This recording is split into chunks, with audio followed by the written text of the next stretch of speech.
How's it going this morning? Already. Never a dull moment.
Dude, that thing would not.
Good morning. How's it going this morning? Good, good.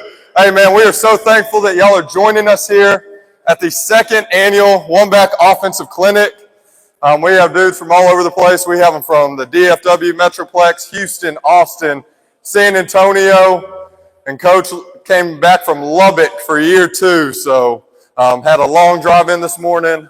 So excited to see y'all all here this morning. We're going to learn some ball. We're going to get into some good stuff. We have some of the best speakers. We hope to put on one of the best offensive clinics in the entire country. And we feel super blessed that y'all are taking a chance on us this morning.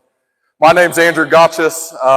I am part of the team that had the vision to bring One Back to Texas. And so we felt there was a spot in the market that opened up about 2 years ago when another clinic left the state. And we know that coaches in Texas love ball, and they love to talk ball and learn it from each other. And so we just really felt like this was a great opportunity to come here and give back to the state of Texas. We have some of the best sponsors in the entire country here too. I have the joy of thoroughly vetting each of them to make sure that they're going to give you a product that helps your program. And so today would not be possible without any of them. On site this morning, we have Tully. If you need any help in the weight room, having kids self-report, their maxes help you as coaches. It puts it straight into spreadsheets for you and really speeds that process up. We have Quick Cut. If you're tired of your current video provider and paying $10,000 a year, they come in at $3,000 a year. Imagine what your program could do with $7,000 extra dollars. We have Vertical Raise on site.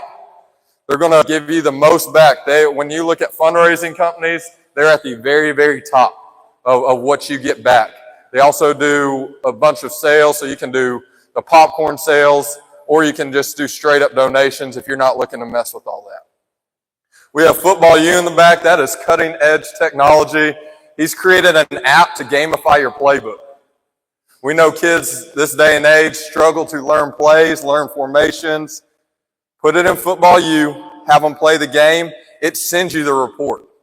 So you can see where they're missing. Just like we would do in the classroom, we give a test, we see where our kids fall short. Same thing with Football U, but it's a football test. I guarantee you we won't have any missing grades when it comes to the football test, all right? We have the coach pad back there. Coach Jason back there has created a almost iPad, but for football and all sports. So if you go and get a coach pad for your program, you can take it into basketball, you can take it into soccer, you can take it into baseball, softball, do lineup cards.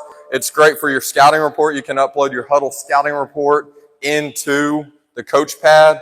And then as you go through practice throughout the week, you're not worried about a binder with cards falling out. It's all on the coach pad. Let's see, what do I have? And then the headset app. Man, if you're tired of paying $10,000, $15,000 for headsets every year, the headset app will do $99 a pass for an entire year. You can take this headset app, and they're actually going to be cutting edge too, because they are UIL compliant with the on-field play calling. They are going to be good to go for the in-game technology that you can use. You need an iPad and an Apple Watch. And Apple Watches are going to be cheaper than some of the other products on the market, believe it or not. And so people are like, can you play with an Apple Watch? Travis Hunter won a Heisman with an Apple Watch, so I'm going to go ahead and say, yes, you can play with an Apple Watch, right? And so headset app's great. They have $99 a pass for the entire year. If you're a baseball, softball guy, you can do pitch calling with it as well. It's really, really cutting edge technology. I've used it in several sports, and my team's actually using it this morning to communicate as we're spread across the facility. So trust them. Do a lot of legwork to make sure that we get y'all the best products. We don't want anybody who's going to charge your program and not give you top of the line quality. I take that very personally if I feel like y'all aren't going to get the best of the best. I did have a speaker to come in and do a devotional this morning, and he calls me Wednesday morning and he's like, hey bro, I forgot. I'm on family vacation in Florida this week. I said, cool. And so I reached out to one of my good friends, Kevin Washington, who is the FCA chaplain over at Baylor. And he was all in. And then they had a really, really unfortunate tragedy this week where a young man was visiting home before coming back for summer workouts and lost his life due to violence in Mississippi. And then we also know that we have lost a really, really great coach and Coach Pride from Byron Nelson. And so really this morning just wanted to kind of start with a quick moment of silence for those fellas as we lost two of the best.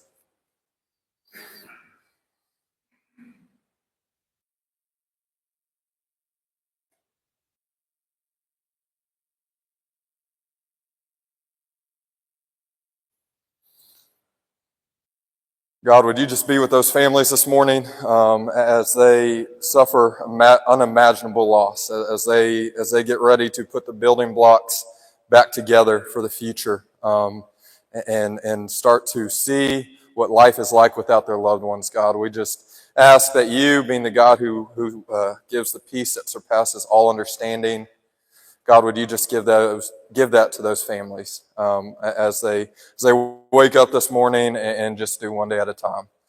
God, we know you're good, and would you just show your goodness to them in this season. God, we love you and thank you for joining us here this morning. Amen. The other thing we're going to do real quick this morning, I know we're all strapped for the city of Gordon, Texas, lost it all. They had a tornado rip through town. And it ruined their weight room. It ruined their field house, tore up their field, their bleachers. It tore up everything. So I'm going to put a basket on each row. We're going to send it back. If you have any cash, you can do that. Or if we have Venmo, the PayPal and Cash App y'all use to register for this clinic, I'll take it here. I've already let Coach at Gordon know that money's about to come his way. We see those kids. We want to support those kids as they lost everything. So we want to help them as they start to rebuild back normal. So I'm going to pass those baskets. They'll start at the front table, and then we'll move over. Mm-hmm.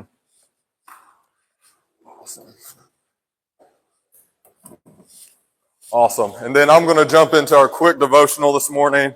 I definitely could have cut it out of the programming, but God has been so faithful in the construction of this clinic, in the building of this clinic.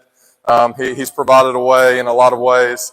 And so I definitely, one of the things I've always wanted to do is make sure that when he provides, we give back. So I'm going to do a quick devotional and hope it can resonate with some of you.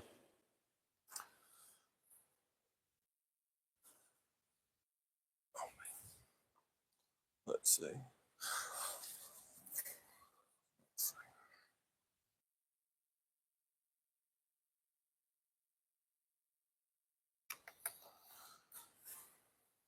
If I were to yell out coach this morning in this room, it wouldn't do me much good. We see a bunch of heads turn in a bunch of different directions. It's one of my favorite things when we go to THSCA coaching school, wherever it is, and we're in the big exhibit hall, somebody yells at coach. Like, bro, I hate to tell you.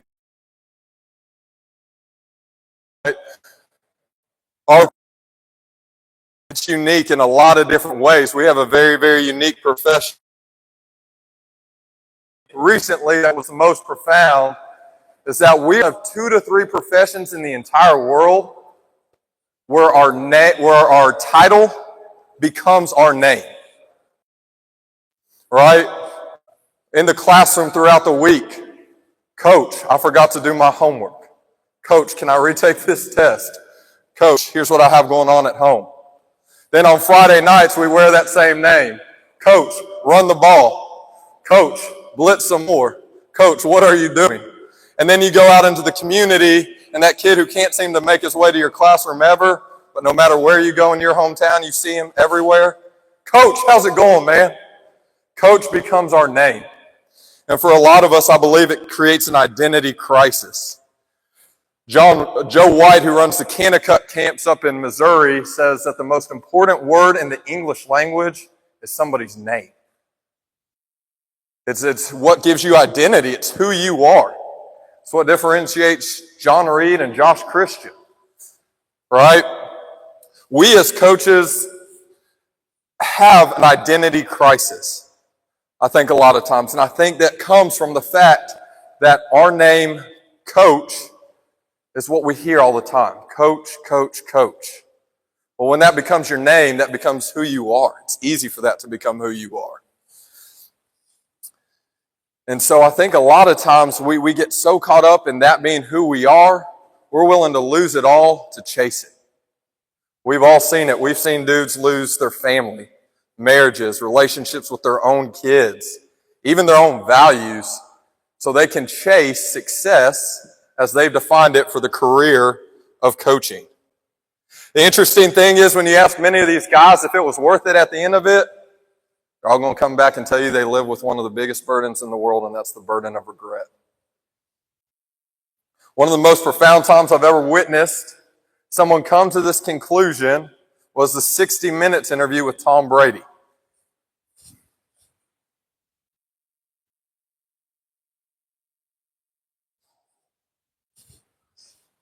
And still think there's something greater out there for me. And maybe a lot of people would say, hey man, this is what it is. I reached my goal, my dream, my life is me. I think God, it's got to be more than this. Okay, so sound didn't work. We're going to pivot and go with it, right? Be flexible. In his interview, there's a profound line. 3 Super Bowl champions by 27. I'm 27. I don't have anything close to that. Right? And so he goes and he says, this can't be what it's all cracked up to be. What else is there for me? That's 3 Super Bowl championships. And that's the only conclusion he can come to, is what else is there? For coaches, I think we get to the same point. If I'm not coaching, what else is there for me? What's the point? Good news is Jesus gave us some word on that. It's earth, his ministry, earth where moth and vermin can destroy and where thieves can. But it begs a question. Question is, how do I store my identity in that? If anyone does not abide in me, he is cast out as a branch, is withered, and they gather him and throw him into the fire. Me and my words in you, you will ask what you desire, and it shall be given to you. By this my Father is glorified, so you will be my disciples. As the Father loved me, I have loved you. Abide in my love. So let's jump in. Looks like to install these in our life. Looks like to install these in our life. We do a shin grab, an ankle grab, and then cradle up. I have them do the movement for 10 yards, and then they calf raise at the top of the movement, right? We're always on the balls of our feet at receiver, always, right? Strong feet. Okay, if that ankle gives when they're running, they're going to be slow. I want quick route runners, all right? So that's another way to create compounding interest. The stance, I don't have a drill for it. It's real simple, okay? It's knee over toe, chest over knee, kickstand the back leg. You should have 90% of your middle weight on the front foot, 10% on the back foot. Arms are hanging or on the thigh boards. If it's press man, I'm going to widen the stance out. Feet are slightly shoulder width apart because I've got to work a lateral release, and I put my hands on my chin. Those are the 2 stances we need, okay? And then we'll rep the cuts. I'm going to show that drill. And then blocking. Blocking is important. Blocking makes safeties come tackle the football. When safeties are tackling the football, their eyes are in the backfield, and you can set up the play action behind them. All right? And then releases, catching the ball. I put asterisks for that. We really don't rep it.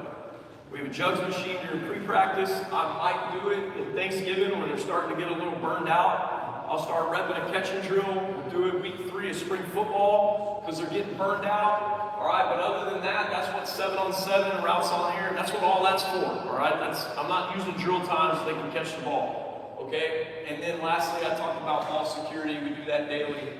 All right, so our cuts. Okay, if you rep the cuts, they get good at the routes. All right, there's 3 cuts you need to learn to get good at all the routes. Whatever you call them, whatever you do, it's a buzz, a slam, a speed cut. All right, so this is how we set up, all right? We've warmed up just like this, okay? The kids have done the movement 10 yards, they jog 10 yards, they stay there. They do the next movement 10, and they jog 10, and they stay here. And then we roll right into cuts, and I try to get a rep of every cut before we go into our RPO period. Okay, so purpose of a buzz cut. You got to teach proper footwork for route running. They master the cut, they master the route. And again, it creates compounding interest with minimizing running volume. They can get really, really good at the cut really quickly, all right? So you want a violent deceleration with a low pad level and a fluid change in direction to accelerate into a new direction. So that is your hitch, your dig, your comeback, and your curl, all right? I want fast hands into the cut, and I want fast hands out of the cut. They're saying things like snap down and all that stuff now. I say bang the drum because I'm teaching young kids, junior high kids. My son's 7 on 17. We did these drills because it compounds and carries over through all the stuff they're going to do. All right, now this is a big one, the plant foot. All right, it should be under them. All right, and opposite of where they're breaking.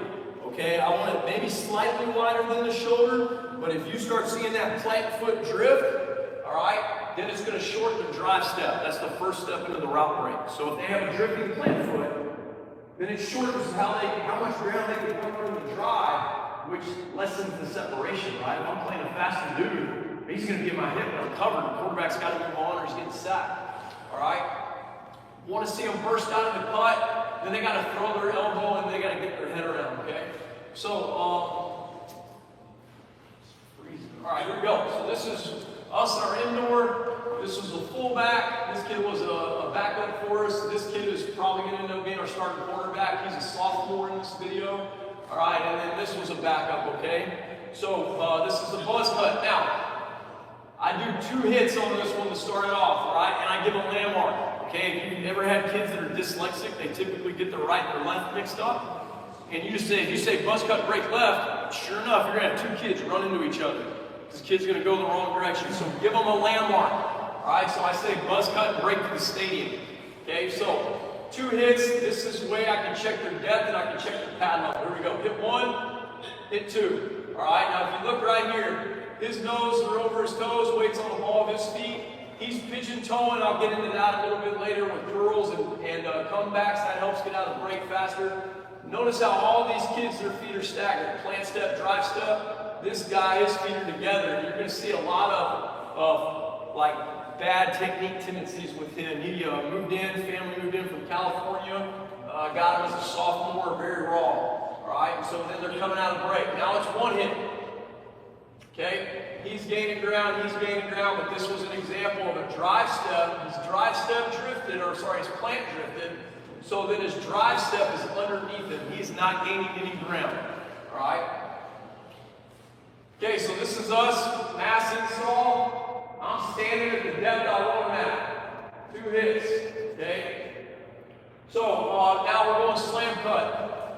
All right? So this is your slant, post, corners, and any of your combo stuff. All right? If you have a combo, you typically want a half or 3/4 speed so that the DB beats you. You want him to cover the first cut, so that you can burst out of the break and win on the second one.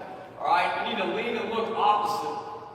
And this is really important with that drive step, that plant, that drive, because a lot of kids, when they lean, they don't have a core strength, and it makes the plant foot drift, all right? That shortens how much ground they cover in the drive.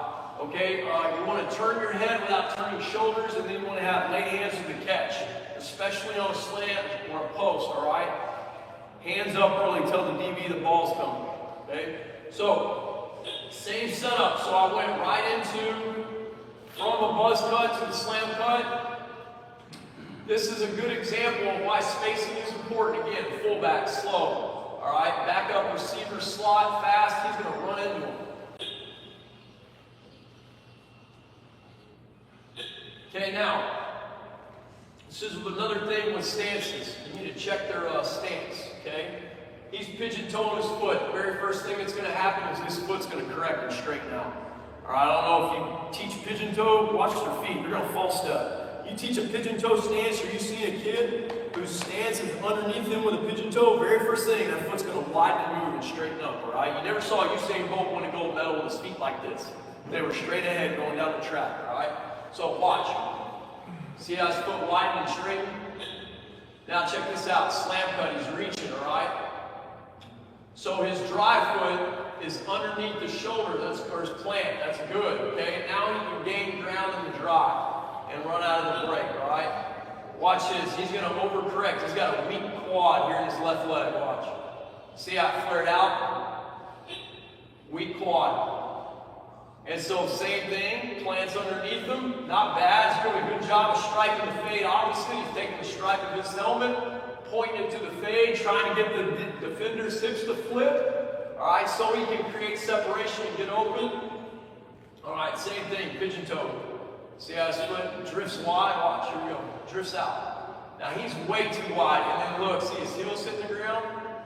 Okay, and so now he's way out here. He's got a really big drift in his plant foot, so then if you go right here, his drive step is back behind him, it's underneath him. Okay, now in the front, I don't mind this kid's setup, stepping a little too wide right there. See, he drifted out again. See how his foot drifted? All right, and then here comes, watch this kid. All right, so watch his footwork. A slam cut is a one-step cut. It's slam that foot in the ground, all right?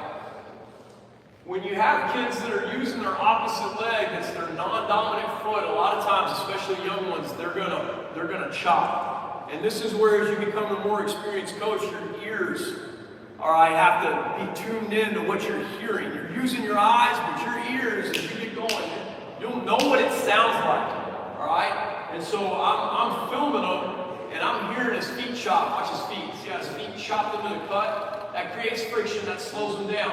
DB is going to stay in phase and get his hips. Okay? All right, so then lastly, you got a speed cut. Speed out, your cruise, your cross, your drag, your banana, and now your dig. You're actually speed cutting digs. Okay? So, same drill.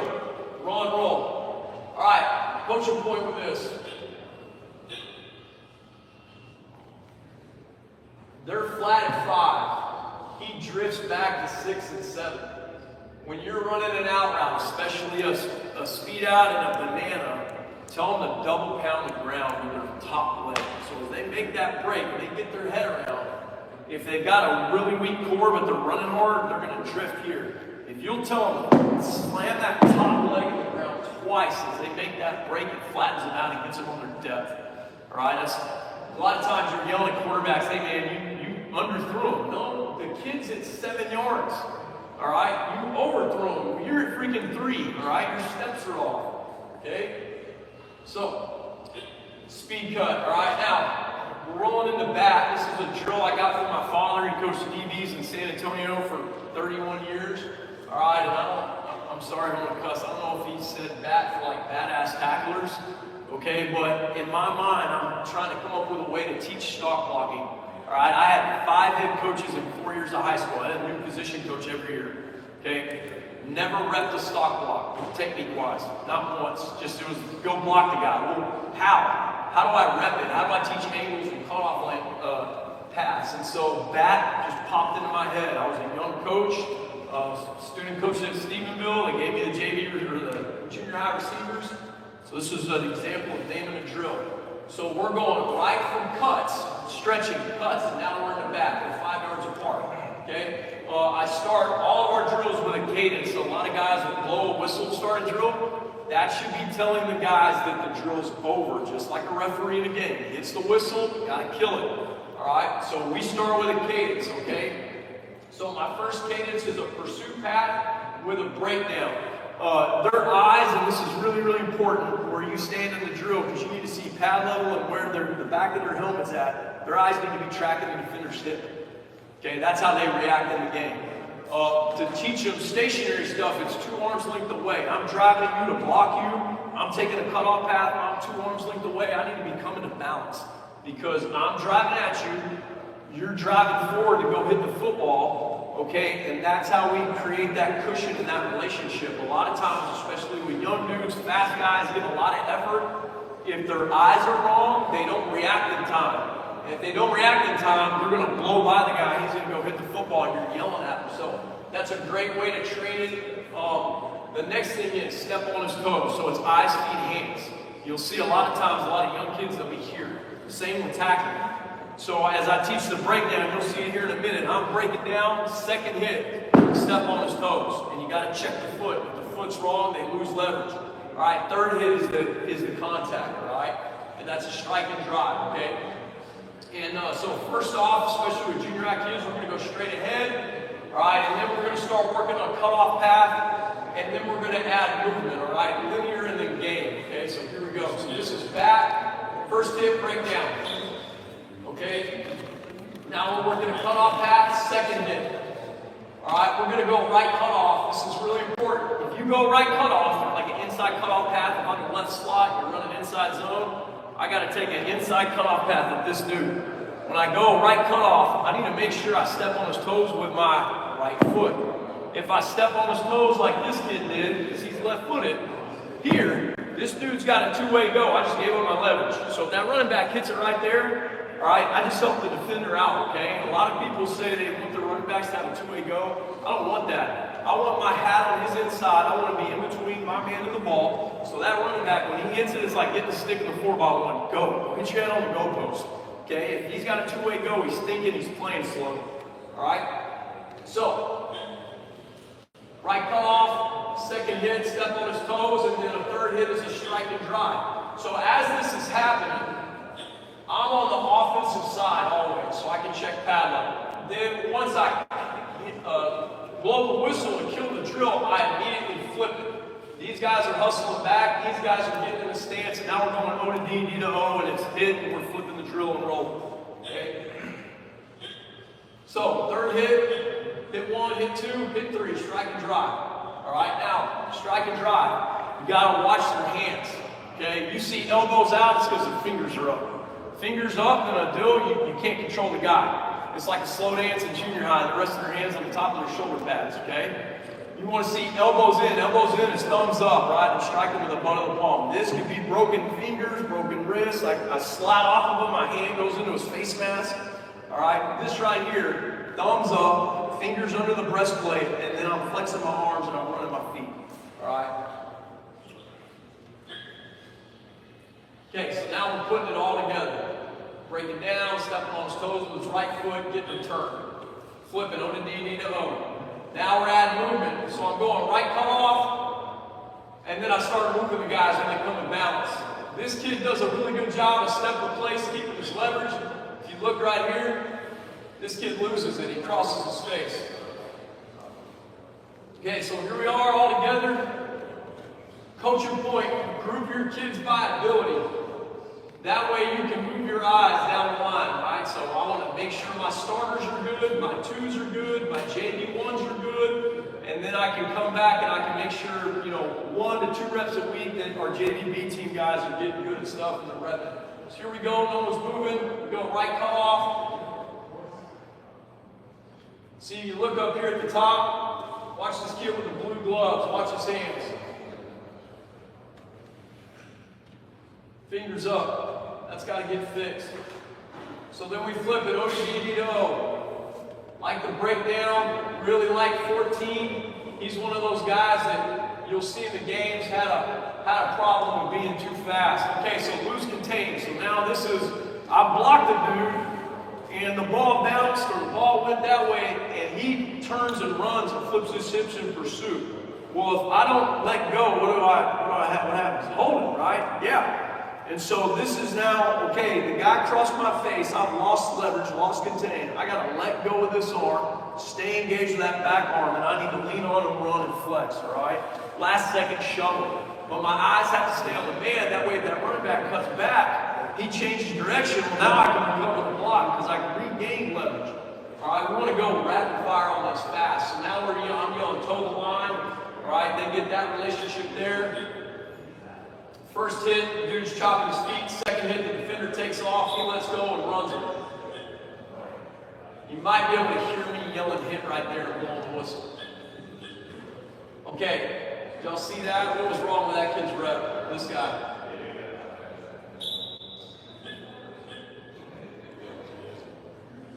He doesn't have his eyes on his man. He's just running down the field. Oh crap, keep your eyes on your guy. Man, you gotta be like Peter getting out of the boat, walking to Jesus. Like, don't take your eyes off him. He's the most important thing, all right? Keep rolling. Okay, so here we are in practice. Don't ever let a kid who doesn't process fast be the first one in the drill. You see I'm yelling at him. I'm on the offensive side, trying to get this right. Here we go, we're rolling. Get your eyes on your man. Get your eyes on your man. Reps, reps, reps. Roll, run. All right, so now strike and drive. This is that game speed movement, and you can set this up however you need to. So right now, I've got a defender, an offensive guy. The defender is moving, and I'm trying to keep the offensive guy getting used to a step replace, quick lateral movement to break down. But once the block is initiated, when I say hit, they're both blocking each other. He's driving them out of the top of the numbers. He should be driving them through the bottom of the numbers. See, that's a better hand fit right there. And that's that same kid that was wearing blue gloves earlier. So we got his hands fixed.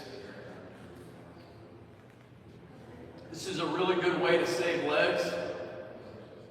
Make lines. So like I've got it all taught. Now we're going to be doing a lot of throwing. Now we can afford to make some lines, keep our legs fresh. 2 really good reps versus a bunch of really bad ones. His hands are too wide. You see that? Got to get in on the breastplate. All right, so Drew, there we go. All right, so then we roll into releases. Now we're on the sideline, so I can see them stack. Okay, teach 3 releases. Got foot fire. Chop right, rip left. I don't like a swat. I like a chop. A lot of times, young guys, they'll go swat, they get their chest big, and they miss. I want to chop, I want to rip, and then I want to fast stack. So then we're working the other side. This is a single move. Jab step right, single move right, chop left, rip right, stack left. Double move, in, out, in, right, left, right. Not very fast, boys. These guys slow. These are our backups. All right, and then this is a slant release. Press man, he's faster than me. I got to get his momentum going opposite of the cut. All right, and here we are. Same thing, saving legs. So now I'm going one at a time. One of them on the yard line. You're going to see me walk away. I'm not going to give these guys a rep. I'm not going to give these guys a rep. Not lined up. They need to get their butts on the line. All right, and then our other coaches are working right here with the younger guys. Okay? All right, so carry over now. This is how these drills fit into our offense. Our hat rack play is inside zone. We've been running it forever, right? Read the end. That's the secondary defender. He plays the quarterback, throw the bubble, all right? Key coaching point on this stock block is get your cleats in the ground fast. The corner's going to trigger. He's going to take the sideline. All right, so if he wants to take the sideline, all we're going to do is widen it. Don't run out of bounds. Okay? All right, so a little coaching point for your quarterbacks, okay? Set up a triangle if you're doing an RPO, and then ID where this guy's at. If he's head up, you can ride inside. If he's inside the triangle, rip it, all right? You should have numbers. Now, if that safety's lifted, you definitely do. If he's lower because he's going to creep and run a blitz, now you might want to hand this thing out and get it right. All right, so here we go. We'll give the ball off. Okay? Now, right there, you see he's playing the bubble. That opens a glance up. Do you see that happening? Hey, coach, we need to call whatever your bubble slant is.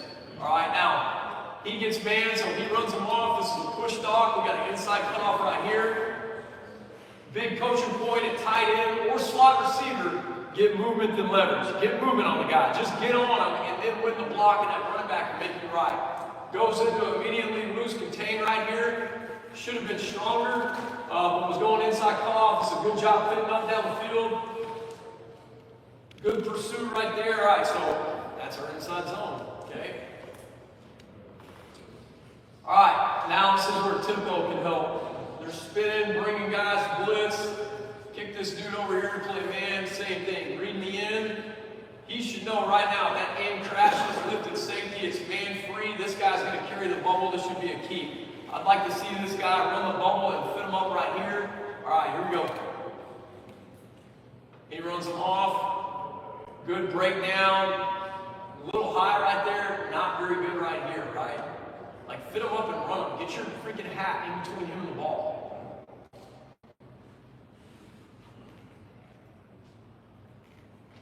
Okay, another way to kind of build in some complexity, motion. All right, all we're doing is motioning 3 by 1. All right, watch the safeties. What do you see? Like that's something you need to remember, right? When you press pause and huddle in your game planning, you motion and they stay static, right? Draw a line, count bodies, right? This guy's high, that guy's low, man, we can run that guy off. All right, that's the read, so we're going to go fit him up from depth. His eyes are in the backfield, rip it over there.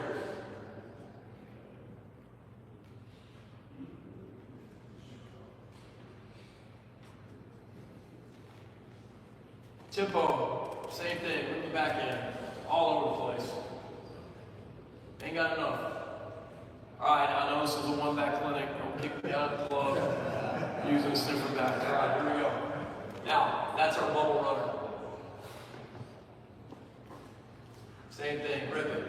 His eyes are in the backfield. He's not even looking at him. A little high right there. Good job moving the feet. Stay engaged. All right. Same thing. Inside the triangle. Abilene's an odd team. Got a 4-eye here. This is a quarterback player stacked in here. Got a lifted safety, got a corner. All right, so now we're running quick instead of the bubble. Okay? Coach will point with this, right? He's gonna declare, break down, widen him. All right, and then this guy catching the ball, shake the block. So if this is my wideout blocking the corner, whatever RPO scheme you got, quick, bubble, I want to shade this dude's block. I want to get as close as I can. If he's got him squared up, and I don't have a go necessarily, stiff arm this guy in the back and move him. All right, but I want to shade the block and then get back outside and get away from the rest of the 10 dudes screaming and knock my head off. All right, watch this technique by this receiver. So this dude's undersized. He's about 5'8". All right. This is called a roll and run, okay? Here comes the shade and block. All right, so the roll and run, when you have an undersized receiver that's got to block a really strong DB, it's just like playing DB. I fit him up, I let him declare, I roll my hips and open, and then I run him. All right, and a lot of times what will happen is you'll get a receiver that he'll understand leverage, and he'll flat back dudes because he runs them as that outside foot's in the ground. And so that kid is doing this, and then he's on the ground. Okay, so just remember that. Roll and run. If you see that on film, you think that DB's stronger than your kid, rep it that week. Really good job, and that's an example of running away. Now, they don't do a good job pursuing. Easy play, becomes explosive. Make sure Jermichael Finley's kid catches the ball a lot. A lot. All right, he's going to be a senior for us this year. Mom was a Weatherford girl. That's why Emilio got married, moved back home once he got done playing with the Packers. All right, so now we're going to start building in some different RPOs. He's drifted into the box, throwing to the blitz. Just a slant route, lifted safety, got leverage. Okay, same setup. Now we got man. Okay, we're gonna run seam by 1 or 3, slant by 2, what we call a box route by 1 right there. Coaching point on this: run through this guy's outside shoulder, make him flip his hips, think slot fade, opens the window up for the slant.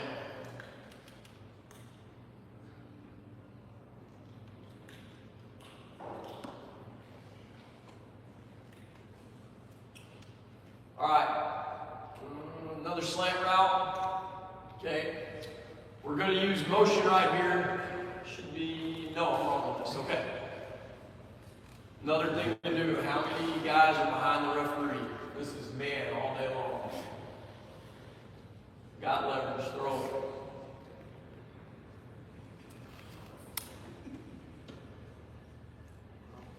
Crawfish is just another example of a bubble, if it'll play.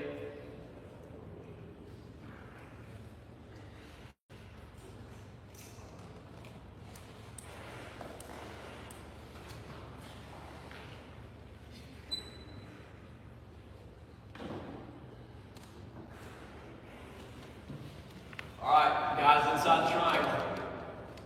Throw it. Hands it off. That's a loaded box, right? Dude runs out of there. This is a really, really good job fitting up and finding work. All right, good job turning. He gave the ball out. Coaching point on RPO. He gets the ball out. You gotta go find work, right? Slant's gotta go block a safety. Hitches have to block the guy that covers you. Bubble or quick. Go double team the corner with the guy blocking the corner. That's the easiest way. That way you're not chasing people around.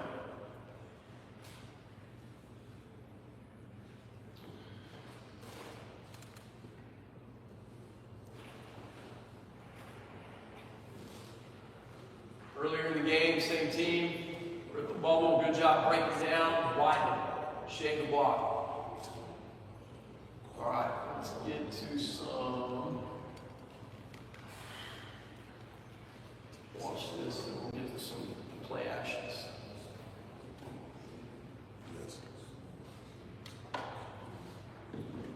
Maybe.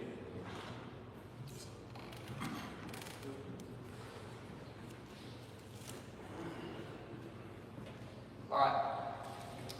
So go motion. Watch the rotation here. Really good indicator for your quarterback. Do I hand it off? Do I throw it? They rotate. Hand the ball off. Safety's out of position to add it on the box. You got a hat on a hat. All right.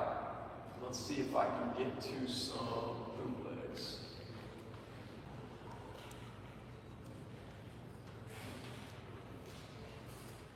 This is an example of a hitch route.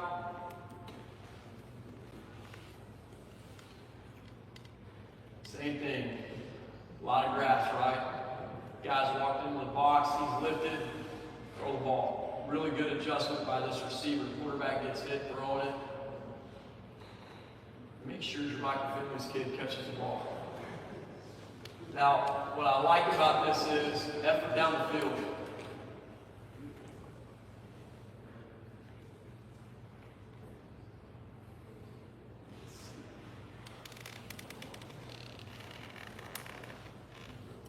So here's an example of that covers down the hitch. Let's give it out and go block.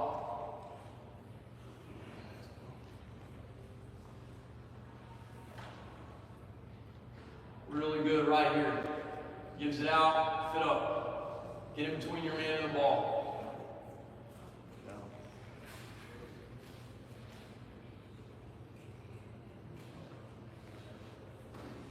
Low, lots of man, get out. Now go fit up. Good job fitting up, good job fitting up. Not great. Fixing his face mask. All right, glance route. Now, if you notice up here, it says the word base. If your quarterback's going to read a safety, take the read out again. Like, base that up. It's not triple. If that safety's adding it on a box, I know that the box is handled. All right, so you see this guy right here. He's got to add in here. There's our read low. Corners outside leverage. This is a no-brainer. Throw the glance.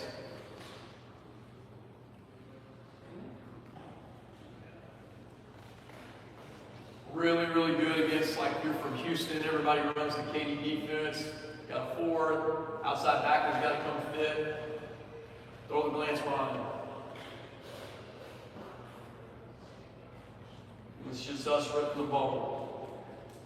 Get in between your man and the ball. Not necessarily a good pursuit pass, should have been a home call. Really good block right here. That was that backup you saw earlier, wait on the seals.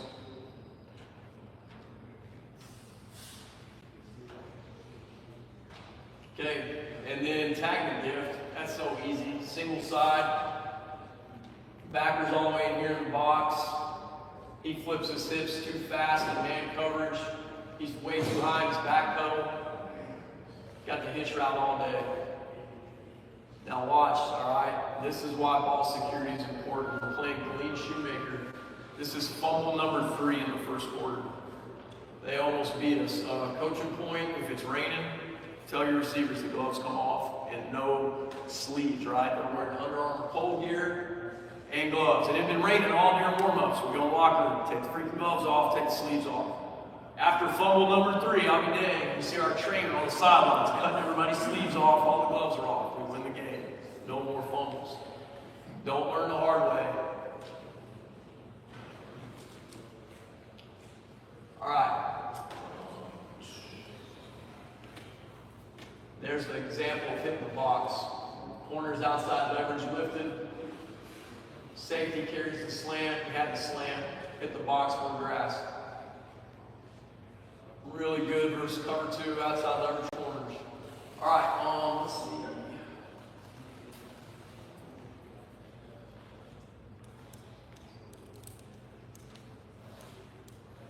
I'm trying to find a move for these guys.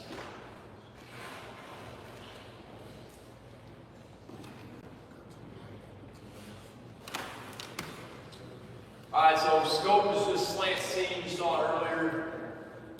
Guys down. Safety's going to lift. This guy's all the way over here playing match. Slant underneath the grass. Make sure your microphone is getting catches the ball. Get it to him. All right, so now this is our play actions and our max. What's really weird is this is our bootleg. So talking about an offense evolving. So Coach Buck got the job in like 93 at Aledo. All right, they were pro eye, fullback, tight end, ran the ball a ton. They would throw hitch routes, throw fades, have a bootleg. So as we evolved into the shotgun offense, when Jonathan Gray comes into the picture, we have the quarterback start taking snaps in the gun. We wanted a way to throw the bubble to light the box because they loaded it to stop Jonathan Gray, and then we needed a way to go bootleg, all right? Bootleg is really, really good when you see corners start to jump the bubble. I know it doesn't marry up with the zone blocking schemes, all right? But that's what our offense did way back in 05, 06, 07, all right? So typically that would be your flat defender, tight to the box. Safety is all the way inside leverage at 2. That is JoJo Earl, all right? The corner's going to be the force player. He goes down to play man. You got 2 man right here. Man, 2 guys deep. Loaded box, stop the run. That's Jason McClellan. I think he's playing for the Falcons. Corner flips his hips. Runs with the 9 route. Outside release fade. Throw the ball. Let's go. Joker is good.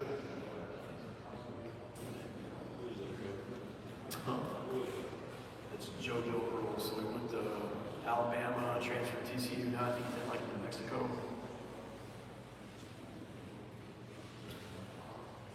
Well,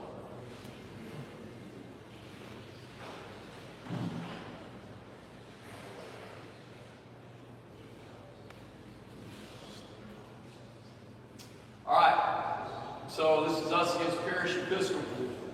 Inside the hash, squat corner, outside leverage. Stare the bubble down, make the corner play the bubble. Throw the whole shot. Now, coach will point on the whole shot. He actually needs to be wider, stretch the safety. And then throttle in the hole. This throw, you don't want him all and butt. That corner turns him loose. You want him throttling, that ball's got to be ripped on the line. 2 ball, about 12 to 15. Because if not, this kid's going to put him in the hospital. And he almost did.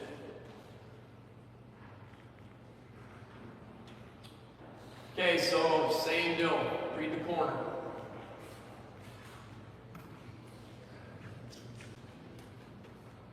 Kill your footwork, set your feet, get the ball out.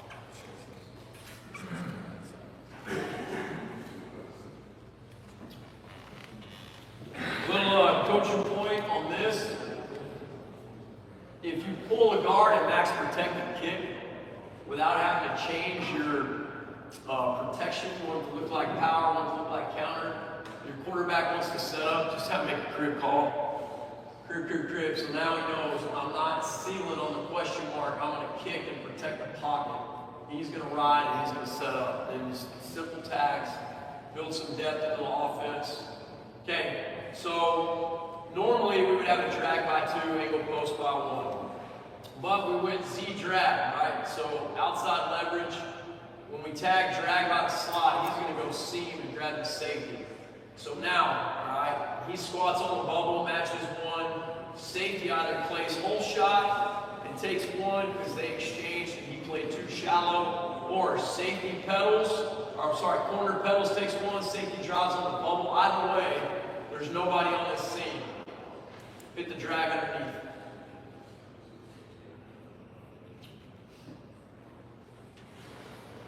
All right, now we're running out of ace. 2 tight ends. Very fortunate, a lot of really tall people marry really tall women. and they live in our attendance zone. We've had a lot of really good tight ends. Let's see if I can get this to load.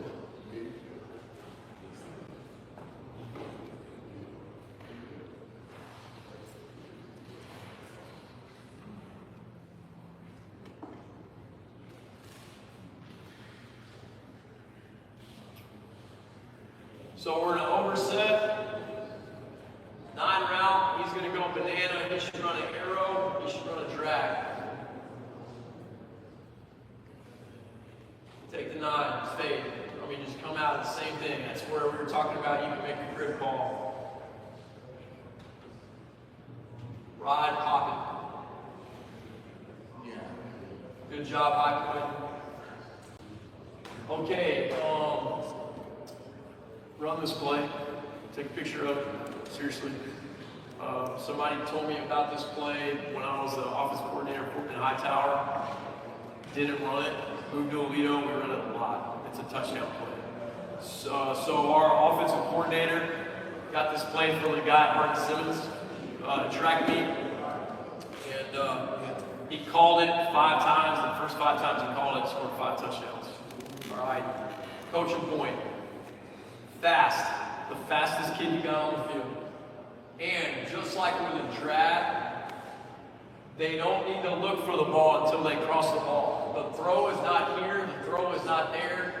They need to freaking run as hard as they can. And then when they cross the ball, that's when they look for the ball. Okay, if they look too early, it turns their shoulders and slows them down. Okay, so they need to peek. When we practice this play or anything with a drag and cross the field, I will actually stand back here and yell, look. If we're running a post route, I don't want them looking for the ball for 4 steps. I will stand there at the break point and yell, look.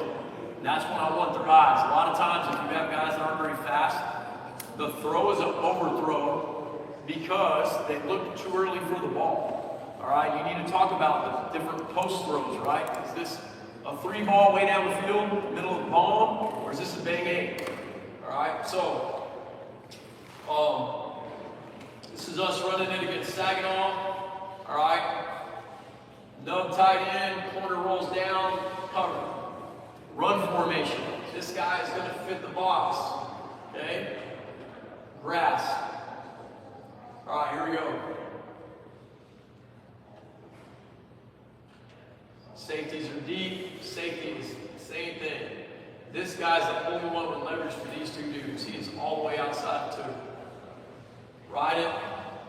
Set up. Rip that down the numbers. Check his eyes.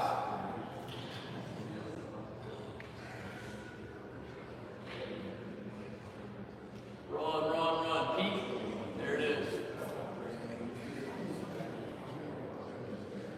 Really, really good because your quarterback doesn't have to be very accurate. Just throw to grass. Let the kid run to it.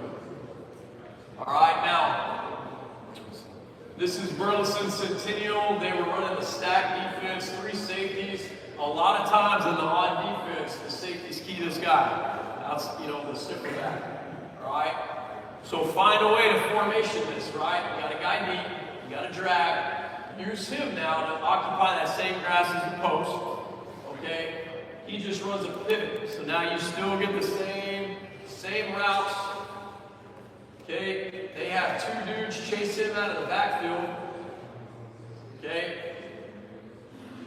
Got what we call the hawk route, got the drag now about 1. If you notice, he minus his split earlier to get across faster.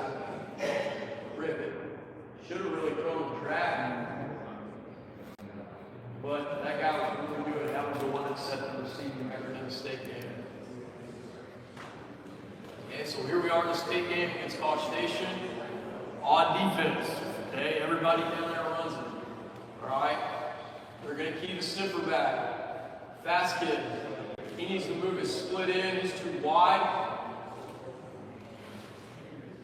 Same year, same formation, same play. 2 guys chase the sniffer. Safety's keying the sniffer back. Got that guy covered. Corners beat by alignment. Should be throwing right there. A lot of faith in that kid who's going to come down with the ball. Okay, so the following year, we had motion, trying to develop a little bit of depth. Cover. Hit the drag. Motion. Play man. Runs himself out of there. Doesn't even know what's going on. He was our jet sweep guy.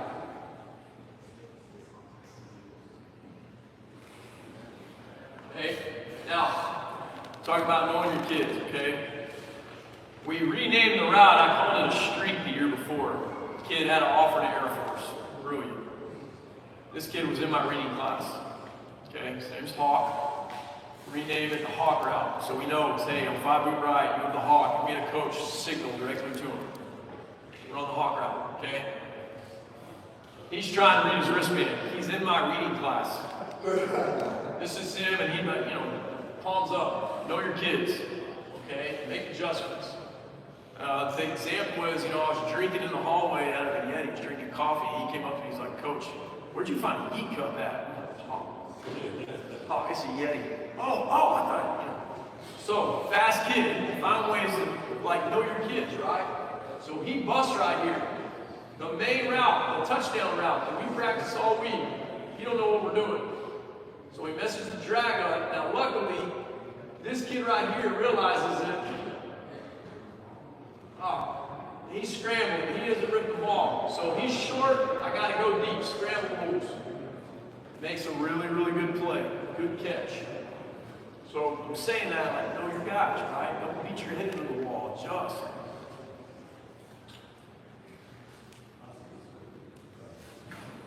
All right. And then waggle is just a tweak off of the same concept. Put the back opposite. Roll out, throw it to the fast kid.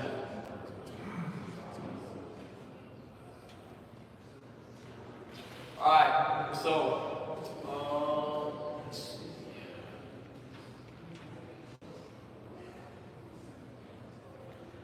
This is us against Abilene Cooper. Different year, same play, different kids. Ride it. See the safety. You got 2 guys working across the field. He's beat by a lineman. Try to find a way to get your best kid matched up on a slower guy and play out. Good job placing the throw.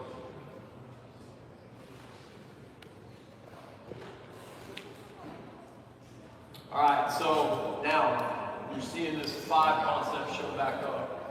You can play action your drop back stuff, just add a tag, PF, sucker. So 5 is our smash concept. We go hash, runs an out route.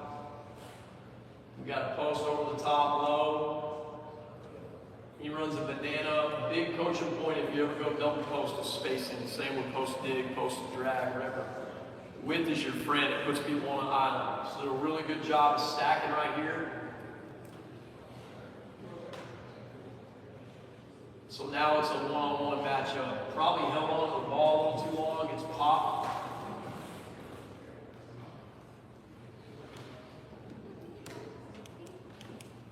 Okay, now we'll get to one that's not necessarily good spacing. You'll see here in a minute. 5 route. Now we're crossing. Corner route, post back underneath. See how it opens the middle up. Quarterback's really late for the ball. See that safety flip his hips? Right there. Bang it. Another good point, right? See how long it takes to develop? If you can't protect it, you better not throw it. I mean, we almost take a sack right here. You can draw all that fancy stuff up, hands can be wide open. If you can't protect it, you better not throw it. Don't call it.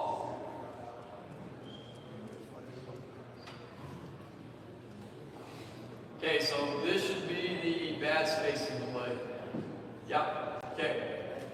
5 route up top, smash, go post. He's got to get his butt to this hash. Same ideas like old school white cross, leech, guy running a drag, guy going post curl, width is your friend. Space is terrible on this. He had moved over from running back. We were trying to get him right. You can see it here. Ride, backward comes the fit. Good job getting his hip split, but he needs to get over there. He's taking way, way too long. Coaching point here is be +2 off of this upright. All right, don't look for until 4 steps. Space is tough.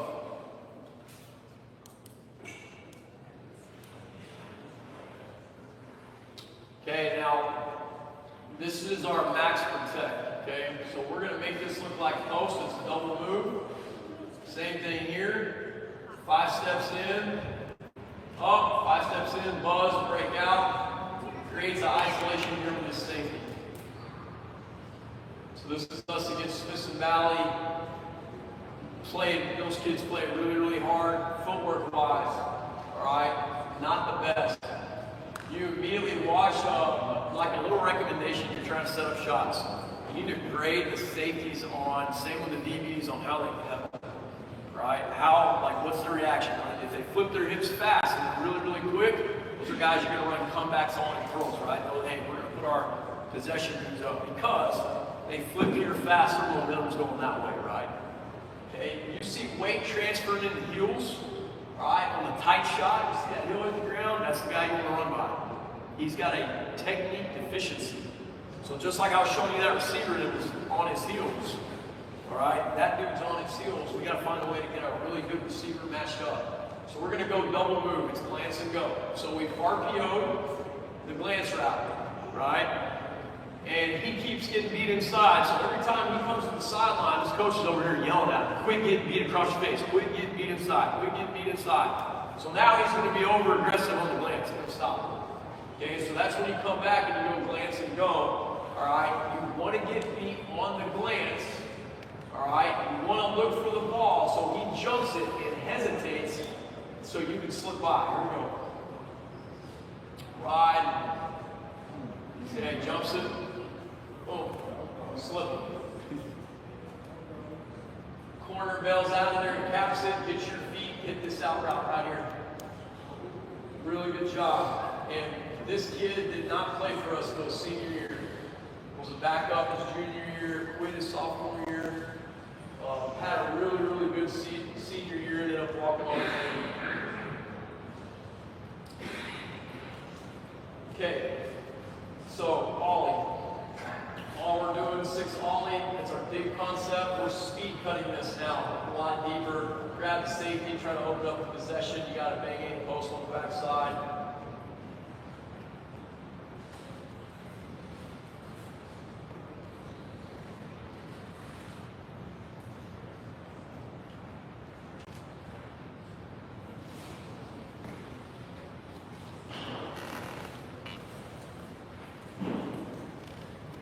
Okay, now, if you see that Z choice tag, if you give this kid a 2-way go, corner or post, he can't run post over here, he's got to run comeback.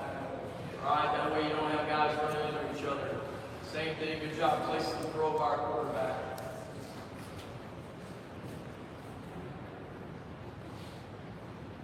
This is us in the 3rd round, same thing. Z choice.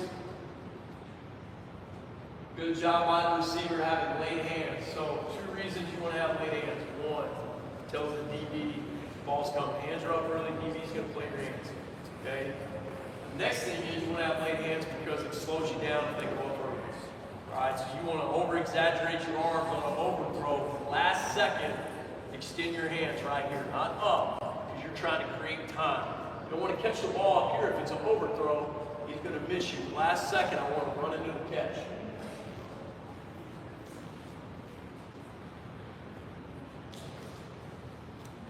I mean, it's your normal high-low on the safety. He bails out, hit the dig underneath. He's down on the dig, take the post.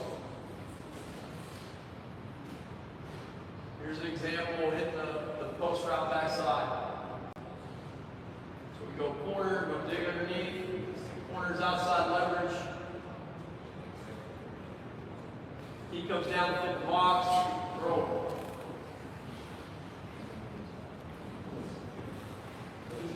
Perfect, thank you. All right, we'll go one more.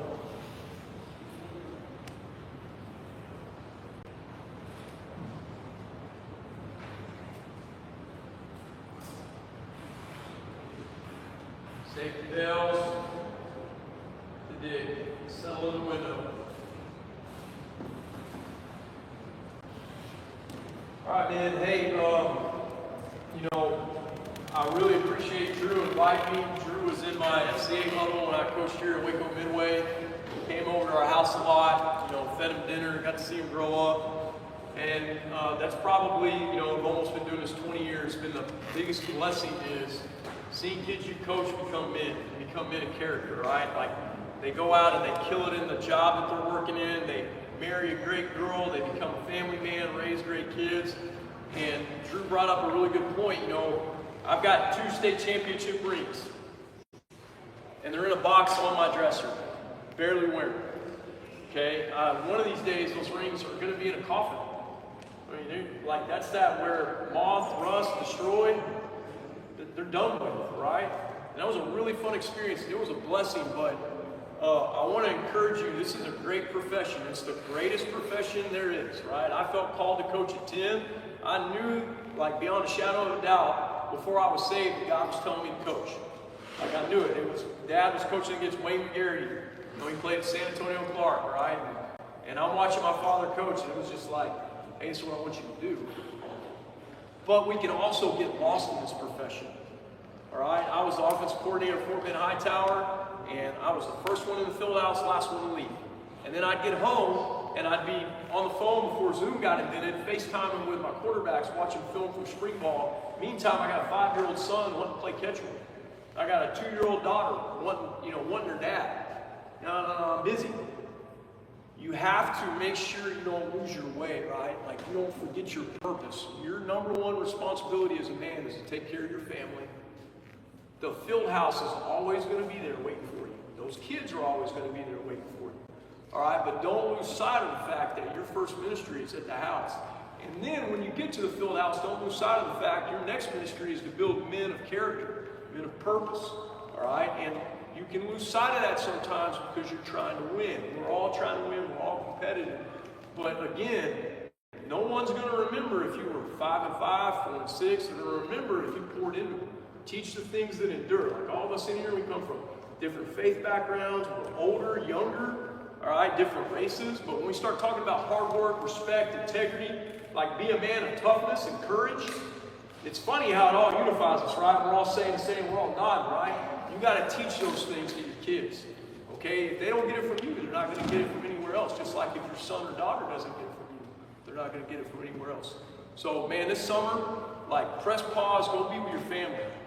Reload, recharge, right? And then get after it. Yeah, and then ask God to bless the effort. There's so many times in the Bible, people don't have a prayer, and God rolls up and just takes care of it. Let him do that. Ask him to. All right? Hey, I appreciate y'all. Thank y'all very much. All right? Thanks for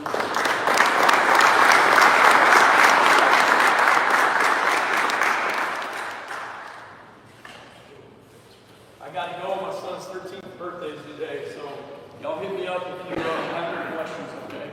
Happy to help. Yeah, so Coach came and gave us the time of day on his son's birthday. They're going to go party it up now. So Wyatt wants to do Jacob's Ladder, which is like a 60s natural stairway built into the hillside. So that would not be my birthday celebration, I'll tell you that much right now. Our next thing that we have coming up, our next speaker, we're going to have a vendor introduce them. We have Headset App's going to introduce Coach Zach Birdwell and Cole Wills from Tioga. They're going to tell you how to simplify your work week. I'm going to tell you how to win in the quarterback room. And don't worry, big fellas, we didn't forget about you. We're talking some offensive line play this morning, the real stuff. Hey guys, glad to be here. Nick Topp with the Headset App. In 2023, co-founder who's a head coach in small-town football in college in Nebraska, we created a headset app, mostly because headset systems shouldn't cost 10, 20, 50, up to $100,000. So what we did is we built an entire headset system in an app. Everything runs off your phone, your coach's phone, and anything that's wired is either wired or Bluetooth to your phone. The entire goal of our product is to create a simple product that anybody can use and make it cost effective. So if you guys are in the market or looking for a new headset system, we have found immaculate benefits to the headset app over traditional headset systems. We'd love to talk with you about that if you guys are in the market. Second plug, UIL, just released player wearables. So we're also in the baseball space. We, over the last year, have developed a coach-to-catcher and player play call menu. We have actually been perfectly postured to roll that into the football space. So if you guys are interested in learning how you might use a player wearable in your program this season, we're actually launching a beta next week, or next month, excuse me. And if you guys want to be part of that, we'd love to talk with you. I've got a flyer over there if you just want to take a look at that too. And the gist is we don't sell hardware, so everything that we do, you can do with your phone and something that's already in your pocket or on your wrist. And so that's the headset app. We'd love to talk to you more about it. And also, I want to introduce Coach Birdwell and Coach Wills from Title Go.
Clippers to your shirt too. It's been the same Reloading zone.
And seen it done a lot of different ways, but what I can speak on are the things that we have done that have been successful and the things we've done that haven't been successful.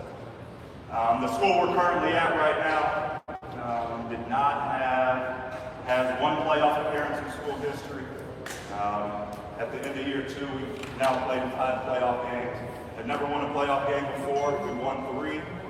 We've led Texas in our classification for passing both years, and with 2 different quarterbacks.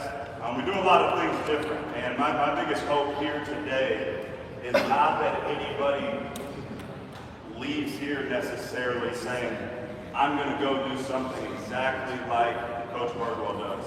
I'm going to set up my practice exactly how they do at Tioga. What I hope people leave with today, especially OCs, especially new head coaches, is, and it's all right to do things different. It's all right to try things different. It's all right to break away from we've always done it that way. It's always been done this way. So wanted to talk on something different this year, and this was kind of what we settled on right here. A lot of different things that we do that might be different than the conventional way. Finding ways to win big, the unconventional way. Breaking away from that's how it's always been done. So broken it up into some philosophy stuff we'll talk through, from quarterback play to some scheme to ultimately our structure, how we structure our practice, our work week, our weekends, everything again with the hope that we leave here today knowing it's all right to be different. So the first thing we got right here is really what we base a lot of things around. We're a staff that truly believes simplicity is the ultimate sophistication. We strive to be the most simple yet efficient team in the state of Texas. We're a staff that believes thinking kids are slow kids. So our biggest probably deep dive that we do every off season is not necessarily scheme or personnel, it's how can we be more simple. And that starts with our language. We believe in speaking a universal language, offense, defense, special teams, and being as simple as possible. And I feel like when it comes to the language part of it, that coaches fall into 2 different categories. Okay, we fall into this social media category of needing to try to sound the absolute smartest. All right, I want to sound the smartest. I want my tweet to be longer than the other person's, so I look really, really smart. Words don't win you games. All right, diagrams don't win you games, and we wholeheartedly believe that. Points win you games. All right, numbers win you games. No matter what you call a certain play, whether it was one word, whether it was on a wristband, whether it was a whole long sentence you had to send in with the receiver, when you cross that goal line, you get 6 points. All right, so why not make it as simple as possible? And then the other category I feel like we fall into And this one, and no one likes to, I can promise you, nobody likes to throw leaf football more than I do. All right, there is no one more air raid than me. All right, but this next part makes me lose my air raid card, and it is what it is. A lot of people fall under the category of, well, it's always been called that. It's always been done that way. All right, when we get in 3x1, when we get in trips, we aren't calling trips early. We call trips, trips. When you flip it to the other side, we're not going to call trips left late. We're going to call trips left. All right, whenever I want to run stick, I'm not going to go 618. I'm going to call stick. All right, when we want to run routes, all right, if I want a kid to run a hitch, I'm not going to tell him to run a one. I'm telling him to run a hitch. All right, if I want him to run a post, I'll never tell him, hey, you got an 8. I'm going to tell him you got a post. All right, we want to try to take out as many things as possible because it goes back to the philosophy of thinking kids are slow kids. Well, an 8 is a post, and on a post, I need to stick anywhere from 8 to 12. You have your landmarks, whatever it is. Well, let's take out the 8 means post. Let's just start right there at post.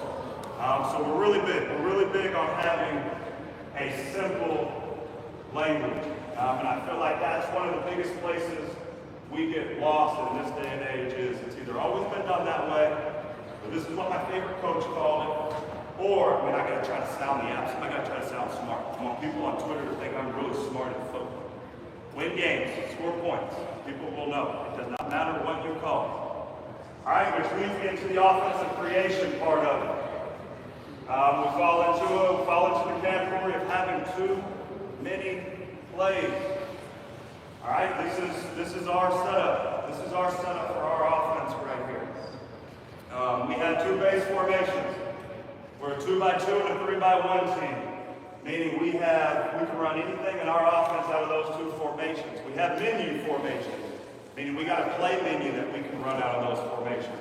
Quads, empty, and a trio bunch set. Those are our 3. And then we're always going to have some version of a 2-back set.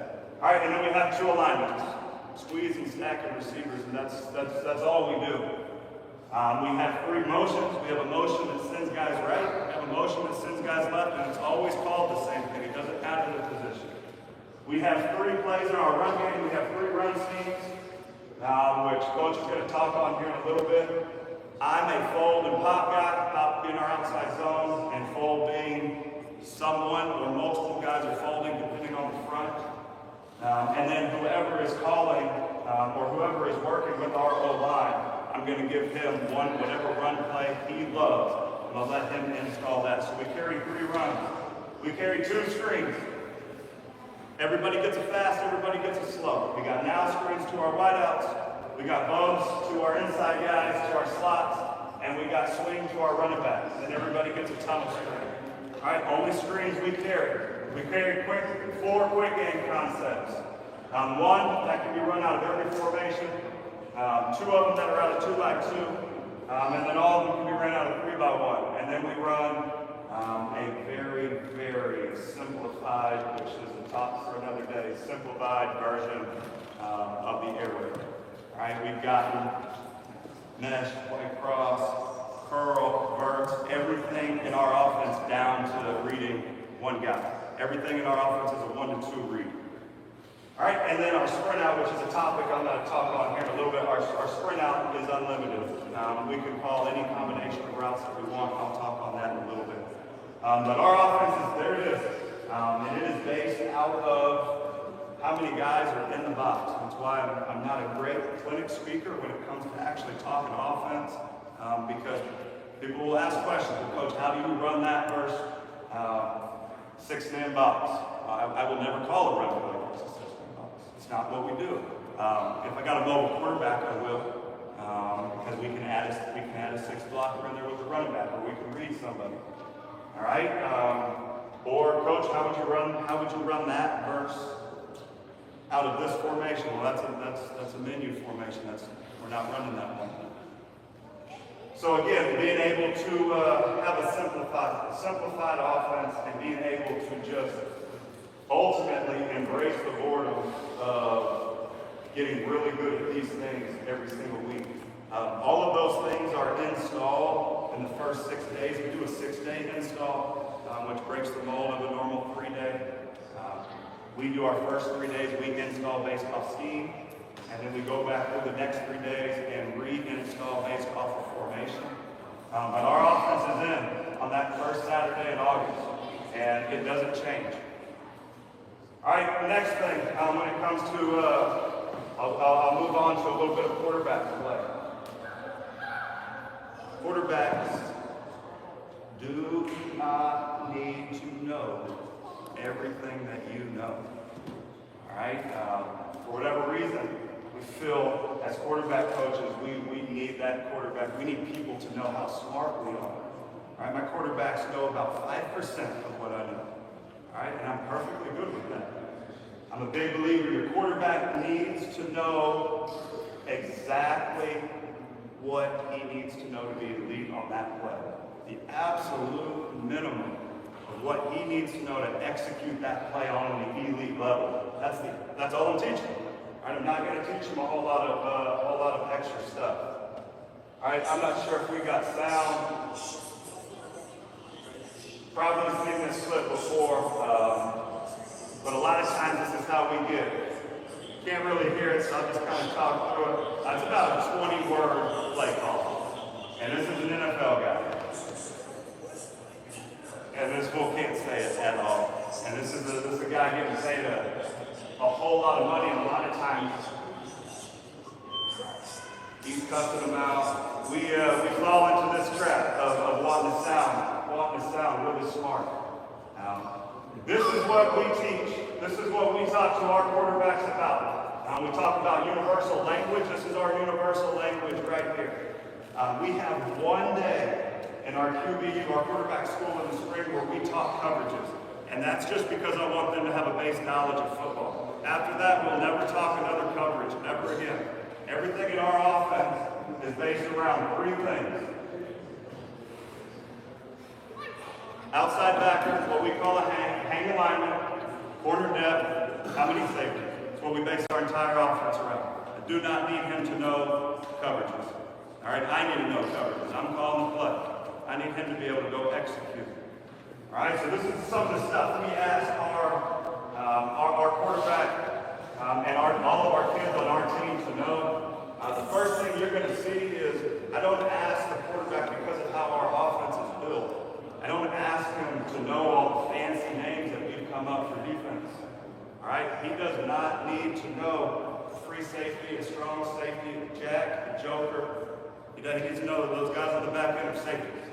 And what a play side and a back side is. Okay, we don't get into all the words when it comes to our linebackers. If a backer's in the box, we call them a back. If they're outside the box, we call them a hang. Now, never once in our offense are we going to ask him to identify the Mike, to know what a Sam, a Will, a Jack, any of those things are. I need him to know where the hang's at. All right, we have our basic field setup terminology that he needs to know, field boundary, numbers, and hash, and then so much of our offense takes place out by the sideline, and so we have a name for that, which we call highway. Now, I talked about not teaching quarterbacks coverages. We teach them field locations. We teach them alignments of corners, press, catch, loose. We talk about inside, head up, outside. We use the word apex when they split. And then we know we have our flats, we have our deep third, we have our middle of the field, we have our stand, we have our curl. And this right here is the only bit of terminology our quarterback and our kids need to know. This right here is our universal language. Now, again, going back to our quarterbacks needing to know the minimum of what they need to be able to do to execute that play at an elite level. We talk about thinking kids are slow kids. I'm going to tell you right now, a thinking quarterback is an inaccurate quarterback. All right, and that's the deal of that. Next one. Next unconventional thing, 7-on-7. I feel like we fall into two big categories. We have our categories of 7-on-7 won't prepare you for this. All right, well, we know 7-on-7 isn't meant to prepare you for that. Just like inside run don't prepare you to cover the pass.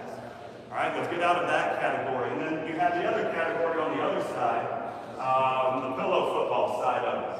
All right, where we dress up and we have a whole different playbook for 7-on-7. And we don't take drops, and we do chest passes, and we line up receivers at right guard and right tackle, and we put 5 on one side, and we toss it underhand to them to try to win games.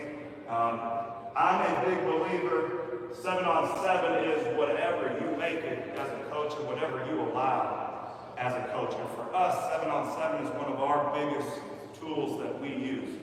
We run our offense, we run our defense.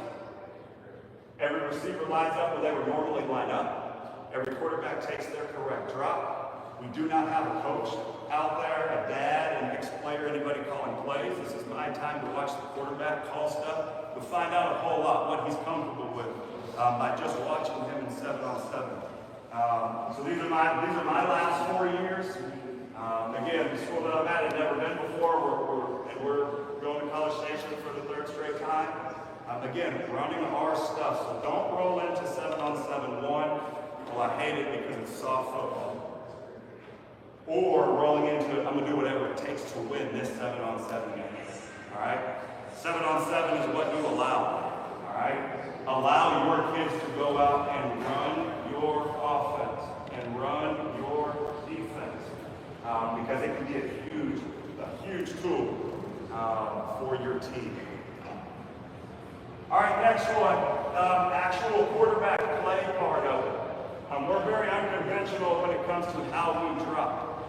All right, our quick game drop, same as everybody else's. We're simply going right, if they're right-handed quarterback, right foot up, right foot down, set your hallway. Everybody's the same there on one step. All right, but when we get to anything beyond just our quick game, one reload step drop, if you go to ask your quarterbacks, okay, we ask our kids to do something that is very unconventional in the quarterback world, but it's actually a very natural movement. So as soon as they start in 7th grade, get them on the line. First time we're introducing drops, and I ask them, hey, let's get on the 40.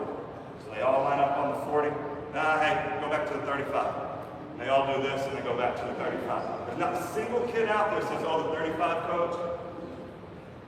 Okay, it's not a natural movement. Then I say, hey, real quick, everybody, I'll pick a coach. Hey, everybody look at Coach Smith. And everybody looks over at Coach Smith. Not a single kid, oh, Coach Smith. Nobody does it. It's not a natural movement for whatever reason. It's how everybody teaches it. So we walk out. We keep everything facing the line of scrimmage. We do not cut the field in half on the snap of the ball. We are not your conventional drag, jab back, crossover, plan, whatever you want to call it. I don't want my quarterbacks to immediately cut the field in half. I don't want them to be taking a 3-step drop and want to throw the ball right now because you can't. All right, I want them to immediately be able to throw anywhere on the field, or at least give the illusion of throwing anywhere on the field. All right, and I want them to be able to stop at any point, set their base, set their hallway, and throw the football. So we walk out. If they're a right-handed kid, their first step will be with the right, and everything is just right, left, and set their hallway. It's going to the left, everything is right, left, set your hallway. There is nothing that immediately cuts the field in half. There is nothing that is really a non-natural movement in our pro. We do an easy 3, where it's right, left, base, and then we do a 5, okay, which is right, left, and we're setting the base. And throughout the whole five, we are facing the entire field, and then we set our base. All right, our quarterbacks will never get caught in a crossover. One of the biggest plays it helps us with, we run wide cross, we run 95 a very different way. We go 95, which is weird not to throw the cross. I like throwing the curl. Post curl, my favorite route in football. But I allow the quarterbacks to peek that cross. And because he's dropping how he's dropping, at any point if that cross is open, he can trigger it and throw it. He's not ever getting caught right here. That one cross might be open right now. I can't throw it. But if I'm dropping like this and it's open right now, I can stop my thought, set, and throw. All right, main drill we do to work is we drop the line every day. We drop the line every day. All they're doing is they're just dropping. I blow that whistle. They set base and they throw. I mix up. Sometimes they might take one. I'll blow the whistle. Sometimes they might backpedal for 10 steps. All right, and then on the way back, we just simply point so we can work on setting our hallway at an angle.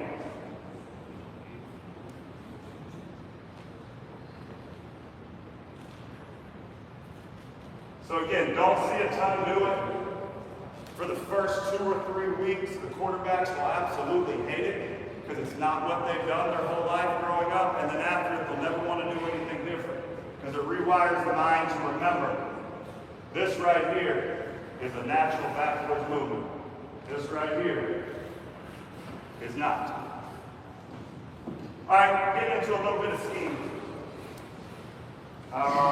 We're a team that likes to go for it on fourth down. All right, I'm not an analytics guy. I'm not a very smart guy. I don't have time.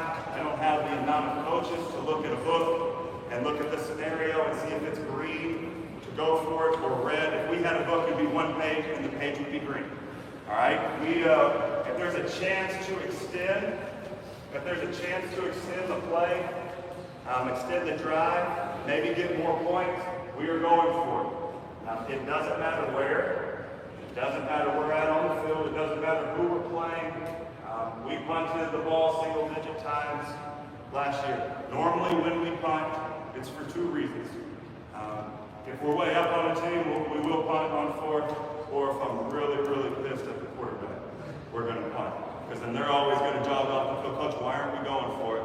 And then that gives me a chance to rip them and tell them we sucked the last 3 plays. That's fine. But besides that, we are going for it on fourth down.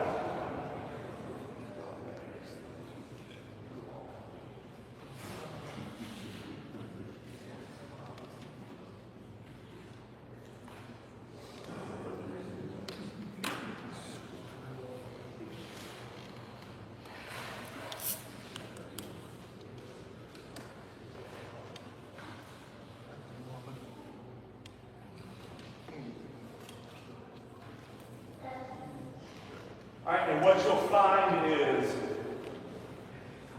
2 things. One, as a play caller, going into it knowing you've got 4 plays every time to get 10 yards will completely change your mindset on play calling. It will also, when you talk about getting kids to really buy into it, when these kids see that even though they might have not executed on the last couple of plays, and that's why you're in the situation of fourth down,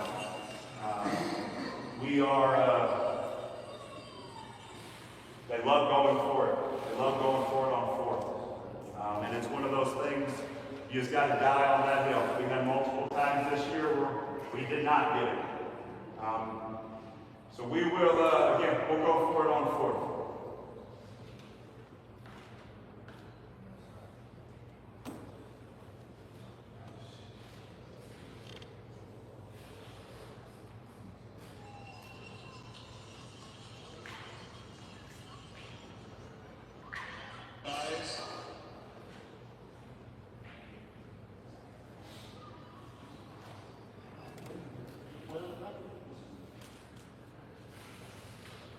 All right, and then on a very similar mindset, we go for 2.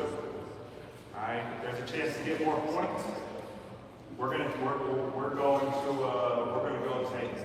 Now, when it comes down to going for 2, our offense is so simple. It allows you to do some things throughout the week because you're not wasting so much practice time with different things.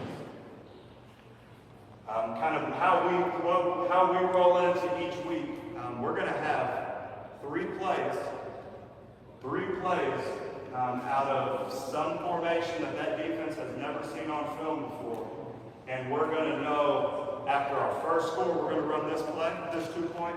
After our second score, we're going to run this 2-point. And after our third score, we're going to run this 2-point. And that's going to be our, every week, we're going to have 3 plays rolling into that game. And those are going to be our first 3 2-point plays. And then after that, we'll just call whatever, whatever is in your offense. So this is kind of how it works. We have one segment on Mondays in our in-between time where special teams would normally get worked. All right, but because we're not kicking extra points, we substitute it with this, where we install it, we show it to them on a book, and we rep each play. One reps at one time, the backups rep at one time, because I want no matter who's in there, it's not a personnel grouping. So whoever's out there on the field, we're getting back to the 2-point, and we're going to run it. So you can see we got this is just an example. I don't even think he catches it. And then we roll on to the next play. But the kids know, first touchdown, this is exactly what we're running. And we run it. We get 2. Second play.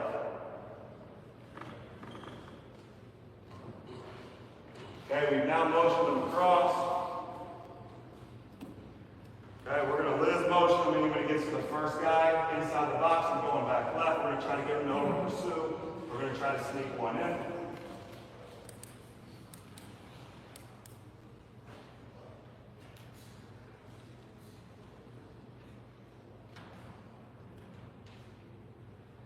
Okay, we caught him over pursuing.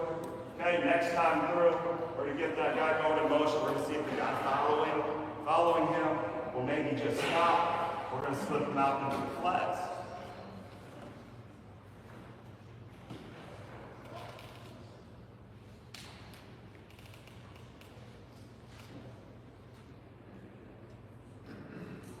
See the guy running with him, kind of stops. And we start the game and we stole 3 points.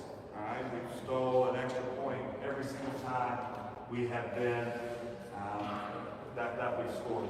And that's kind of the mindset we take when it comes to 4th downs, going for 2. If there's a chance to extend a drive, if there's a chance to go for 2, then we're going to do it. We feel really confident in our kids, in our offense, that at minimum, 1 out of every 2 attempts we're going to make.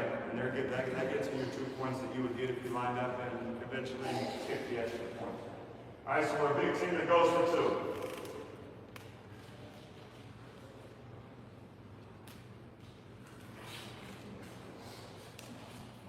Okay, it allows you to get formations you might not normally do.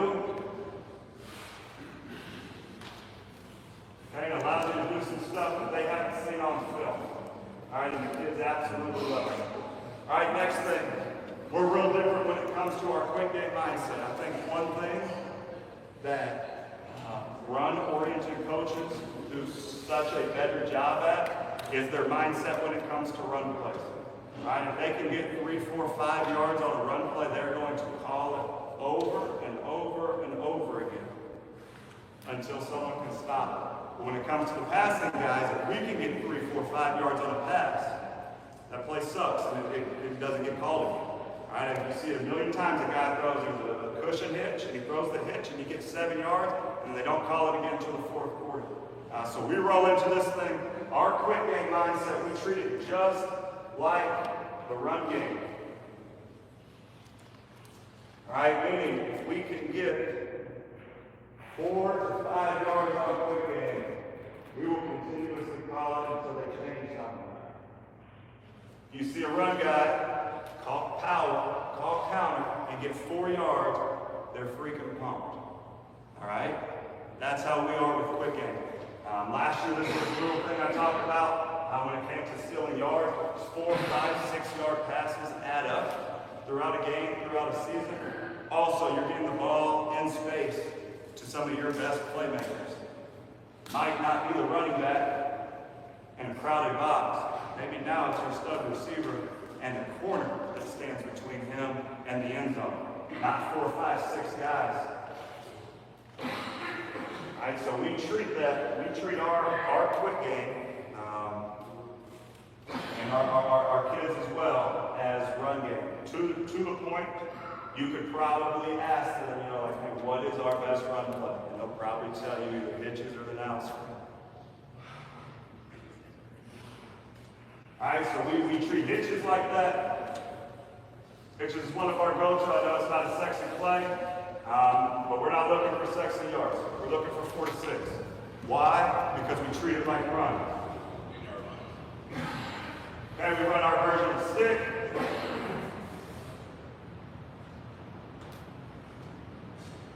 Again, we treat it as run.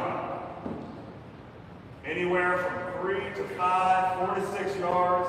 Anything else after that, man, is just an added bonus, just like it would be if you handed the ball off and one pop for a big play.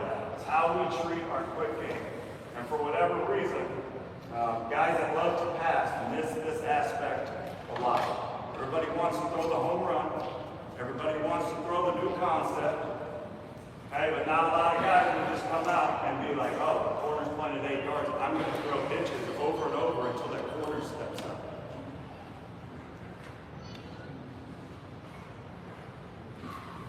Okay, and then our now screens. I'm just telling you right now, this is nothing but toss sweep.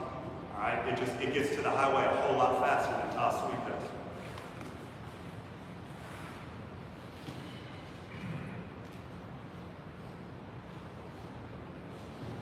Okay, so rewiring your minds when it comes to quick game. Treat quick game as your run game, and you'll see your completions, you'll see your quarterback's confidence, you're going to see your numbers go way up. Don't forget about your quick game just because it's not a big time, big yardage play. Because as you see, sometimes it can be just like it is in the run game.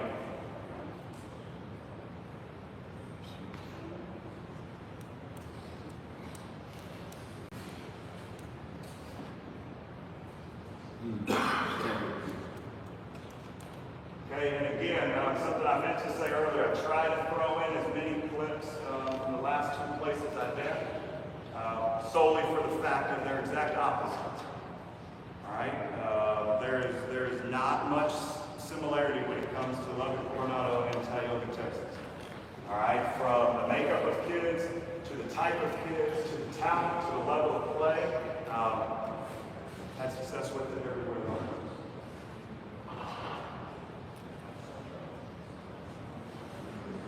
All right, next thing, scheme-wise, the RPO game. I love the RPO game. The stuff Coach was showing the last presentation, you can watch that stuff all day. It's not me though. All right, I'm not going to marry myself to the RPO world, to the RPO game. But on the other end of that, I feel like in this day and age, it's either all in on the RPO or the RPO's out the window. All right? We live on one really simple RPO play. And we just simply throw our replace routes, which is whether that's a hitch replacing a hang or they stacked up and we are throwing a little stack stab off of it. Again, nothing fancy. Just if that hang falls in the box, we throw the hitch. All right, your RPO game does not have to be multiple first level throws, multiple second level reads. Now I got to read the safety, and I'm going to throw the plants, I might do it. It can be as simple as my eyes are off that outside backer that we call the hang, and if he falls into the box, I'm going to replace him with the hitch. If he stays out, I'm going to hand the ball off. Again, nothing sexy, but you can make a living off of it.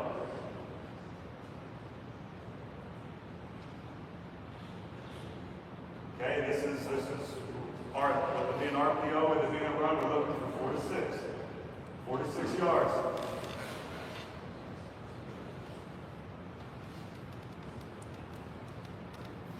Okay, especially when it comes to the air raid world, I've talked to a lot of guys, and it's always, I just don't have the time. Right? I don't want to marry myself to the RPO game. I don't think you have to. I don't think you have to.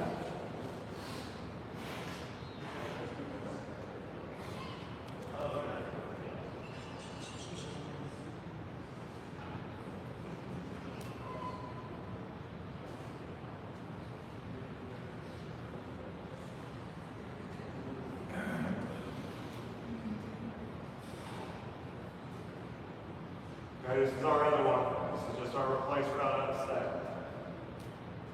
I want to put one guy out there that wants the hang and stay in. We just replace him.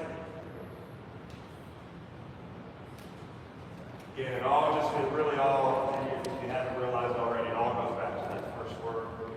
We try to be the most simplistic efficiency in the state of Texas. All right, last one, scheme-wise, sprint out. We do our sprint out in a conventional way. We don't have any sprint out plays.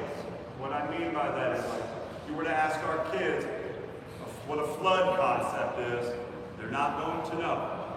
Right? They don't know what a flood is. Right? We don't have a play called Florida that means flood. Right? We signal our receivers what route to run on that play. Right? From a receiver standpoint, they know coach is going to signal outside in. From a line standpoint, we have one sprint out protected. We waterfall and let the running back help us put in, or a walked up hang. And our quarterback knows as soon as I've seen sprint out from coach, I'm going to read low to high. Coach is going to put a low route out there. He's going to put a high route out there. And I'm going low to high to run every single time. We do not have a play. All right? There will always be a low. There will always be a high. And as goofy as it sounds, it allows you in the sprint out world to play Madden in real life. You can do any combination of any routes that you want without the kids memorizing anything. There's always going to be a low, there's always going to be a high, and if for whatever reason low to high is taken, take off, get what you can, and don't get down and get out of bounds. Okay, majority of our sprint out, we're sprinting out to put somebody on an island. We sprint out a ton, really for two reasons, for three. The first reason being it's a part of what we do. All right, I like the sprint out passing aspect of our offense. We sprint out a ton whenever we're facing teams that blitz a lot. Okay, easiest way to pass pro all that trash is to run away from the trash. Right? Or if we've got defensive linemen that are superior to us and we know we ain't going to be able to sit here and pass that against them. But again, they don't know a play. They know there's always going to be a low. There's always going to be a high. Run the route coach signals to you. So that would be something as simple. If I wanted to call an old school flood concept, outside guy runs your mandatory outside release fly. Inside slot, middle slot runs the out. Inside slot runs the quick arrow. For us, it would just be our sprint outside, and then it would just be a fly out arrow. And there it is. There's flood without them memorizing anything. Those receivers are just simply, well, cool, he gave me a flow, and that wide out's up. He gave me an out.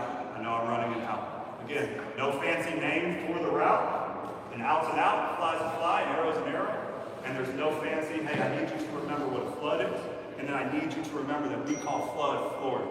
So I need you to go Florida, flood, and execute the play. It's, hey, here's the route. Go execute the play. Quarterback's going to read low down.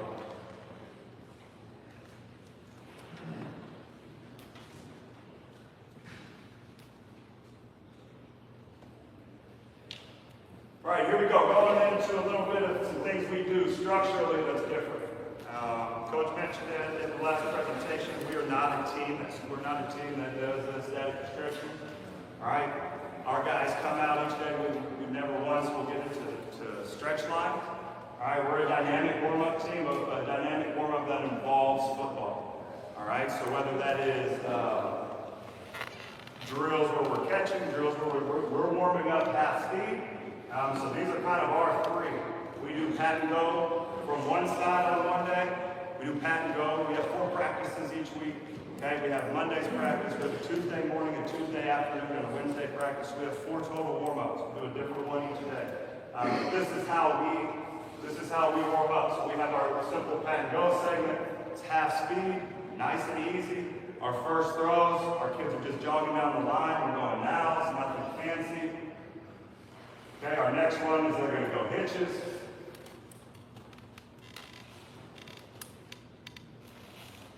Next one they're going to go is they're going to go speeds.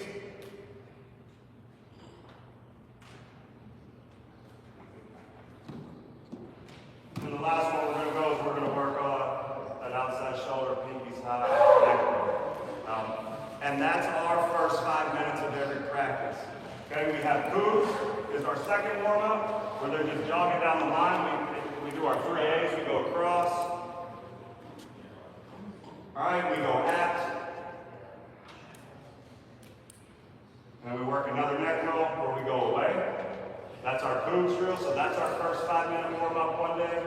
We have our knife drill, where we're really focusing on knifing upfield. Okay, we go hitches, and you can see the 2 little cones are not allowed to leave that. They have to catch it and knife immediately straight upfield. We don't want all the horizontal dancing. We want a knife, we want to get yards. We go hitches. Okay, then we stem that hitch into a stick.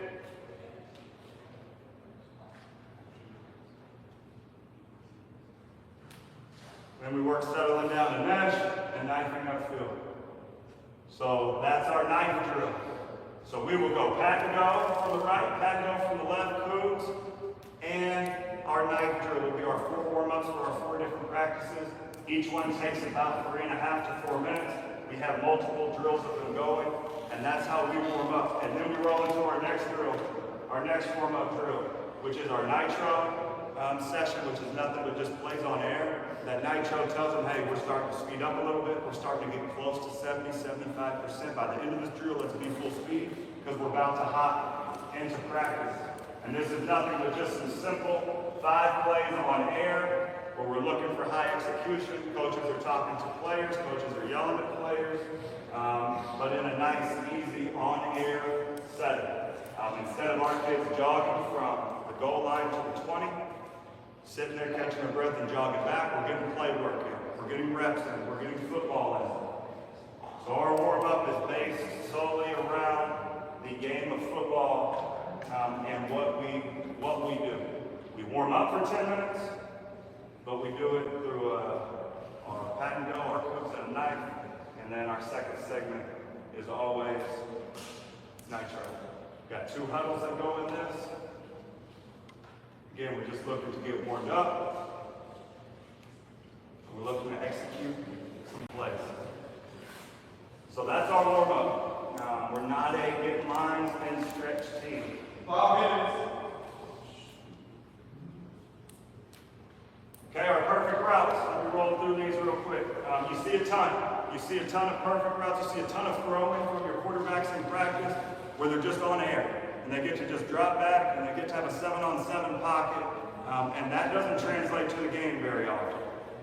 All right, so majority of our throwing stuff, our perfect routes, we do with the one-on-one pass rush. All right, so our linemen get to work some one-on-ones. Our quarterback gets an actual look at what a real pocket might look like. He gets to work some movement. We work middle, we work left hash, we work right hash. That's another thing you see a lot. Perfect routes, and it goes to the same spot every single day. You go perfect routes from the middle of the field and 40 every single day. We don't, all right? We don't do a ton on air. We want as many things as possible to be just like the game. All right, so we do our perfect routes like this.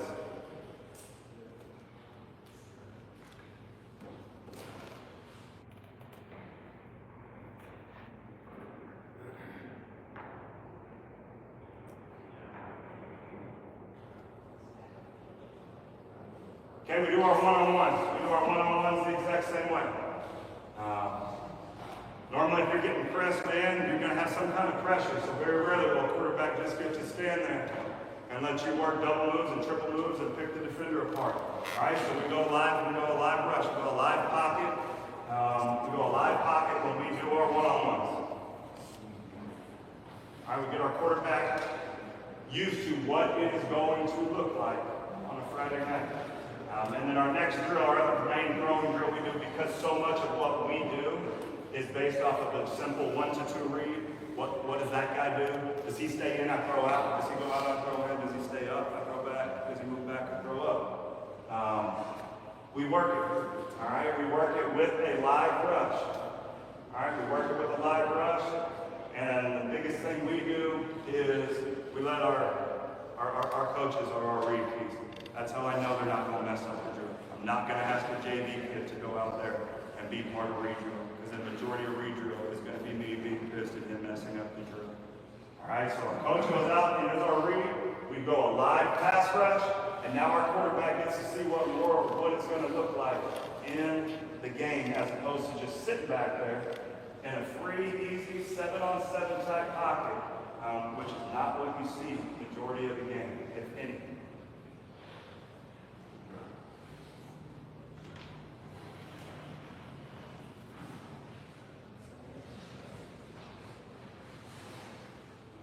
All right, and then our last thing, our weekly structure. I really want to get to this last slide. This is just our base weekly structure. You can see we have one practice in the afternoons, and I'm at a smaller school, so you're talking about kids going offense, special teams, and defense all in one practice. All right, we go whole practice on Mondays. That's our longest practice. On Tuesdays, we go offense in the morning, defense in the afternoons. Wednesday, we go a full practice after. Thursdays are one day that we use the athletic period for football. Our athletic period is for lifting.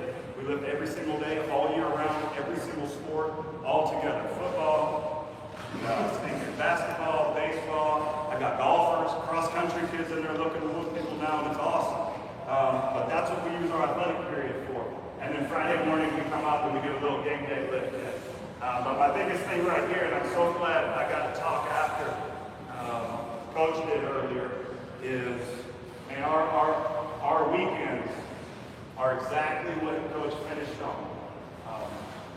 We do not meet for 1 second on the weekends in person. We do not come up to the school on Saturdays. We do not come up to the school on Sundays. Every coach has their setup of what needs to be done at a certain time. Here's the thing. Coach said it perfectly.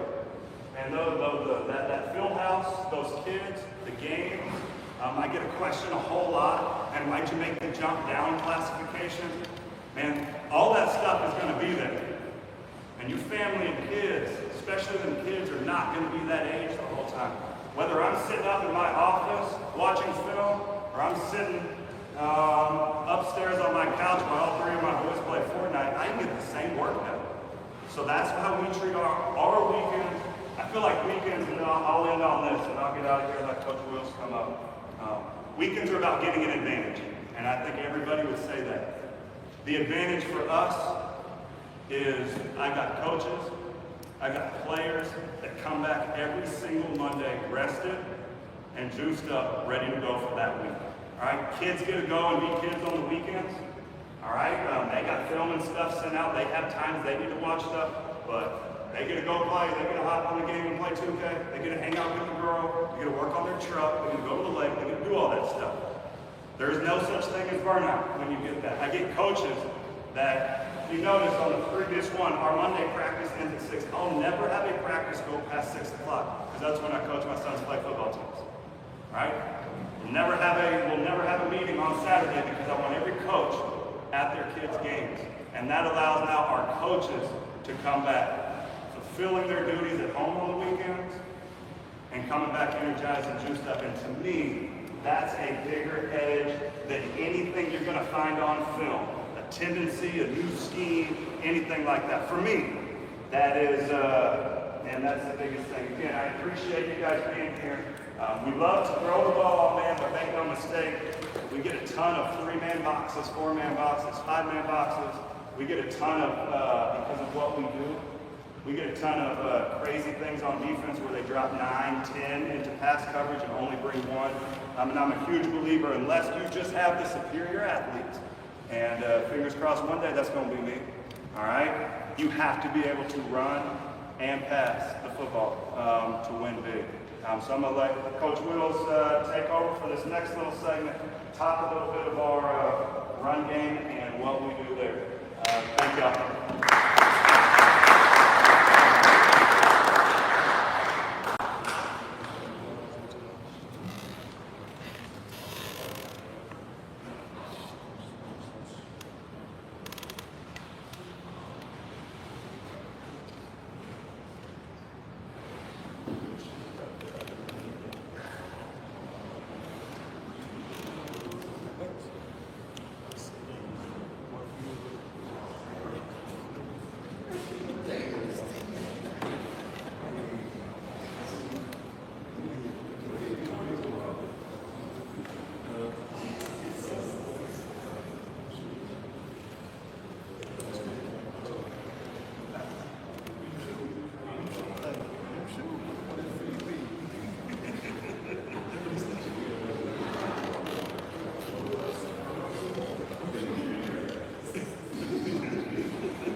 All right, I can't get the little other thing to work, whatever, it's cool.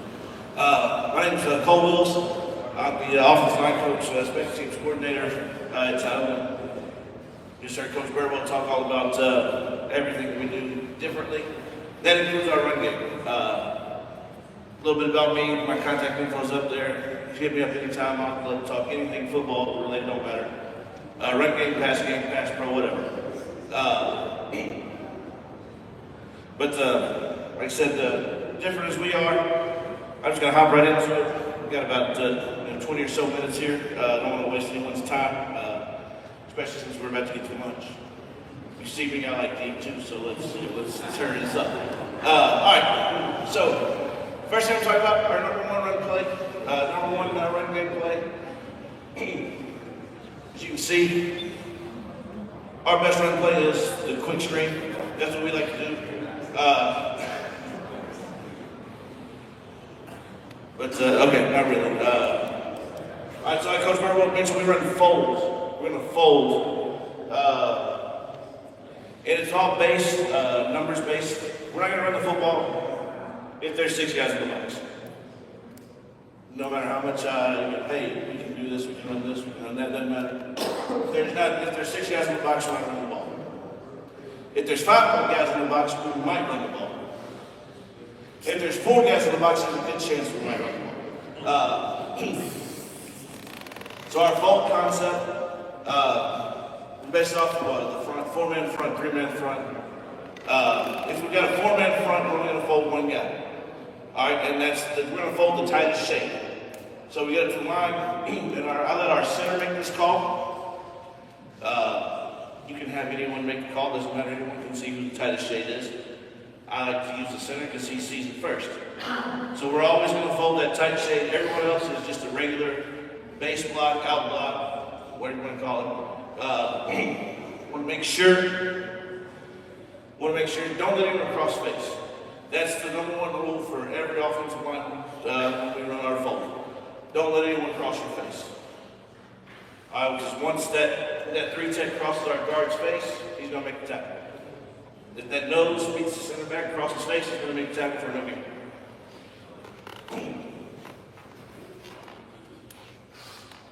All right, and then off of that, we've obviously got our RPO game, which is very, what we do a lot as well. But 4-man front, we're folding the tightest shape. All right? Now, if we go 3-man front, we're going to double fold the tackles.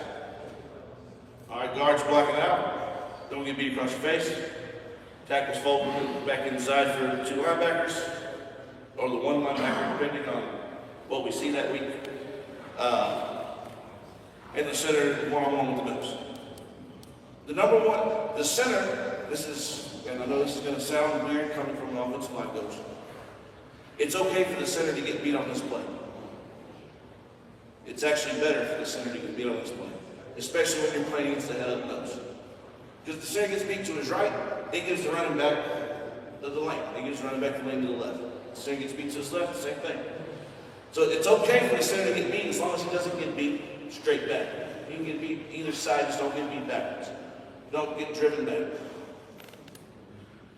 All right, so here we go, a couple of clips here.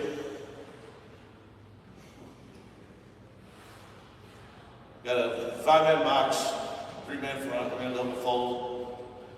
You can see right there the center. Center loses to his right, it's okay. He's making contact between the ball carrier and the defender. No one loses inside across their face. All right, we'll pick up some good yards here.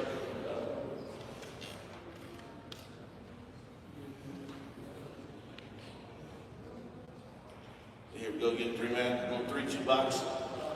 Again, talking about doing things different, to piggyback on Coach Birdwell. One thing we stopped doing, we watch teams on film. It was okay, hey, they're a 4-2-5, okay, they're a 3-3 with 3-3 stack, whatever. We stopped worrying about what they do against other teams. Monday we work a 3-man front with a 3-2 box. Tuesday we work a 4-man front with a 4-1 box. And then Wednesday we kind of throw everything in. Is it a 4-2? Is it a 3-3? A 4, whatever it is. Because we've noticed that teams play us as much as we throw the ball, as much as we throw the ball deep. We get in the game, and we've worked that 4-2 box all week. And now they're playing a 3-man front with one linebacker because they dropped the guy back deep to play 3-high shell because they don't want to stop our vertical passing game. Now right here, you see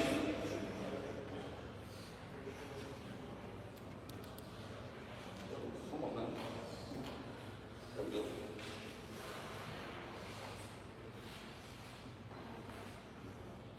All right, 3-man box with the 2 linebackers. Right, no one folded right here. So that's one of our tags off of this. If we're playing a team that we don't like to bring pressure up the middle line, or they're going to blitz those linebackers, all line will have free range to make a base call. All right, we start calling base. They know they're just going to base the man in front of them, whether the linebacker, end, whoever it is, because they're sending some type of blitz. We don't have time to fold. All right, so we've got to base that man in front of us so we have a chance to get the play off.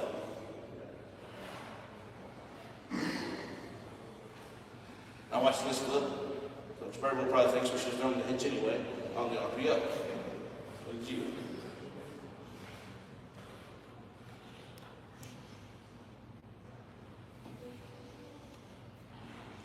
All right, and then to stick with the base call, anytime we're inside the red zone. All right, because teams, you get down around the red zone, you get down inside the goal line, teams want to bring a different look. They want to bring extra defenders in the box. They want to bring different guys on the line of scrimmage. They want to go to their goal line package. All right, we're going to automatically base it. So the kids know anytime we're inside the 20-yard line, we call fold, it's base, automatic. We're automatically basing.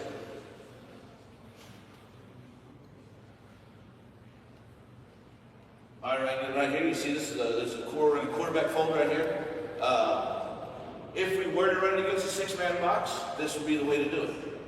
All right, and we do that a lot to get on the goal line because teams can press. All right, we want to, it's fourth, it's 3rd and goal from the 1. We can run quarterback fold. Now we have a lead blocker.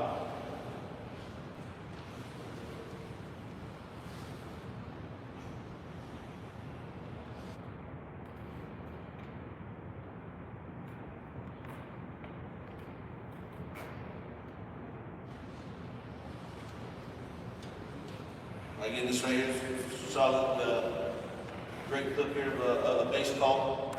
Because we knew we had quarterback fold called right here, and we had a base call because we're in the goal, we're inside the red zone.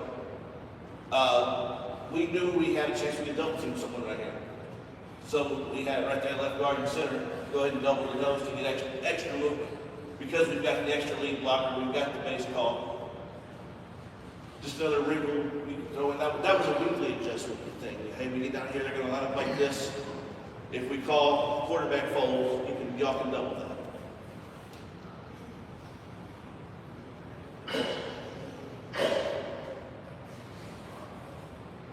All right, moving on.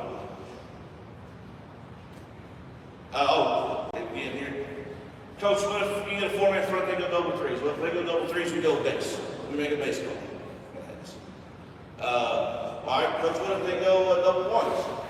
All right, we have what we call a buff call. All right, and buff is talking to the left guard only. The left guard knows that, and everyone knows that going in, because that'll be something we rep in the summer, in the spring, the first week of practice. We play a team with a 4-man front, they give us double ones, we know we're making the buff call, and that means the left guard's pulling through the B gap. All right, we want this to be an A-gap play, A-gap's close. There's a guy there. So we make a buff call, left guard into the B gap.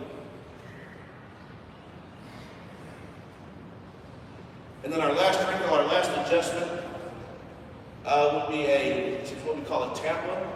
Because it's talking about tackle, it starts with the T, Tampa. All right, if that defensive end on the shade side, right, closest shade, tightest shade, so we're folding, that end is playing more like a 4-eye or a head-up 4. We're not sure if he's an inside player, B-gap player or not. We'll make a Tampa call, and now it looks more like dart than it does fold. All right, but it's still the same concept. So instead of the guard, it's the tackle.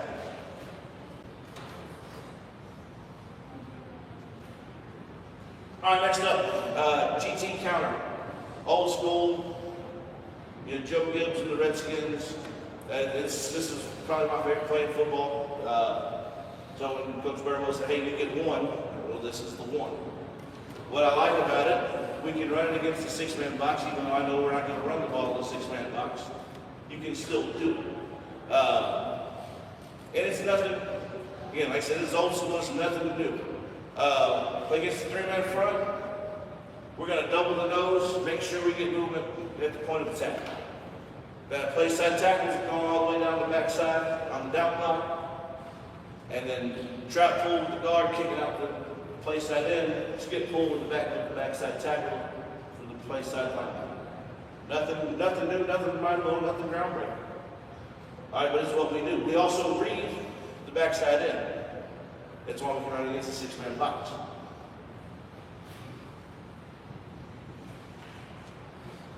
All right, and so with our RPO guy, I thought y'all just run the replace route with the hitch on the backside. Y'all's RPO. Well, we do, except if the quarterback's reading anything. Those hitches, the receivers know those hitches turn into, I got to block the guy in front of me now versus run my hitch.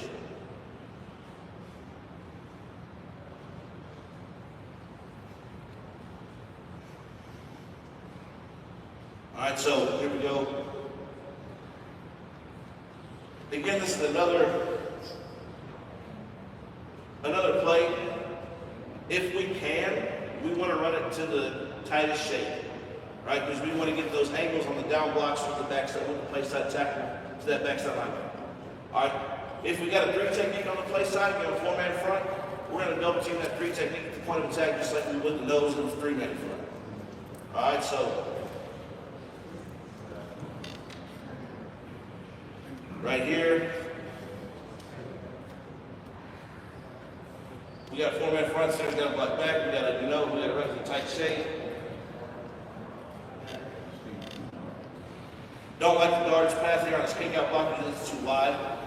As far as schematics go in teaching, right, we teach that guard to pull that trap pull. He's got to be up in the line of scrimmage, attacking that near shoulder, that defensive end. If he goes out even a little bit, it's not as effective, it's not going to work because that end can slip underneath and still make the play.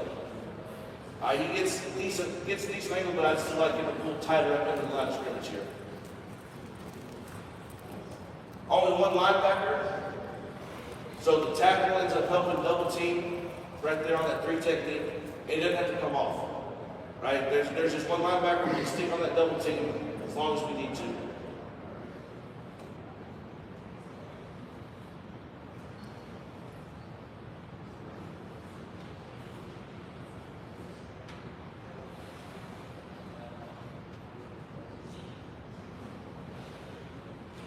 All right, three-man front here. We're going to double team that nose.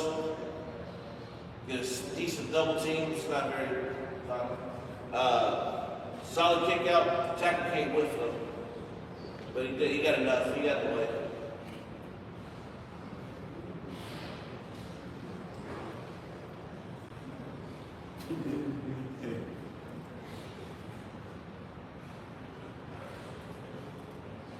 That is not what you want to center, but it was effective. Again, this early in the year, this is the first game of the season, and we just had 4 linemen go down with injuries. So this guard here on this pool, that's not what you want at all. All right, he's got to be downhill, up in the line of scrimmage, coming off center's butt, attacking that near shoulder.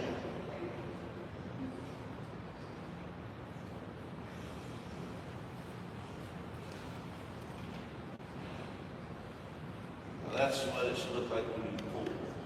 All right, this right here, this is probably my favorite clip from last year. Got 2 kill shots on the line. Wasn't a great play, but I mean, I showed this clip to all the linemen several times, and this is what it's supposed to look like when you pull.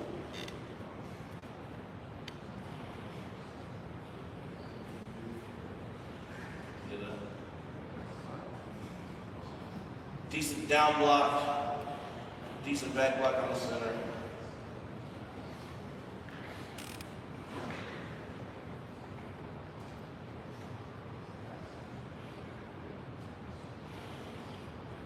All right, one thing that we will do,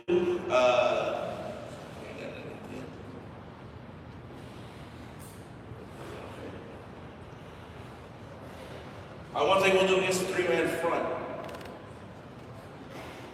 is if there is, we're running play side tackle, say we're running counter to the right, the play side tackle will make an Oscar call because he's got a head up defensive end, he got a head up 4, right? He maybe stayed inside the 4-eye.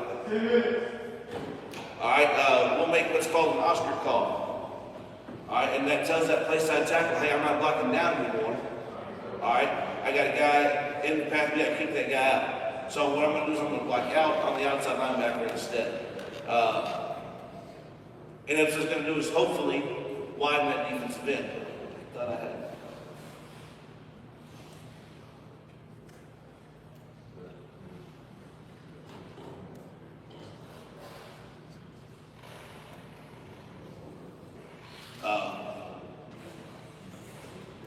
All right, so right here, instead of the left tackle, instead of blocking down, if there was an extra outside threat, outside backer, he would block out to that threat. So now we're kicking out the end versus kicking out an outside linebacker.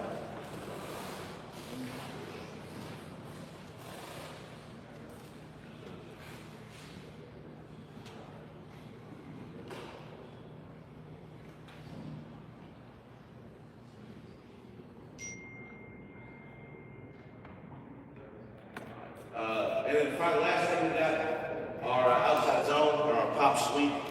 The one thing, this is a run play for us. We consider this a run play. However, we don't get rushing yards because everything we do is off the dead toss.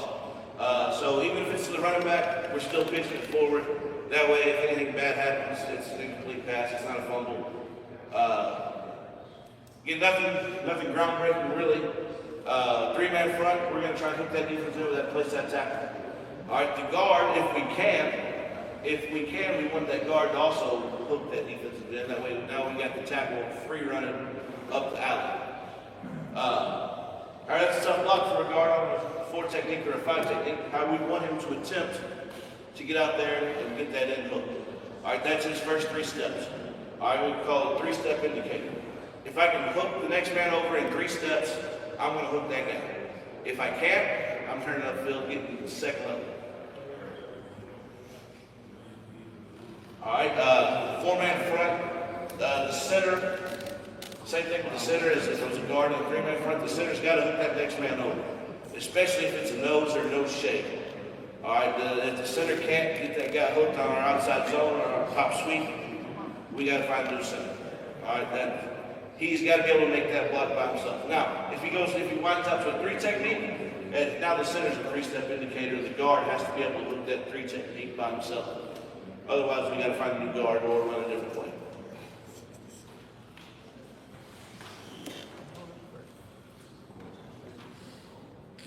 All right, and then one of our adjustments. All right, we'll make an adjustment against the 3-man front. That guy's playing a 4-eye. We'll make what we call a Miami call. All right, if that guy's playing a 4-eye, we're just going to have the tackle block down and the guard wrap for the next level. It's a lot easier, it's a lot better angle for the guard on that pull to wrap for that place on linebacker than it is for that guard and tackle to try and double team and work up. All right, it's a lot less, it's a lot easier for that guard to get there versus, hey, we're going to combo, who's coming off, you call whatever y'all call it. All right, it just makes it easier. Hey, Miami, guard pulls, we're going to track that back.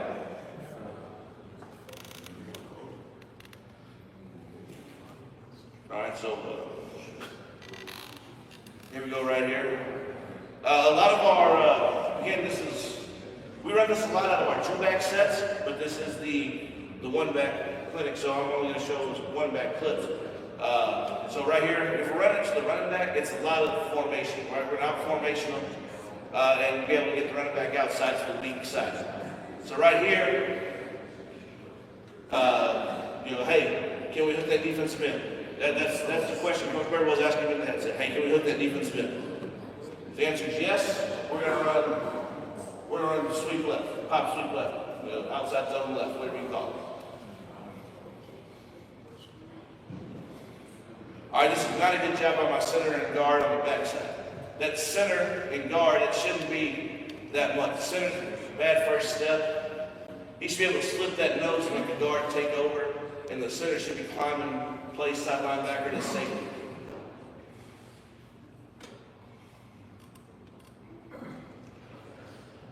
Play side guard. I get the play side guard here for being a little handsy. I don't know. I didn't necessarily agree with it. I will also run with the quarterback. I will run with the quarterback. Again, nothing fancy, right? Just look the guy. Here's a Miami call right here. Do not like the pull. This is not like the pull from our left guard here. It's not exactly how we teach it. I don't know why he's going so far backwards, but he gets around, and not sure what the running backs do. The running back should be lead blocking here for the quarterback.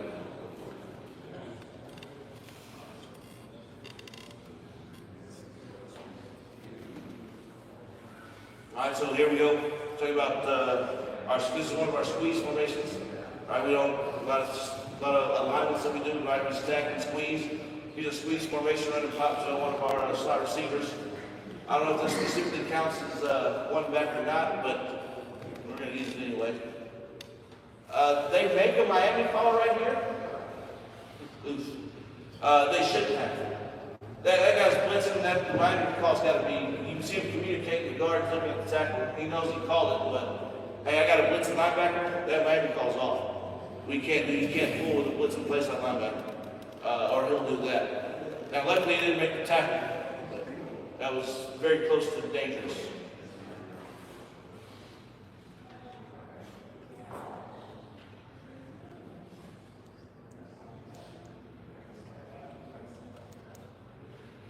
All right, one thing we'll do.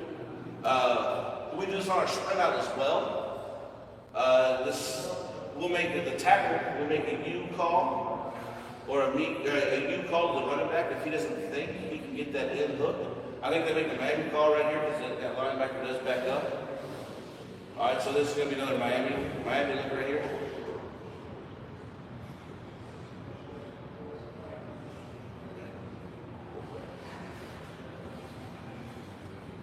All right, so right here. So right here, just look at this right tackle doesn't think he can get that in hook. He's going to look back at the running back and make a U call. Hey, you. And that running back is now responsible for that defensive end. And the tackle's going to climb the second level. We do that again on our outside zone and on our spread out stuff. I don't know what the communication is here. This is game 2 with a freshman guard. So I'm not exactly sure what they did here.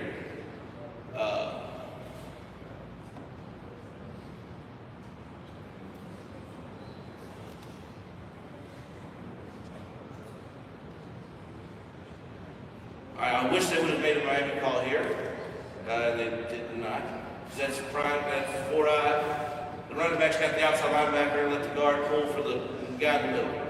It should be easy as that early in the year, new guys in different positions.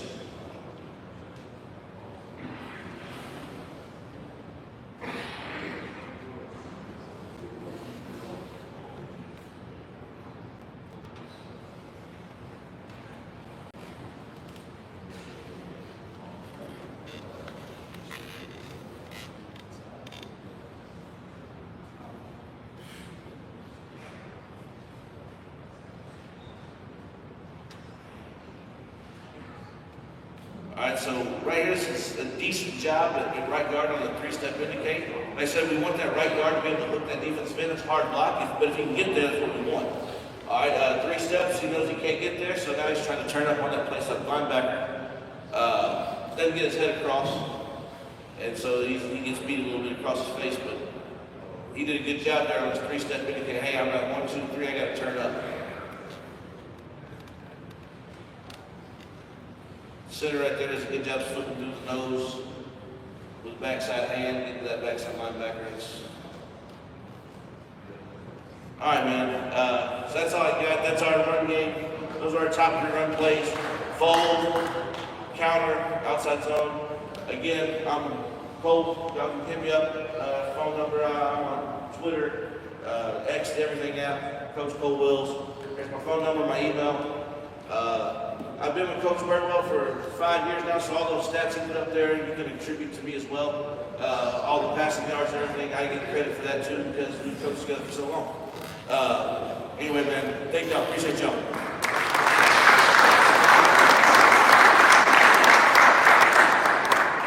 Man, if you can't take anything away from that, man, that was some good stuff, good stuff. This was Birdwell's 2nd year, so he was gracious enough to come back and do it again for us. We're about to head into lunchtime, so a couple notes. We have pizza. We started the line on the wrong end, so you're going to have to walk to the back side. There's going to be cheese, pepperoni, hamburger.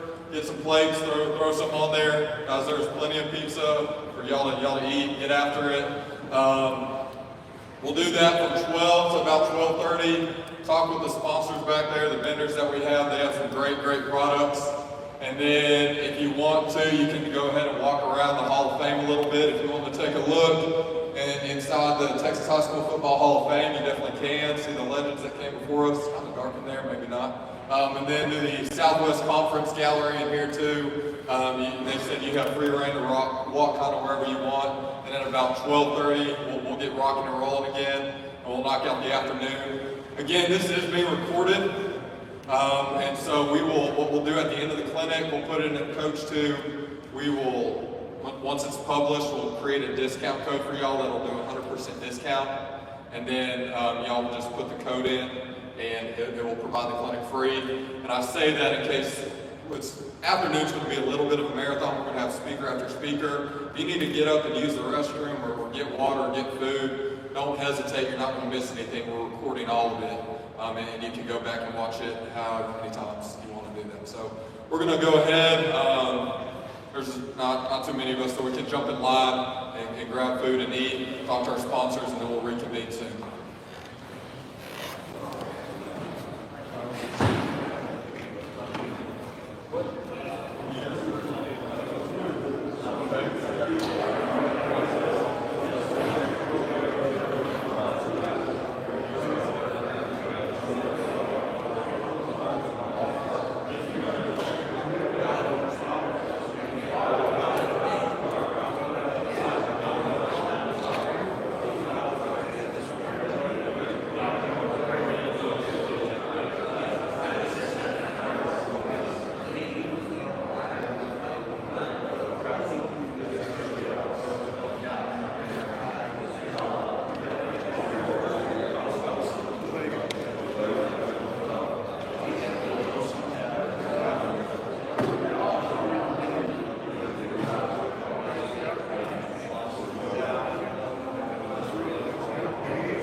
to go. We're going to get back into it. Should be loaded up on pizza by now.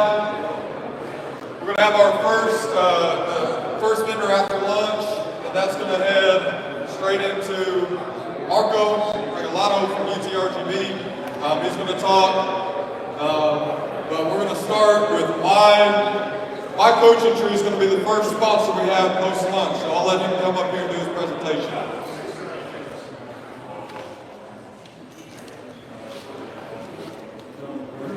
All right, hi Coach.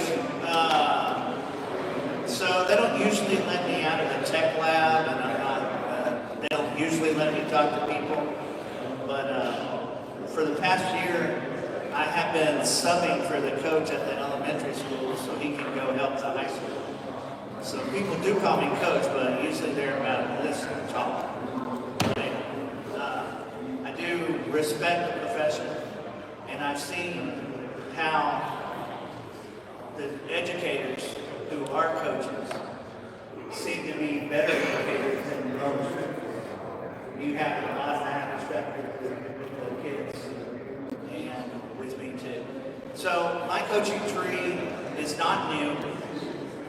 We have been doing the job board for the Texas High School Coaches Association for 20 years. So you may already know us from that. But it's much more than that now.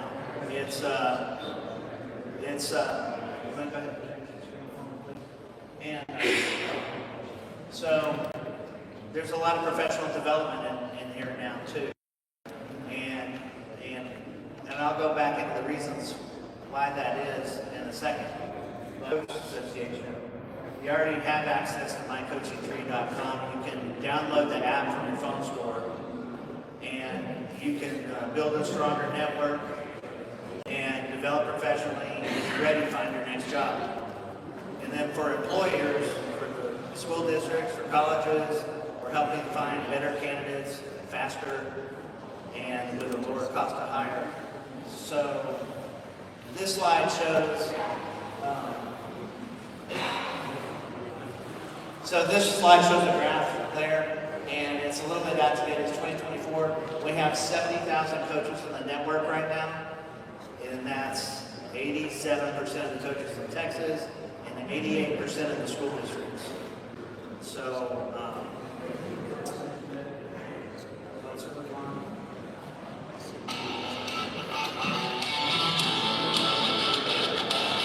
So here's my full video.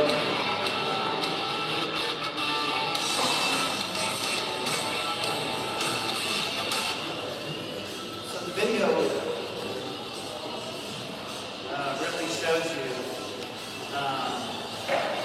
you have a lot of people invested in your future, like Matt Rule, Joey McGuire, D.W. Rutledge, who's for Texas, legend in football. And they've all invested in your future of coaching. There's so many people leaving the profession each year, about 20%, and they never come back. So we're really trying to bring some tools for you to help bring up the younger coaches and keep them engaged. And we think they'll really like it. I'm hoping that you'll download my coaching tree from the App Store and have it on your phone. Let's go ahead and move on. I'll try not to save too much of your time. And again.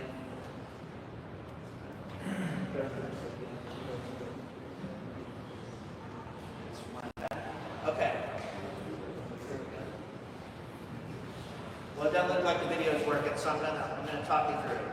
So, one new part of mycoachingtree.com on the app or on your desktop or whatever is the AI mentor.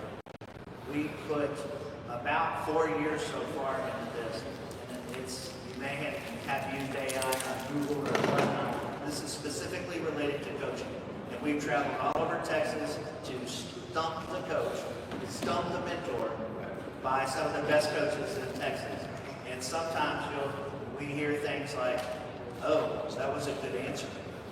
And it can help you with things like that you might not know you even care about right now, but how to have that difficult talk with a parent, or how to have that difficult talk with a student, or all of a sudden you have new coach, new to the school, new to the industry, and they can ask it, how do I arrange a soccer practice? What's my soccer practice schedule? And it'll just jump it. And then it's something that they can go through and then bring it to you, coach, for your advice. Would you include all these things? Maybe not this, maybe that. But it's a good resource. It's a good resource if you're a veteran coach or a new coach. And I think you'll really like it, and I hope you'll try it out. So we're going to be at coaching school, and we're going to have giant cell phones with the app on it. And we're hoping you'll come by and you'll try it. If you don't try it before then, we're hoping you'll try it at coaching school. And come by and see this stuff. Like I said, there's a lot of coaches that have invested in this, not to make millions of dollars, but to help the profession. So none of us in my coaching tree are ever going to get rich, but we can't help the coaching profession. And I don't usually read a screen, but this is from D.W. Rutledge, who's one of my heroes and Texas football legend. And I don't think anyone's ever going to name a stadium after me, but he'll be there at coaching school too. This is what he said: I believe coaches have the unique opportunity to shape our society in a way few others do. Our profession has relied on mentorship as a vital part of developing coaches who understand their mission. Changes in society make guiding coaches to their mission increasingly difficult, and as a result, more quit the profession each year. The departure of coaches threatens sports at all levels, from youth to professional. My coaching tree is using the power of community to help develop of coaches evolve so we can help more coaches stay and continue to serve. So that's it. That's what we're all about. So we're hoping that you'll use the job board. Hope you'll use the professional development. We're working with Texas A&M, Thorne McFerrin School of Coaching Academy, to help flesh out the professional development section of the app, and it just gets better each year. So anyway, thanks for your attention, Coach, and I hope you have a great rest of your conference. And go out there and keep doing what you do. You're touching more lives than most people ever do. Thanks, Coach.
All right, everybody, how's everybody doing? Good. Hopefully y'all didn't eat too much pizza and you need that after lunch nap. My name is Marco Regalado. I'm the running backs coach, recruiting coordinator at the University of Texas Rio Grande Valley, which is the newest Division I football program in Texas. Okay, we actually play our first game in school history August 30th, open up against Sul Ross. Should be a sold out crowd, should be fun. You know, it's been a really cool, unique process. I got hired November 28, 2023, and you know, we have a clock on the wall that's constantly telling us how many days till kickoff. I think there was like 650 days when I got hired. Right now we're less than 100. So, you know, you can imagine not having any football games for dang near 2 years. You're probably we're chomping at the bits, man. We want to coach a football game. But really excited to talk to you guys and a little bit about me. I was a high school football coach for 5 years.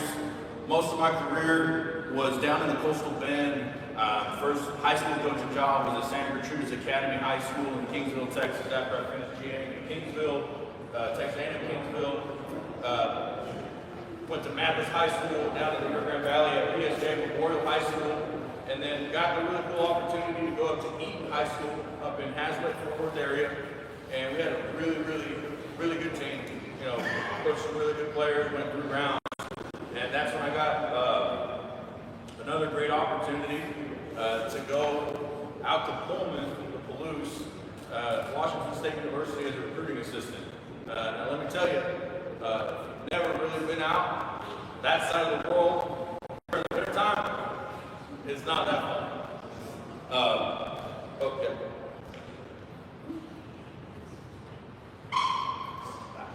Yeah, so going out to, Pullman, Washington in the winter wasn't the coolest. 3/4 of the year was really awesome though. Got to meet with some great people, work with some great people, really learn how the recruiting side of things worked. Worked my way up as a recruiting assistant, director of recruiting. That turned into a great opportunity to work for Coach Bloomgren at Rice. Amazing man. And we had a lot of fun there at Rice. I won some football games, qualified for some bowl games, and signed some really good players. Which then in turn turned into this opportunity for me. I love and enjoy the recruiting side of things, and I still do it to this day. But at the end of the day, I was a ball coach, and I had that itch. I wanted to get back on the grass. So blessed to be able to coach running backs at UTRGV. And one thing I've always tried to instill in the room since I was a high school coach, still do the same thing now, is how to have a vertical mentality in the running back room. Because I truly think that's something you can develop. Okay, we'll skip through that. Let's just talking about an okay guy. Okay, here we go. Why and what is a vertical mentality? Okay, when you get to work in a recruiting department and you're recruiting high school football players, high school running backs at all different levels, you notice certain trends, and then you see when they get on campus and what are the toughest things that they have to learn to adapt transitioning into the college game. And the first thing is high school football players are used to open space. Okay? The hole for a high football player may be one you can drive a car through. Okay? It's a lot tighter, okay, at the college level. It's a lot faster. A lot of the times they're a running back because they're probably one of the better athletes on your roster. Okay? And they're probably better athletes than everybody else on the field, so they're just going to outrun them, hit the sideline, use the sideline as their friend, and just outrun everybody. And like I said, college game is faster and tighter. Also, having them understand that not every play has to be a 90-yard rip for a touchdown. A run for 3 or 4 yards is a hell of a run. It's getting rid of those negative runs when they're trying to do too much, trying to be that Barry Sanders type back. It's getting downhill, get vertical, get us positive yards, keep the chains moving. Okay, that's what makes a great back. Okay, because at the end of the day, we're trying to get first downs. Okay, we're going to search for gashes in the defense. But one thing you're going to find too, and I try to tell my guys, stop doing too much. Okay, explosive runs happen. Why? Because defenses are misaligned, over pursue, or miss tackles, and you're doing your job. Okay? If you do your job, run the down-in mentality, let the defense do whatever they do, okay? Good things happen. Okay? That's how we're going to get those explosive runs. Okay, high school running backs, like I just talked about. Okay, they're going to try to run to the sideline, use your speed. Not everybody. Okay? Some kids just have that natural ability, but a lot of times, you know, why not? If they're faster than everybody, outrun everybody, but you're not faster than everybody at the college level. You know, it's pretty funny, you know, this fall we had a team full of freshmen, and they were all the big dog on their, you know, on their respective teams. So I get a running back in, he busts out, you know, he breaks a run, and then gets hawked down.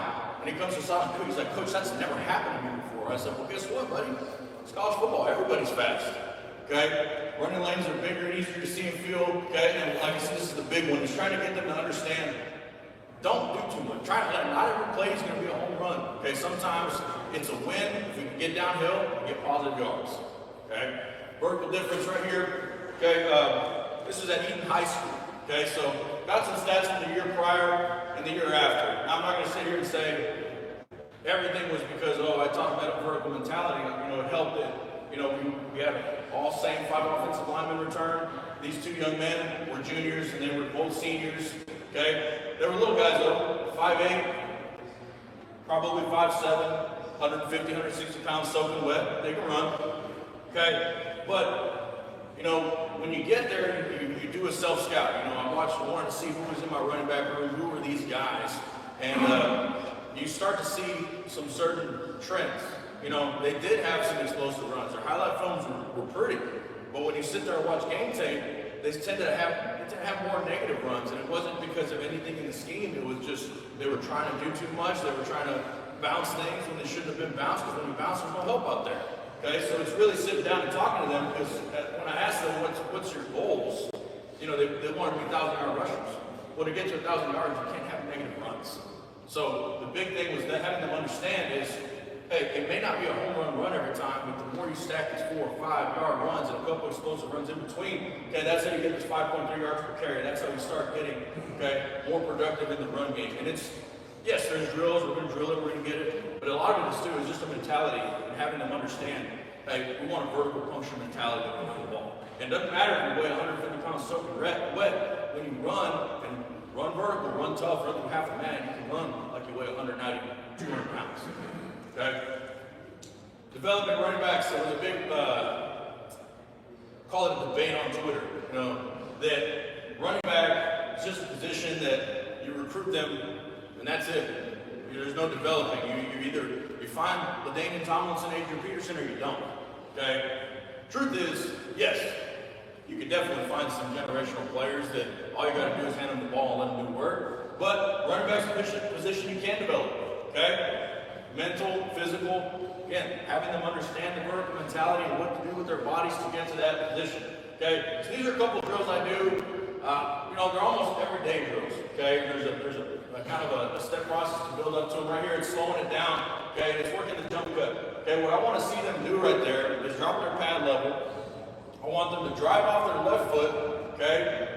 Execute the jump cut. Now right here, these guys are wrong. Okay? You see, they're not driving off that left foot. They're using that right foot right there and pushing off that one. Okay? So this is why we record our drills, so they can see what they're doing wrong. Okay? Right there. Same thing with this next young man, okay? This is, again, for a bunch of freshmen, we were getting pads there the first couple of days we got him out there. Right here, you see this man, TJ, the man out of Bernie High School right there, okay? That's what it's supposed to look like, okay? Driving off that left foot, okay? Driving off that left foot and running up, pressing the heel line of the offensive line so you get as close to the bag as you can, okay? And then last young man is just, we're off, sorry. When you have a bunch of 17, 18-year-old freshmen, okay, they're going to make some mistakes. Right here, we're speeding it up. Okay, so same thing. We want to run, drop our pad level, get as close to the bag as we can. Okay, execute a jump cut right there. And then always, if you can, add a ball security aspect to your drills. Okay, same drill again. Okay, coach them up on, hey, press the heels of the alpha. I want you to get as close to those bags as you can. Okay, that's what I'm telling them right there. Get as close to those bags as you can.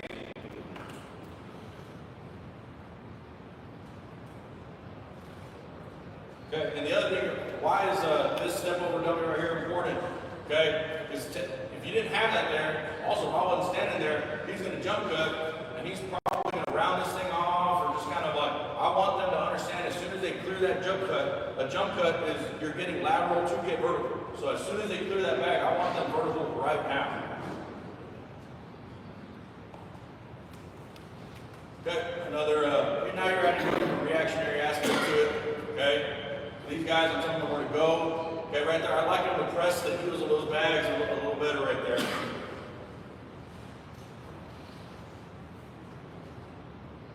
Go, same thing. Press to the bag a little more. And that's what I'm coaching them right there, letting them know we want to get as close as we can to the bag as we can, okay, before we make that jump cut. Just practicing good habits.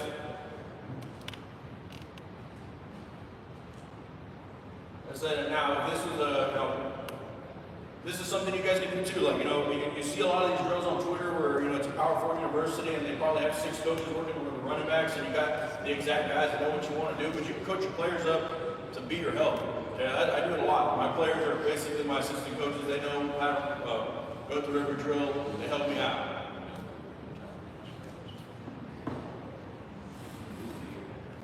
Okay, building off on it too. Okay, now we're just working our zone paths.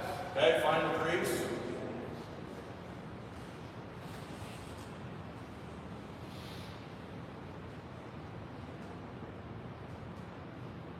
Right there in our inside zone path, step crossover, we're reading the play side guard.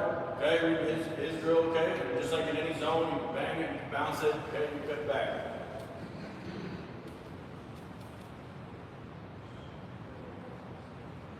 Right there, that's a good job right there. We're trying to press those heels of the offensive line, react.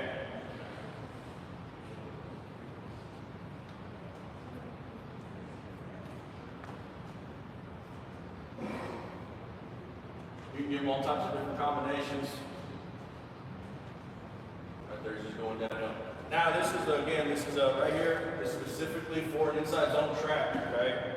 So I know a lot of times when you're inside zone, everybody's got different aiming points. Some people stay square, some people are aiming at the center's ass, okay?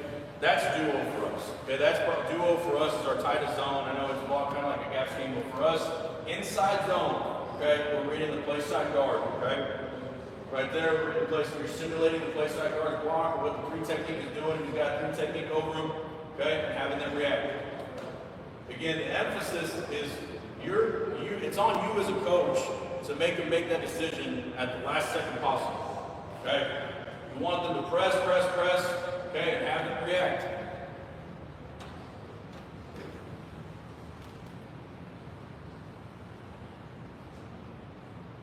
And they're going to make mistakes, coach them up on it. Okay, so like I said, you're simulating the 3 technique right there. Okay? There's a 3 technique across the face, you can get bend. Okay, now we got a couple clips. Okay, mind you again, we had a lot of fun, man, a lot of freshmen making freshman mistakes. Okay, so with this clip right here, okay, we're tracking our play side guard. I also have a general rule in my running back room. Okay, if something crosses your face, you're probably going to want to stick foot and get vertical. Okay, if something crosses your face, you're going to want to stick foot and get vertical. Okay, because at a worst case scenario, we're getting back to the line of scrimmage. Okay, and we're not losing yards. So if something crosses his face, he's going to stick foot, get vertical, okay? Again, he's not the biggest either. He's probably about 5'7". At this time, probably 170 pounds. But again, he's running behind shoulder pads. The other thing that's really big is we have a +2 mentality everything we do, okay? If we're in the offseason, we're running sprints and it's a 20-yard sprint, it's a 22-yard sprint. Everything we do in life is giving the extra, okay?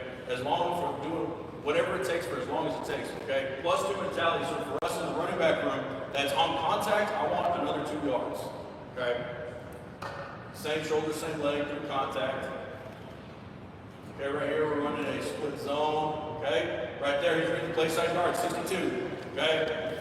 Another little general tidbit, if you start to see the back of their jersey, or for lack of a better term, you start to see their ass, you're gonna wanna cut up and get vertical right off that.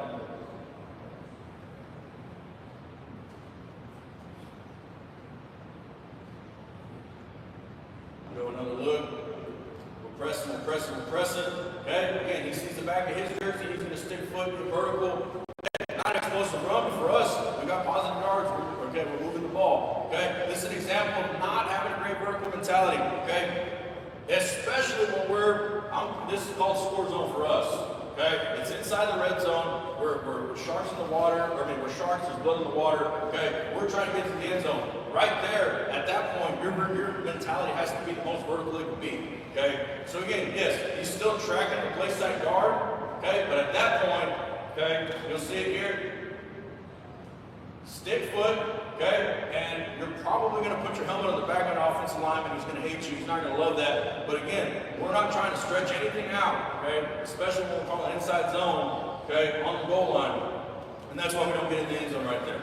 Not vertical enough.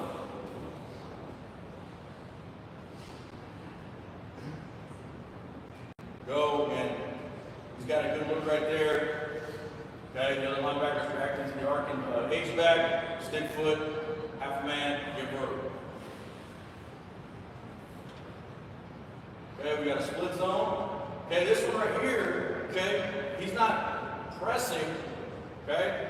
He's not pressing the guard, okay? He ends up overrunning it and bouncing it out, okay? It also falls into, okay, when we run the ball, we have tempos that we're set, okay? It's not about getting the ball and getting there as quick as we can, okay? We have different tempos set for inside zone. It's patience, okay? Right there, he doesn't have the patience he needs. He's got to press it, press it, press it. You'll see right about there, okay? That's what I'm talking about. Again, this is a true freshman running back showing up. He's playing at Bernie High School. They make deep runs. He's used to seeing holes that you could drive a truck through, okay? To him, there's nothing there. But now and again, I'm not in there. I'm not running the ball. I don't see what he sees, but this is why film study is great. Before he practices, we get out there and we show him this. And now he's starting to understand that that crease may not be what you think it is, okay? Right there, I think he's got a crease to get vertical, okay? And split the safeties. That's again, we're all learning, we're all getting better. Right here, inside zone out of our pistol set, okay? Still pressing, okay? You start to see the back of his jersey, you see some stuff across your face, stick foot, get vertical. Usually when you run the split zone, there's a nice little natural cutback.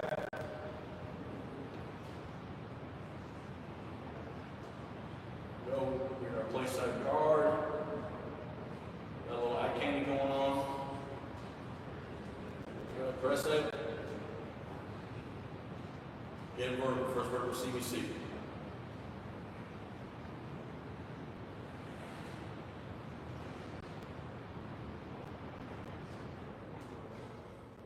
Okay, right there. Okay, see the back of the guard's jersey, stick foot, get vertical. Okay, there's also a nice little saying right here. I don't know if you guys know who Mike Schultz is. I mean, he's coached football longer than I've been alive. But we're lucky to have him on staff, man. That guy knows a lot of ball. One thing he's told us, and it kind of sticks with me, and I tell my backs, okay? The first 5 yards, okay, is for the team. Okay, so that's, again, your job is to get vertical and get 5 yards. Anything after that, that's on you. Go have fun, but just don't look back. Okay, so at that point right there, you can start making moves. You can do what you got to do. Okay, now, okay, building off the drill that we just did earlier, now we're working outside zone. Okay, the only thing we're doing different, okay, we're adding extra bag. Okay, our track on outside zone is a tight end or the ghost butt of the tight end. Okay, so again, it's a little wider. Okay, our tempo is a little different. Our steps are a little different. We're flat. Okay, once we get the ball, then we start running our track. Okay, now this block right here is simulating. Okay, it's either a tackle or a tight end. Okay, we're either setting the edge. Okay, which again the back will move this way, and again we're cutting right off of it. Because again, that's why that bag. That's not an extra body. What that is as soon as we get outside, that guy setting the edge, I want to stick foot and get vertical now. I don't want to round this off and keep running this thing out there. Okay? If the back moves this way, it's simulating, okay, we got that kicked out, okay? Because a lot of times too, okay, outside zone, we're running lateral to create vertical seams. Okay? Lateral to create vertical seams. Just because it's outside zone doesn't mean it's going to hit outside. You're going to be running down the sideline every time. You'll see a couple times here. Okay, defense are smart. Okay, they see that outside zone track. They're going to start pursuing. But that's when we talk about over pursuing. Okay, we see that vertical seam, that crease, and we start taking that and punction.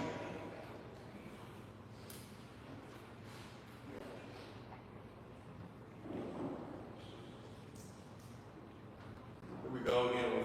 Flat. As soon as we get the ball, now we start running our track. Okay, and we'll reactionary component to it.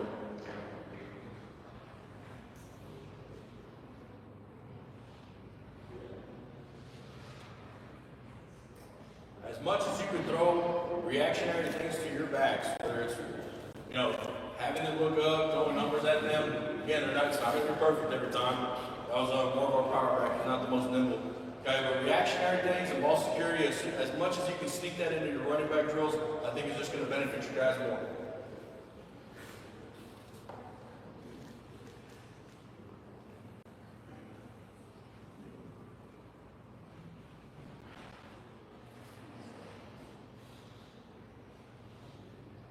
Now we got a couple looks at our outside zones. Okay, we ran a lot of different sets, and I know it's a one-back clinic, but sometimes we run things out of two backs. Okay, so right there again, it's meant to hit outside. Okay, our track goes to the tight end. We don't have a tight end there. Our third person in the three-man surface is that fullback. Okay, but right there we see our tackle. Okay. Defensive end does a good job setting the edge. Now we start to see the back of his jersey. There's no need for us to try to bounce that, okay? And that's the main thing that trying to get these guys to understand. You don't have to bounce everything. You can stick foot, get vertical, okay? Get positive yards. Okay, right here we got a nice outside zone, split zone action right there. We get a good stalemate right there on the split flow, okay? Our quarterback kind of sets his feet wrong right there. This is supposed to be more of a flatter track. Again, he was a new transfer that came to us from UTSA, so he was, again, still kind of getting out of some habits that he had. But right there, we're running, okay? You're lateral till you can't. You start to see the back of some jerseys. You see another opposite color jersey, stick foot, get vertical.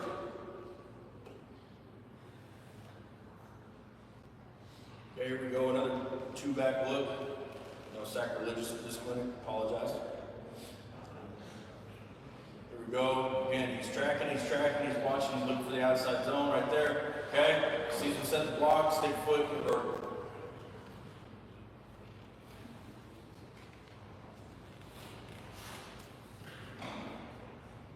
Okay, so now here we do have a tight end. Okay, so now we know it's a little easier for him to track right there. Okay? The guy's playing a wide nine.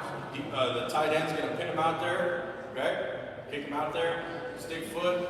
Ride the wave. Get vertical. Okay? We're running lateral to create vertical seams.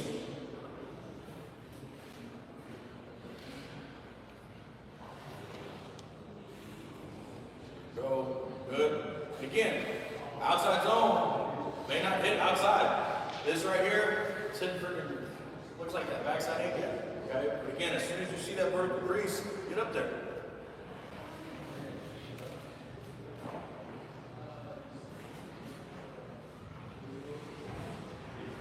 Go ride the wave till you see vertical seams puncture.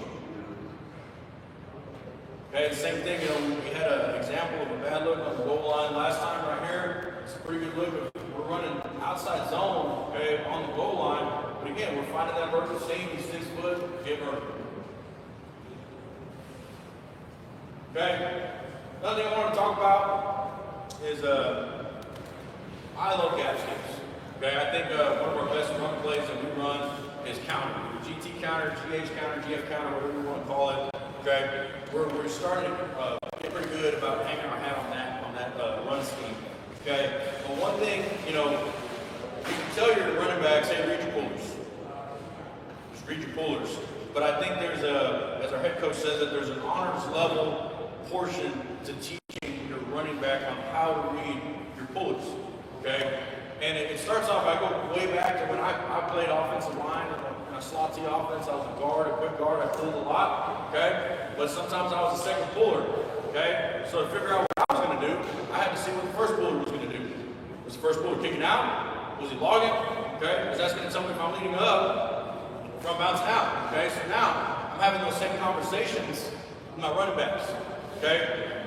We do same side, we cross, we do a lot of different ways when we get to these counters, okay? But I'm teaching them, okay, hey, we're watching that first puller, okay? Especially when we're on the same side, I'll show you guys, and we'll talk through the tempo, we'll walk through it too, okay? If that first puller kicks out, I've got to be thinking, I'm going downhill right now. Because more than likely than not, that second puller is going to lead them right up in there. Okay, if that first puller logs, okay, I have no business, okay? Here we go. If that first puller logs and I'm doing same side footwork, I have no business stepping vertical. Because all I'm going to have to do is turn around and run this way. Okay, if he's logging, that means we're going outside. Okay, so especially same side footwork. Okay, I'm here, I'm grabbing the ball. if that first puller logs, my first step should be, all right, I'm going outside. First puller just told me exactly where this play is going. Okay, now I'm expecting that second puller to come around and tell us what we're doing. Should have a couple pretty good examples here. Okay, here we go. So this is a good same side look. Okay, we talk about tempo. Okay, I think you gotta be as patient as you can. I think you could even be a little bit more patient right here. Again, this is our first time. Some of these guys have never ran gap schemes in their life. Okay, but right there, my eyes are on that first puller. Okay, I know where my pullers are coming from. I know where my pullers are. My eyes on that first puller. It's a log. Okay, so that's one. Okay, he had no need to step up. Okay, he could have just taken straight off, run outside. Okay, right there, then reacted to the second puller. Again, not a sport, but a great run. Getting behind him, shoulder pads, vertical mentality. Okay, right here. Identify your first puller. Okay, he thinks his ass is chancy. I ripped his ass right after that. Okay, we're gonna have to do a running back stance. Right here. First puller, kick. Okay, so now he's correct. He's going downhill. Same side, boom, downhill. React to the second puller, get skinny. Okay, after the first 5 yards, hey, you're on your own. You gotta do what you gotta do. Okay. On power, okay, that was, again, it's going to hit a little quicker. You don't have to be as patient, okay? Guys are getting pretty smart, okay? We had a different play call, okay? But he sees this wide 9, and he sees this big pocket, okay? Now he's starting to use his brain, okay? We check power, okay? Because, again, we probably called something where he was crossing face. We probably had something else called, but, again, some of our checks we do, okay? Which, like I said, we've got some really smart quarterbacks, and we've got a really great head coach that coaches those guys up. When we get a wide 9, those guys know we're checking power. We're going to run right to that bubble. Okay, so this one's going to hit quicker. You don't have to be as patient. Okay, you got a really good same side footwork, following that puller. Again, he ain't as fast as he was last time. Here we go. Okay, so when we're coming from across, okay, that's another thing too. We talk about tempos. Okay, we talk about tempos.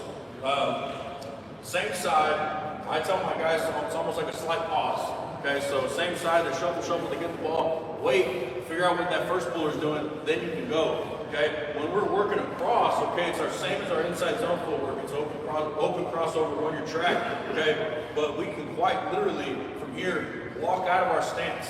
Okay, especially with this GT counter, and you're not waiting for a fullback or a tight end body type of pull. That second puller is an offensive lineman.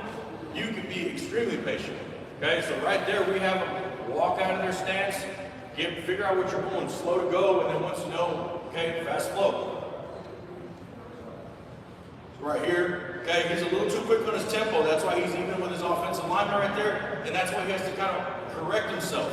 Okay, right there, if you kind of waited just a little bit more patient right there, and again, we're also beating the end. Okay, a little more patience would put him in a good spot. Again, he's still a good back, still reacts, something crosses his face, stick foots get vertical. Okay, does that linebacker dirty? Again, great little run right there. Again, I would have probably had to be a little bit more patient.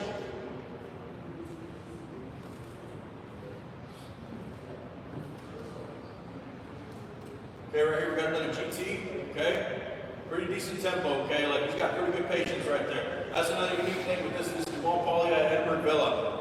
Edinburgh Villa exclusively, okay, for all 4 years of his high school career, ran outside zone. That is the only run scheme that he knew and knew what to do. Okay, so again, you're watching a kid who's learning how to do gap schemes for the first time in his career. Okay, right there, he's got a good patience about it, good tempo, lets things set. Okay, but again, like we talked about. Okay, this backer that should be fitting backside. Okay, now you see a lot of these guys, they start to react, they see pullers, they start to slingshot over. That's an over pursuing backer. Him being patient doing his job and an over pursuing backer turns into an explosive play. He didn't do anything special. He just did his job. Okay, let the defense make their mistakes. You react to it.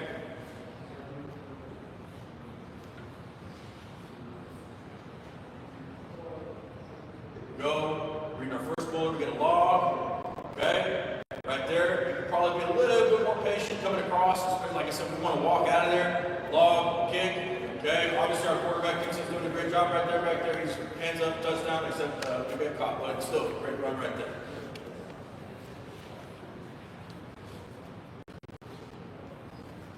Go, same thing.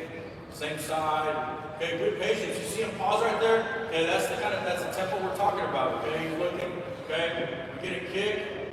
Okay, but again, over pursuing backwards, we get a backside A run.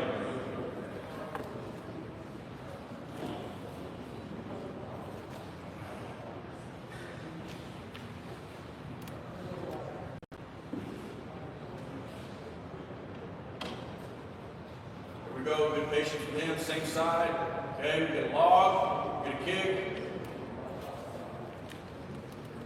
Watch what your first puller does. Your first puller is going to tell you what your second puller is going to do.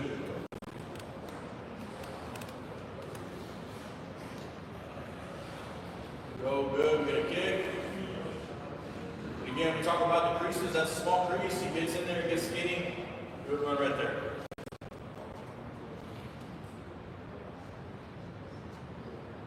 This is an example right here. Like I said, a little more patience would have sorted this thing out. He still made it into a good play right there. Okay, we get a log. Okay, he's not very patient.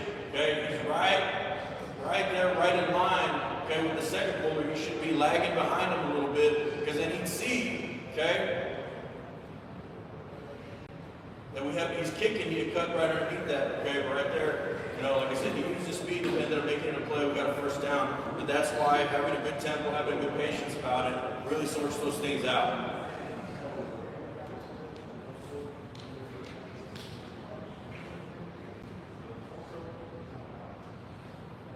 Okay, another good look at the same side. We get a kick, so it goes going downhill. Okay.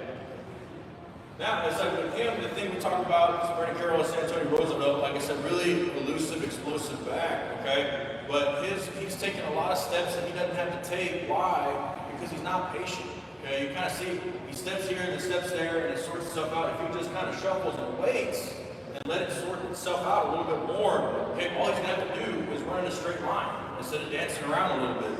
Just a little bit of wasted movement right there. You see our offensive lineman right here, Jose, he's pretty pumped up.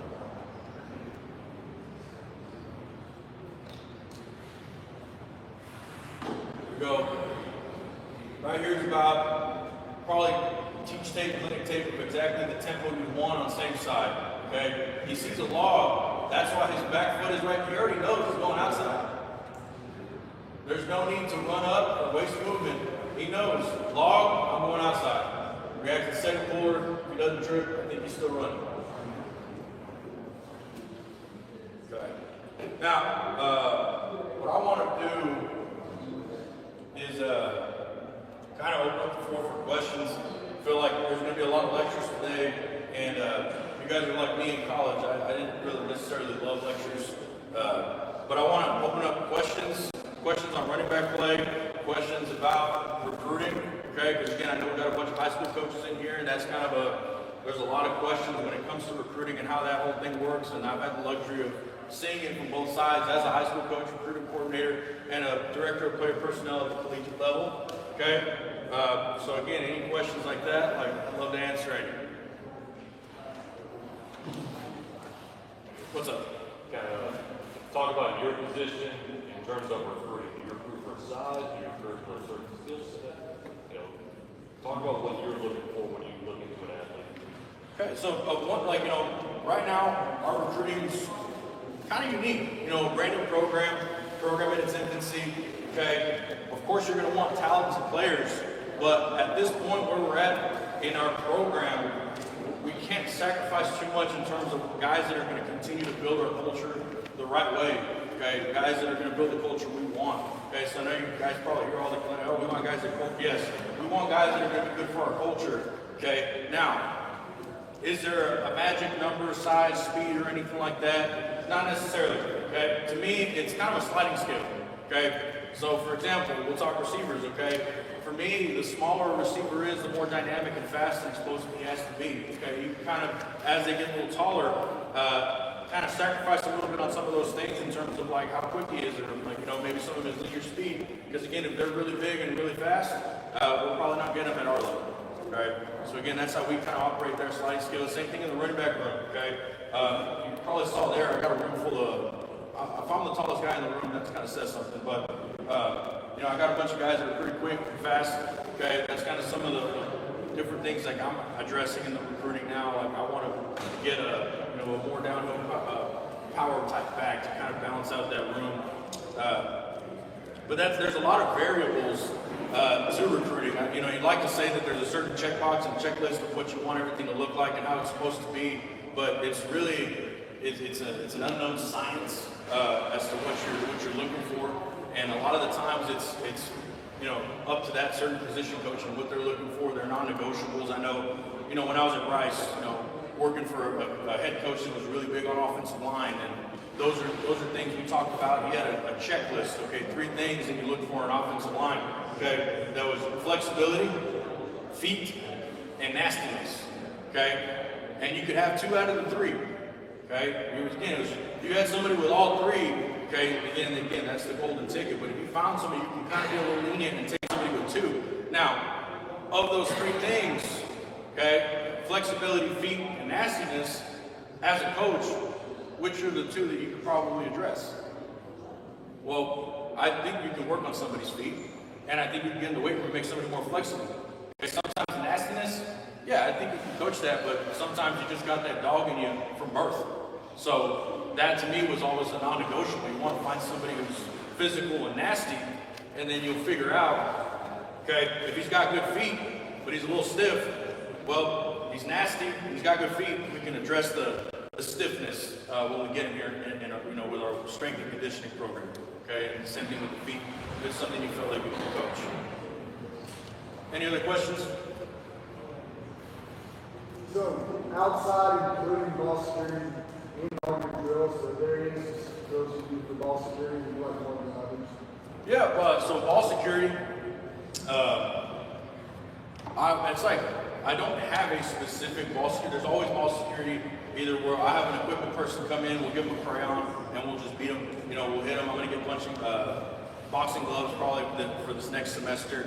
But there's always you always want to do stumble drill. Okay, that's always a good one. Where you're stumbling, you're switching the ball as you're falling. Okay, and then we have blasters, but that's almost turned into the guys don't like the blaster because it's not the most fun thing to do. So I've turned it into, if we fumble during practice, we're going to hit the blaster after practice. Okay, and like I said, the first fall semester we had 10 fumbles, so there was 10 practices where we stayed after. We hit the blaster and we did up downs while holding a football because you can't brace yourself. Okay, so again, where's ball security? Glad to say, and I'm not going to put in the bid, we went through the spring semester and had 0 fumbles. So again, it's almost kind of incentive based. It makes them think about it a little bit more, be more conscious about it, because they don't like what comes after practice when they do fumble. Okay, because again, there's a lot of, you can be as creative as you want with ball security drills, but I wouldn't say that there's something specific where I'm going to carve out, especially when, I don't know if there's any other running back coaches in here, I get the least amount of any time. It's almost criminal. I get 5 minutes sometimes. But again, you make the most of it, whether it's because we're doing play polish with quarterbacks or we're an inside run and we're kind of being pulled around because running backs, running backs, you got to be kind of superheroes, you got to do a little bit of everything.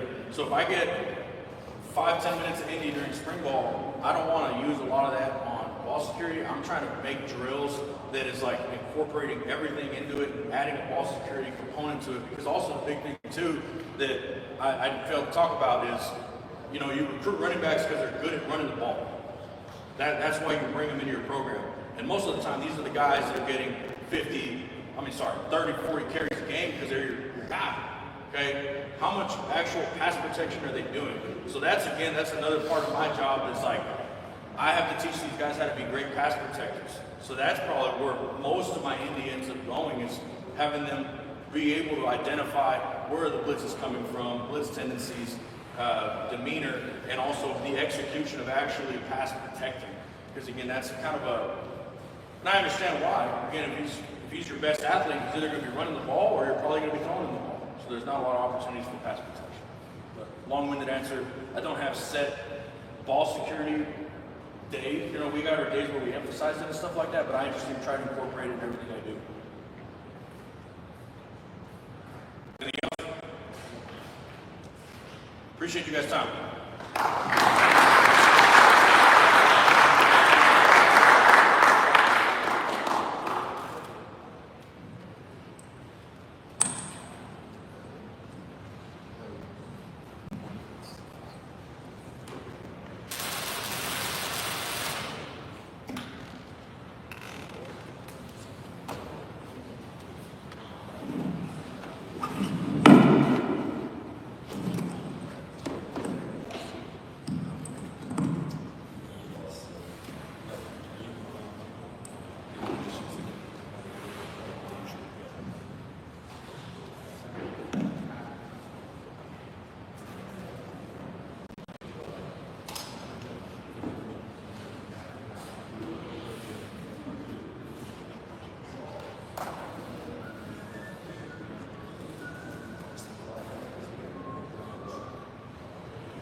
Fort Ranch.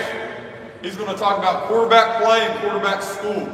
So if you're one of those guys trying to get your offense right, a lot of it runs through two places, the offensive line and your quarterback. So if you're trying to get that quarterback play right, he's going to talk about quarterback school and how to get them ready for your season coming up. Introducing him is going to be Football UAP. Guys, if you have not had a chance to go talk to him, most of us are in the classroom, and we know how hard it is to get kids to do anything these days, right? You can give them the answers to the quiz and the test, and they'll stare at you and complain about having to do work, right? That's just the fact of the matter. The thing you have to do is gamify it. So I don't know how many of you have trouble with your kids learning their playbook. Football Use will be the solution. He'll tell you a little bit about that. But it takes your playbook, puts it in an app, and gamifies the learning for your players. Yes, sir. Thank you. So to quickly introduce myself, I was a former walk-on at the University of Georgia, spent some time as a DB and a wideout, which is really where I came up with the idea for this software, right? What we built is an app that lets players rep plays straight from their phone like a video game. Can you guys hear me now? Sorry. So what we built is an app that lets players rep plays straight from their phone like a video game. The way it works is as a coach, you'll be able to create a practice script quickly with your own terminology, your own plays, and then right when you create that, you can then immediately assign it to players. And players can go in from the mobile app and rep plays on their phone like a game. Every rep is saved so the coach can go in and view every rep that a player completes. And in addition, you can immediately export a practice script as scout cards for your practice. And really, it gives your players the opportunity to learn and take their learning into their own responsibility, right? So that being said, that's our product that we offer. I'm going to introduce Coach Hamilton. He's going to talk to us a little bit about quarterback play. Really honored to be here. Thank you guys all for the time. I've enjoyed meeting all of you guys, so happy to be here. Always happy to talk ball as well.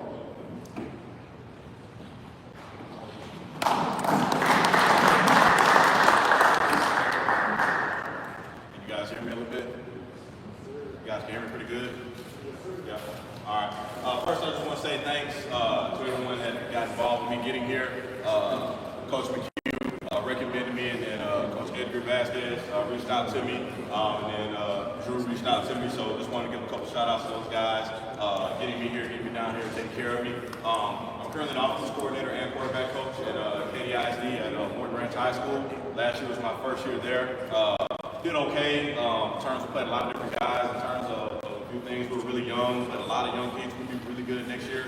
We're going to have, I think, 10 guys coming back offensively, so that's going to be pretty good. And out of those 10, 7 will be back the next year. So we're playing a lot of freshmen and sophomores. Just go ahead and put them in the fire and put them in there. One thing I want to talk about, I'll be kind of quick. My thing is, in speaking at clinics and things like that, I just want to give you guys just a lot of stuff, right? I want to give you guys a lot of information that you guys can take back, and hopefully, whether it's an agreement philosophy wise or anything like that, you guys can take something back with you. So go ahead and get started. First thing I want to talk about is before you coach the quarterback. Brent, how many guys, let me interact with guys around. How many guys in there just two coach quarterbacks here right now? All right, just a couple. All right. I'm blessed. I have a privilege. Our head coach, I'm a young guy, I'm 30, but our head coach is a defensive guy, does not sit in the meetings at all, lets me do whatever I want to do. If I come in and say, hey, we want to run slot T Friday night, he's going to let me do it, whatever we want to do. Big thing is, it's the relationships with the quarterback is a big deal, right? It's important. I hear a lot of guys how they, treat the quarterback this way, treat him that way. So I want to address that first, and these couple of hard things that I truly believe in. Again, this is not a biblical way. This is just things that I believe in. All right, start with number one is the relationship. All right, big thing with the relationship is you got to know the guy. You got to know the kid before you got to know him outside of the game. You got to know him outside of that. What is his favorite thing? One thing I like to do during the off season, down at the field house, I only have a couple classes. So one thing that I like to do is, we'll bring the PlayStation up and then we'll just play NCAA or things like that in the field house. And I just want to get to know the guy. I want to know if does he have a girlfriend? If so, how many? Things like that, which ain't just personal things about him, that show that I care about the kid, right? So, and then also he needs to see who I am, right? He needs to come to my house. He needs to be around me. We'll go bowling. We'll do things like that. So he needs to see me beyond that light as a coach. Second, you know, I'm a firm believer in how to coach the quarterback. You know, there's a lot of different ways to coach the quarterback. These are just, again, a way that I believe in. So the hard point I believe in is, you know, the quarterback is the end-all be-all. He has the ball in his hands every play, right? And a lot of us, you know, sometimes put a lot of pressure on the kid. You know, I don't want to, you know, hurt any coach's feelings or anything like that, but it's a lot of pressure to play quarterback. It is. And we can put a lot of pressure on our kid by yelling at him and doing things like that. So the number one thing is I'll never address the quarterback in a negative way in front of the whole team. I just won't. You know what I mean? Because I feel like that opens the door for everyone else to critique him in a negative way in the heat of battle. So I will never critique the quarterback in a negative way, you know, during the heat of battle or anything like that in front of the whole team. That's just something I believe in. Also, when I'm coaching the quarterback, when we're at practice, I stand behind the quarterback and I want to see what he sees. If it's a progression play, I want to look at his progression. If it's a read, I want to look at his read. I want to see what he sees, you know, and go about it that way. All right? Number three is just also big one is know your trigger man. All right? Know his strengths, know his weaknesses. Right? I had a privilege of coaching my son. Right? And he's a, you know, everyone knows my son is a quarterback. Right? But he's a smaller kid in stature. You know, and one thing that you know, experiencing and coaching different quarterbacks and what I've grown to realize is not everyone's back there at high school football playing 6'3", 6'2", 6'4", right? And I used to be harping on him about seeing things better. Like, how you got to see it? He was like, well, it's not my fault. I'm 5'10", right? He just came out that way. So I can't get on the kid. I have to know the kid's strengths and weaknesses and tailor everything to him, right? So I'll get into a few things about that and how we can flip some reads, some progressions, and just make it to where the kid can see it a little bit better if you're having an average high school quarterback to below average high school quarterback size as far as that goes. All right, so number one, I'll start off with our quarterback school. All right, quarterback school is a pretty intense thing that we do, and again, it's starting from middle school. One thing that I do is I do not separate the kids as far as on quarterback school, how that goes. All right, we're going to meet with 6th grade all the way up to 11th grade. So I'm going to meet with them all. We're going to do that. You know, the hard part about it is the kids go to, we have 2 feeder schools. So that can be a little bit of a challenge, but we're a morning operation due to the wet bowl type of deal. So we practice at 5:45 in the morning. So it's nothing to get the kids up there before schools. And we have the first period athletic rolls into foot practice rolls into first period athletics. So for us, we have the kids basically from 5:45 in the morning until 8:35. That's when they go to class. So, and school doesn't start for the junior high kids until 8:35. So I can steal those kids right there for quarterback school. I don't need a lot of time like that. I'm kind of like Coach Burwell. I just want to give them the minimum information that they need. All right, so I just want to kind of talk about the quarterback school and what we cover. Here's an overview of it. All right. Number one thing is before Christmas break, we just want to do a season evaluation. All right. How are you guys throughout the season? All right. How do you think the season went? I'm grading them on things like how I felt like they did, how they handled things, all those type of things. And we go to January. All right. I treat this like a New Year's resolution type of deal. Expectations and goals that they have for themselves, and then the expectations and goals that I have for them. Okay, that's a big one. All right, because now I want to see the kid who might have certain goals that he wants to do. He felt like he didn't play enough. That's his time to tell me why he felt like he didn't play and what's his goals and things like that. That maybe now I can hold him accountable to it in the offseason. Hey man, you said you want to get more reps. You said you want to be a varsity guy. You want to get all the reps. Well, hey man, you're not working hard enough. You're not here at the breakfast club. You're not here after school. You're not showing up. You're tardy. Whatever those is, it's a chance to be able to be on the same page, expectation-wise, see what his standards are. Second, you know, you also understand how important the game is to him. Quick story, I had a kid, you know, when I kind of got coaching, I had a kid a few years ago tell me, Coach, you don't have to coach me that hard. I'm going in and running I'm going to be the CEO of my dad's boat company. You don't have to coach me that hard. I just want to be a really good high school quarterback. So that gave me an understanding the kid. He just wanted to be a good high school quarterback. He didn't have any aspirations of going on to the next level. So right here is a big one of just getting eye to eye with them and seeing how they see things. February is baseline testing on mechanics. I'm a big mechanic guy. Real big on how they throw the football and teach them to throw it the right way. I hear a lot of guys talk about the kid throws with his sidearm, his feet isn't right, his eyes, his front side shoulder isn't right, all those type of things. But we got to coach him. So how are we going to coach him? I want to start from 6th grade and fix it now. So when he gets to me, all that type of stuff is fixed. All right, we're just fine-tuning it. So we're going to work on mechanic things right there. March, we'll focus on mechanics. And in April, what I do is what we call a pro day. All right, pro day is basically the same thing that you see those NFL guys. Those guys getting ready to go to the draft. We're going to do a pro day. all right, and we're going to script it, all right, and it's based off of basically a few things that we populate. I go off of throws that they need to execute better. We're going to put them in the beginning, and then a few things that we do in our offense and what they're going to need to do. All right, and it's about a 25 to 30 play deal. We got the receivers out there, and we're just going to cut it loose, and we'll film it, and then they have it. All right, and that's a good baseline thing to do right there because that'll go and show, all right, hey, now spring ball's coming. Here's the things that we need to work on. It's a good live thing for them to do. It's kind of cool. All right, then we conclude that, and then we'll go on our quarterback school, May. All right, we'll continue to do that, and then one thing we want to do is, all right, make sure that we're evaluating our things as far as the off season. All right, you might have a kid, hey, you're doing a good job. This is a good, we got a quarterback battle going. We got a three-man deal here. And hey, it's going to be important that you do these things this summer. All right, and then again, we're just going to conclude June and July on focusing on mechanics. All right, so our SSI things that we do after SAC camp, our 2 days that we get, I'm taking the quarterbacks and we're just going to work on mechanics. And we'll have a thing like a ride of the day or a concept of the day where we're working our eye control on that. All right. As I'm going, guys, you don't have to wait to the end. If you got any questions or comment or anything like that, just feel free to chime in, raise your hand. All right. Starting off with quarterback school. All right. First thing we're going to start off with, all right, is the label system. All right. This goes to our offensive staff as well. All right. So first thing I want to make sure is we're all on the same page language-wise. That's key. All right. So when I got there, our offensive line coach, he had been coaching, damn near as long as I've been alive. Right? He's called something one thing. Well, we got to call it all the same thing. All right? I started off in the box for the most part of the season. All right? Then I came down like the last 3 games or whatever because it was just better for me to be down there to be able to be direct with them. But when the quarterback is on the sideline and he has his own headset, he needs to be able to know what we're talking about. I don't want him to have to describe a whole bunch of pictures to the kid. Hey, this guy that lines up right here, right there, he's doing this. I want to be able to just say a name for that kid. All right? So we go in and what we do is just a football one-on-one. This is just, again, this goes to the coaches, this goes to all players, but we're all on the same lane. All right, so we're going to talk about what is the defensive lineman, what is the even front, over front, under front, odd front, air front. All right, what will be labeled linebackers, my jack button, nickel. All right, what are the guys in the secondary? All right, how we go about that? We want to be on the same language with these guys so they can understand what these things are, and then we test them. Before we go on to the next thing, we test them. All right, here's an example of what the sheet will look like.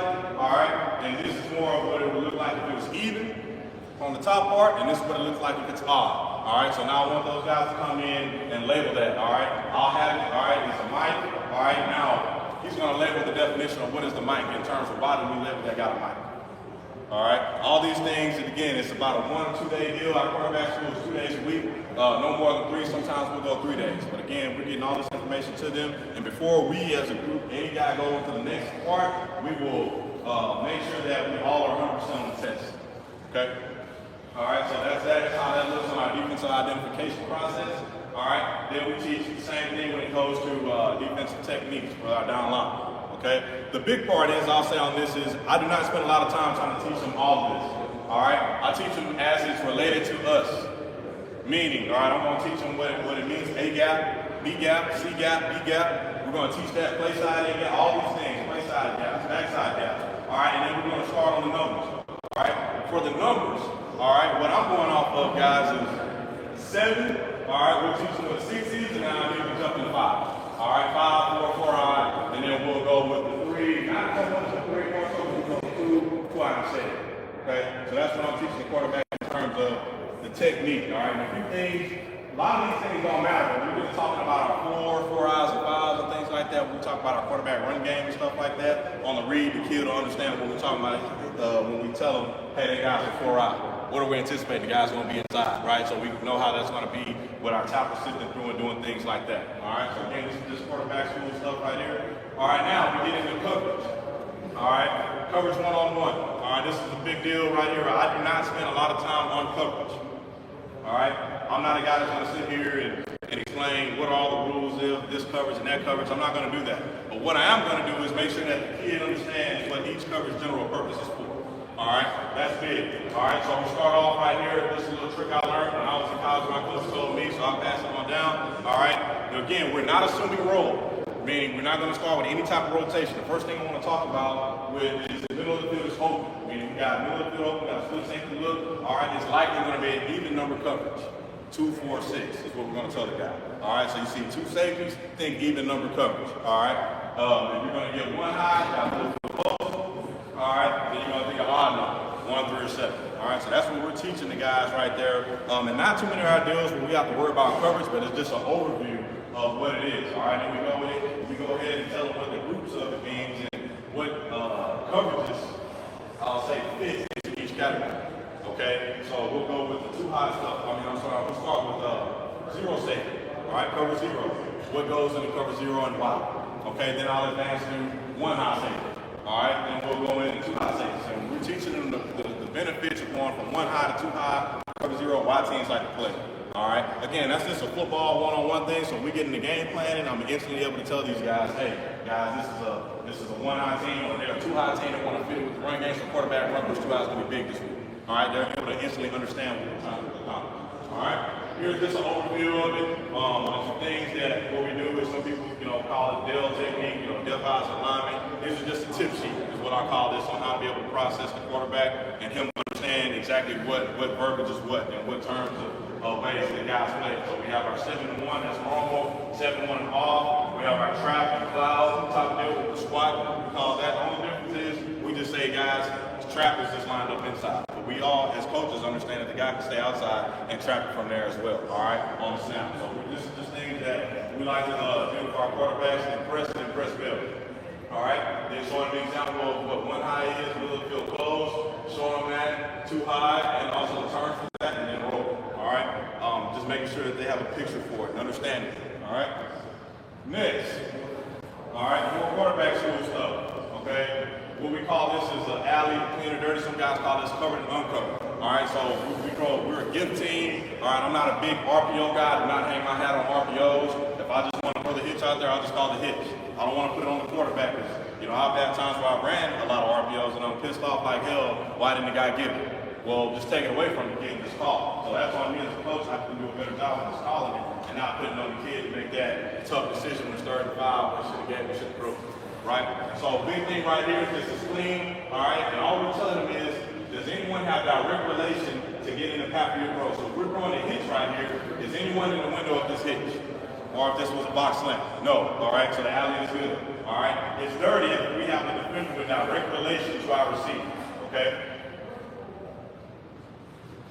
All right, again, quarterback school. We're still on quarterback school right now. And again, a lot of the stuff I'm going to be talking about, guys, is just pure mechanic stuff and just coaching the quarterback. All right. Sergeant versus outreach progression. This is a big one. All right. I have 2 big points on this. I've done it when I didn't coach receivers. When I didn't coach quarterbacks, when I was coaching receivers. You're all up in the box, you're on the field. Damn, why didn't he throw it? Right. This is a big one. All right. We as coaches have to understand the difference between reads and progressions. Okay, so I'll go and explain what that is and what we do to make sure that these guys understand that. All right, a read. All right, I won't read it word for word, but basically think of it as a smash concept. We're reading the defender. All right, whatever that guy does, he's wrong. All right, so smash concept, that's what we're doing.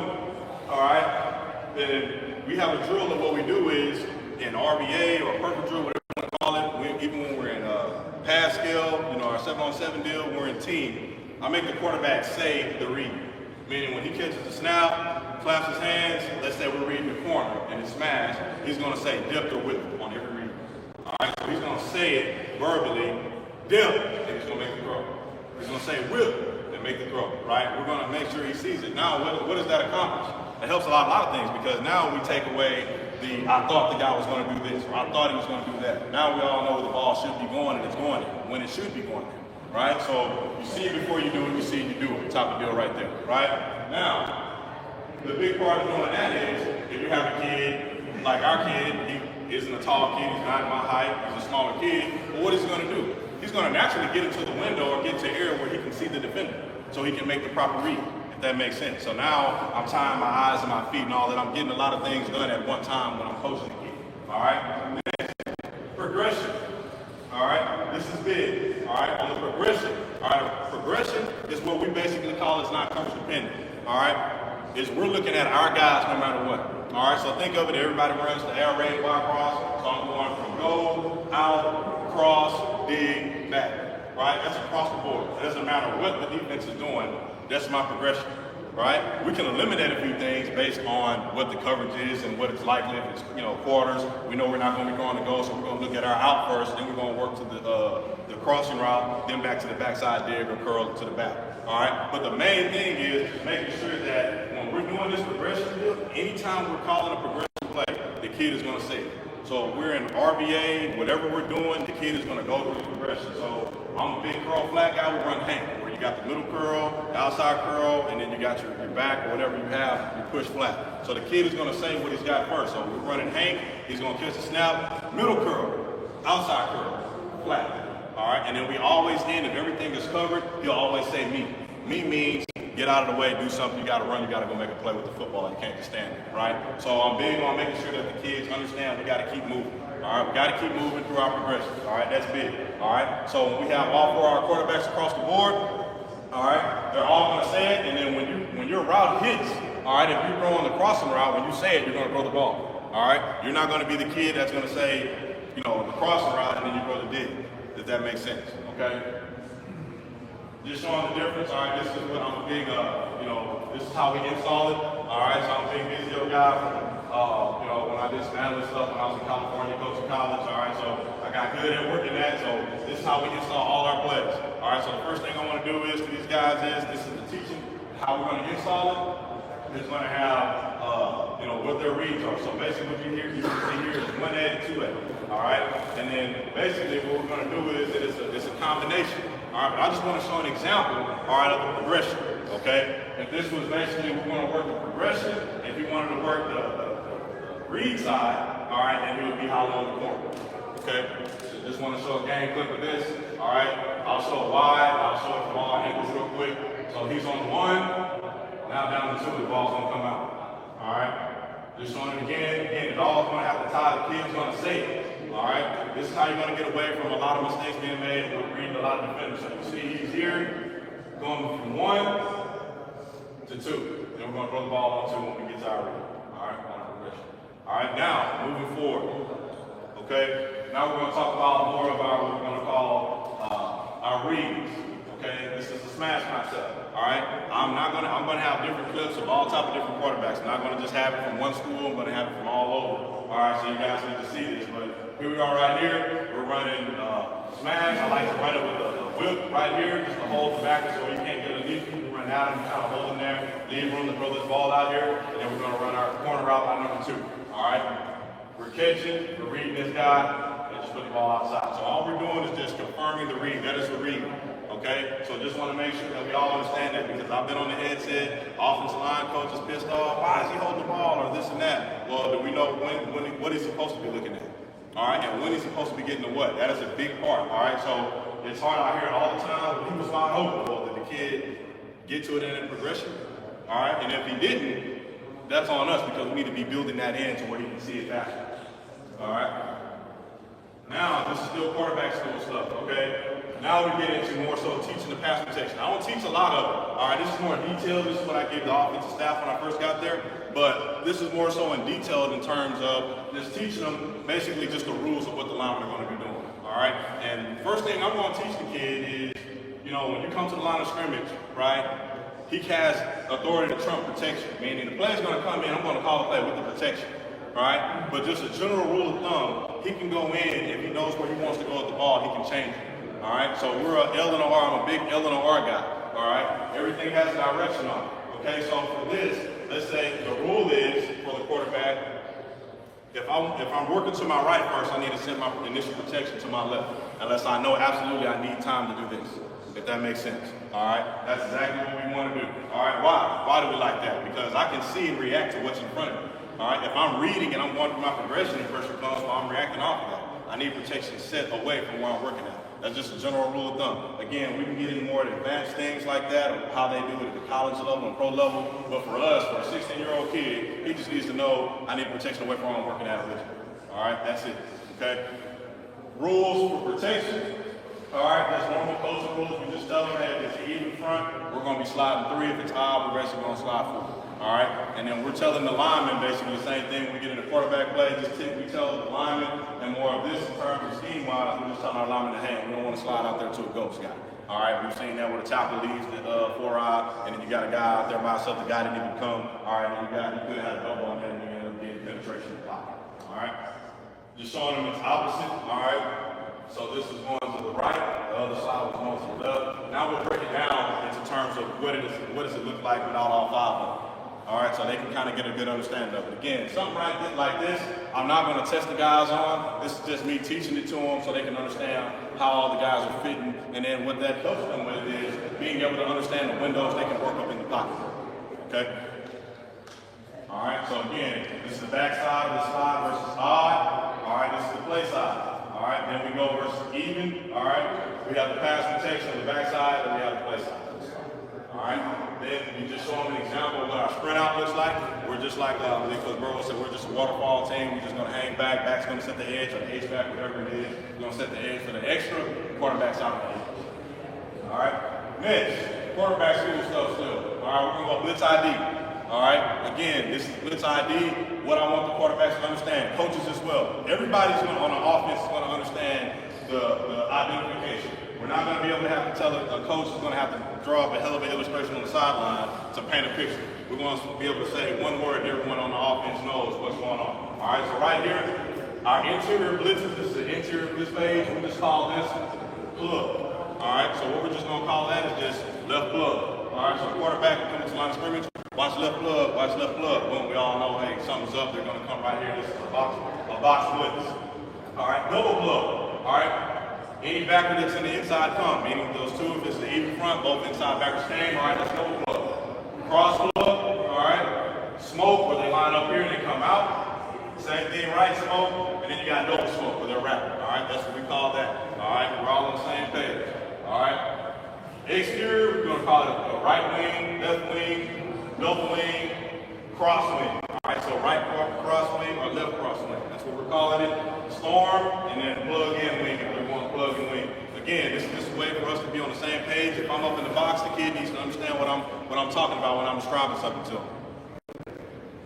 All right, last. All right, this is the fun part. All right, when we conclude our basically how we do it. All right, I'm big on padding. I think a lot of us have seen the hard knock stuff, the Bill Belichick and things like that. One thing that they have a fun time doing is padding games. So what we'll do is to conclude to make sure these guys got it all is we'll come at the end of our quarterback school, and they're going to basically, I'm going to give them a couple games to go through. And this is their job now to run the room. All right, and they're going to teach it to the middle school guys, to every quarterback that's in there about the game, okay, about what happened. And I'm only going to have the pass plays. All right, so I'll give them my huddle account. They'll go in, all right, so they can get it from the coaches, view and things like that. And what they're going to do is I want it very detailed. So we're going to start with the hash. I want the hash, the down distance, all right, and then the result of the play. All right, I want them to be able to understand it. Okay, and then they're going to go in, they're going to draw the whole play, and they're going to draw what the offense did and what the defense did. All right, that's important. And then they're going to teach it to us. They're going to have that sheet of paper. We're going to make copies. We're going to pass it all throughout the room. All right, and then they're going to have the remote, and they're going to work the remote, and they're going through the game on what happened. All right, this is the quarterback school thing, but this gets everyone on the same page. All right, the kid will be, hey, this is the play call. This is what we're doing. This is the concept. All right, I held on to the ball too long. First read, the read, the corner did this. I took a sack when I should have. Whatever. Now you got a lot of self-correction going there, and it's amazing, what you learn when you write things down. So that's a big one right there. Now, any questions on the quarterback school stuff before I move on? Cool, guys? All right. Now, it's one for our warm-up. All right. Again, we do a lot of different things on our warm-up. You're gonna have to throw first. All right. We warm up to throw. We don't throw to get warm. If that makes sense. But this is talking about what we're going to do with the ball on our warm-up. Okay. So first thing is what we're going to do is a long toss, then dead eye, and then passion profile. Okay. So this is what long toss is. All right. And we start off, all right, with basically what this is, that green ball right there, green and black ball, all that is just a weighted football, all right? That's just some psychological thing that, I've continued, and kids like it, so they're just throwing a weighted football, all right? They're just throwing a weighted football, no more than 10 throws when they just get the arm, loose. All right, next, now this is what it looks like with the long toss, all right? Just getting it going, we're activating a few different things. All right, we're focusing on the front side shoulder, just getting the ball up and out. Okay? All right, just gonna look at it. You guys are about 25, 30 yards apart. And we're just throwing the ball back and forth. All right. Now we're getting into more of the technical stuff, right? This is what we call dead eye. All right. So coaching point is, all right, we're coaching almost what we call the finished product. The hips are already there. We're facing the target. All right. What we want to do is we want to bring the ball back. All right. And we want to get our hip as far as we can to the guy, bring the ball back. Okay. And I want to finish, all right, going through the target. All right. We tell them, think of the ball. The ball is like a bullet. All right, we want to throw it through the guy, not to the guy. All right, that's how we want to throw the football. All right, and we want to get this arm up. All right, rule of thumb on dead eye is I don't want to have any loose elbows. I want to be relaxed, but we're already in the phase of throwing. All right, so I want my arm, my elbow, and what we say is I want it even with my shoulder. Is what we say. All right. All right, and again, this is dead eye. We're aiming for the guy nose so we can hit him in the face. All right, and then we play a little game with it where if you're hitting the guy in the face, first 1 to 5 wins, then we'll go on to the next drill. All right. You can see this kid here, he's doing it. The ball don't have to come out hard. Again, we're still warming it up, but we're trying to get a little bit more on each stroke. All right. Now we go on to passing profile. Now we're going to back him up a little bit because we pretty much do stuff a little bit more. So the ball's going to come out a little bit more. All right, so this was our starter last year. All right. So activate, getting the hip. Getting the hip through, the arm should be the last thing coming through. Violently.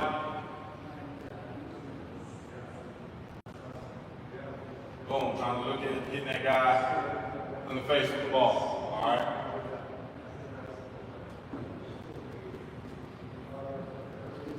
Just showing it from the side view. All right. We want the hips coming forward first. All right, we want the arm chasing. All right. The coaching point I'll say on this is going to be he's wrong with the arm. So I try to use the math terms to help out the geometry teacher a little bit. All right. So I want to tell him that his arm right here is looking more obtuse. All right. We want more of a right angle. All right, just a little bit. I want it up a little bit more high. Okay. Front side discipline. All right. I'm not a Todd Dodge guy that's going to talk about cameras. But one thing I do talk about is just make sure that they understand the front side shoulder is important. Why is that important? Because where my front side shoulder starts at is where the back shoulder is going to end at. Meaning if I'm throwing one and I'll come up here, my back side shoulder, my throwing arm is going to end up there. All right. So if I wanted to throw a dead line target, I need to be locked in with front side shoulder discipline with a straight line. All right. So right here, we would say he's wrong right here. All right. With the front side shoulder too high. All right.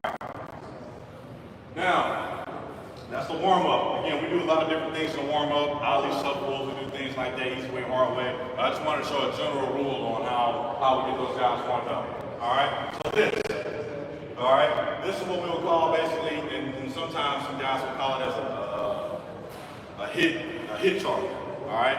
I'm not a hit chart guy. All right? But one thing I like to do is what they can see, and we'll have this in our meetings in quarterback school, is we call this the quarterback's inventory for success.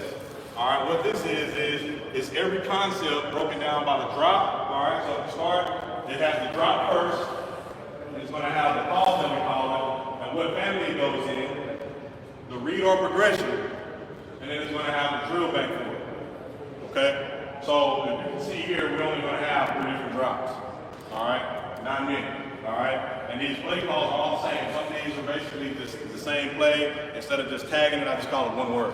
All right, so again, we're probably about an 8-passing team, 8-passing play type of team. All right, but it's just showing what we have right here. All right, now I'll break it down for them even more. All right, but again, this is for the coach as well, and this is how we start our drill playing. All right, this is what populates on what we need to be doing for the spring and also for the upcoming fall. All right, so this is called passing types. So I call 38% movements. All right, meaning it was either a boot or a sprint out. All right, well, it makes sense. Our quarterback ain't 6'4", right? So it made more sense to get him out of the way. All right, so I call more of that. Phone booth. All right, for us old school guys, we remember those pay phones. All right, that's quick game. All right, and I'll explain what that is in just a second when I get to that. And then we have our drop back, which is rhythm stuff. And then I have what we have is the completion percentages based on what the call type was. All right, so as our movements, we hit 71% of all our movements. All right, so I think that's pretty good. If we're on the run, we hit 7 out of 10. It's pretty damn good. All right, we're in the gray area right here on our quick game. All all right? And then we're in the red area, we're at 53% on our rhythm pass, meaning our drop back, all right? So we need to improve on that, all right? And then we have everything filtered by the progression, so we're more of a progression team, meaning a lot of these things we do not care about the coverage on, all right? And then our reads, all right? So now, the 2025 estimated drill usage is going to be more instead of sprint out to our quick game, and now we're working on our escape, then it's hitting that maybe 10% for our 50, okay? All right, L drill. All right, I'm an L drill guy. Okay, so think of these L drills as basically what you would think of as a receiver working the top of the drop. I mean, the top of the route. All right, so I'm not a stickler. You know, my thing is, and some quarterback guys may disagree with me, but my thing is, you know, some guys have a lot of different trainers. They play a lot of different leagues, 7-on-7. They got all this and do that. What I'm going to coach on the drop is, I don't care whether they back out or whether they're going to cross over. What I'm going to coach is the top of the drop. On how we're going to get our feet set to throw the football is what I'm going to coach. And I'm going to coach the hell out of it, I'm going to emphasize it. All right? So this showing this a few years ago in Clown Forest, but these are all movements that we're going to use in throwing the football. All right? So this is an L drill. All right? And what I would say is, anytime a kid moves, all right, and you're in a passer profile, the back foot must move first at all times, all right? Because I can throw from the back foot right here, now I can throw. If the front foot was to move first, well, the kid's got to get the back foot back in the ground because he's not going to throw the ball like that, right? So just showing an example of that, all right? So that would be small L up or L up, all right? Next, all right, we'll go L back, small L back, all right? Again, we're talking about aim small, miss small. So even in these drills, we want the ball to have a good end point. All right, because we want to coach, especially with teams that will play man or even some tight zone when they're playing that really is matched up when it turns into man, where the ball location at is really important. So I really want to emphasize on giving him something to hit. All right. Then we'll come from here to big L back. All right. Now I'll show the game translation. All right, again, it's a smaller kid, but it's not going to be a big subtle movement, it's just small. It's a real small movement. You drop it back, L.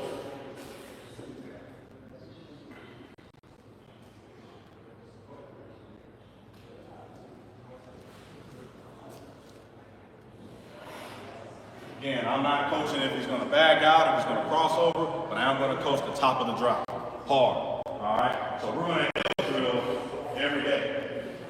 I'm not a guy that's going to have a drill ball to 50 drills. We're going to L drill every day. Monday, Tuesday, Wednesday, and in pregame, when we're out there, we're warming up, we're L drill. We're going to L drill. We're going to have live active feet. They're not doing anything else. They're not going to walk around with their friends. We're L drilling, and doing all types of movements. All right?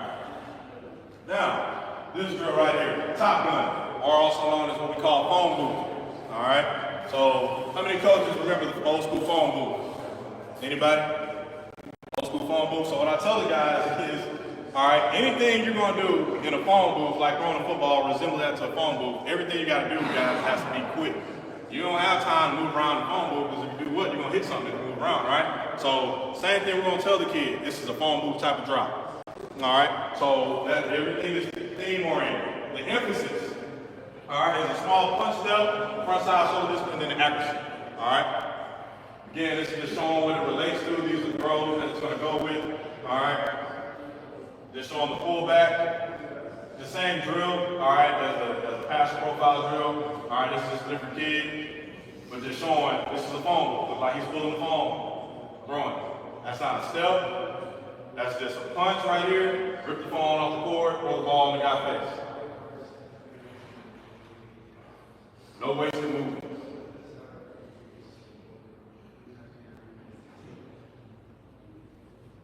Phone booth, ball out. So again, we're only going to have to teach a couple different drops. All right, now, getting into the rhythm. All right, rhythm, is two types of rhythm. All right, the first one, all right, is we're going to say a hold. All right, man, we want to get to the top of our drop and we're going to hang in there. Right, we're not going to hitch up, we're not going to huff back, we're not going to do anything. All right, the second one, all right, will be hitch up. All right, the first one I'm going to show is going to be the hold. These are the plays that are going to tie into it. All right, this is just showing the example. all right, of what a hold is, all right? So this is a kid that came in from the summer, he was an 8th grader. He's gonna be pretty good. Hold, back foot firm, no hitch, no instant movement. All right, so this is just a hold 3, ball's coming out. Again, this is not what we're trying to hitch up. We're not anything, it's just a rhythm of the throw. And what I'm telling the quarterbacks is, I just tell them it's a rhythm drop. And I want them to have their own rhythm. Right? I want them to have their own rhythm of what it's going to take for the play. All right? Being a guy I played receiver and played quarterback, the worst thing that a coach could tell me, I had an offensive line coach coaching me, and it was like, it is a 3-step, this and that. It's like, no, it's not. It feels like more of it's like a 2. Right? So I want them to take whatever drop they feel like they need, and I'm going to coach the top of the drop and focus on the footwork.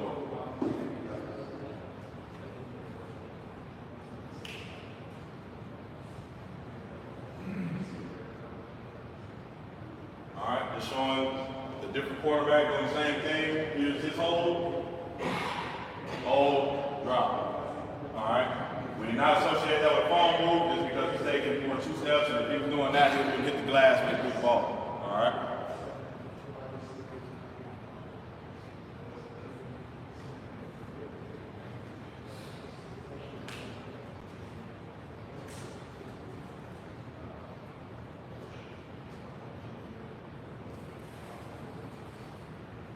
Showing the same deal here.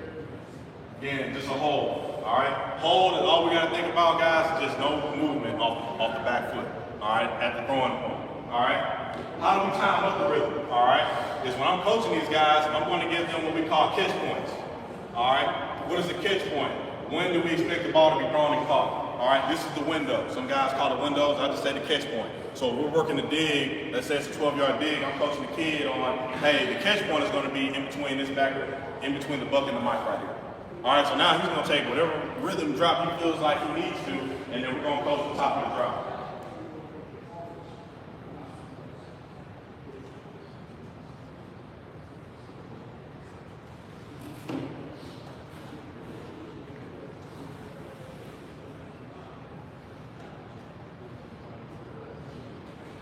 Showing again, same deal, same play, same type of play. Just a hold.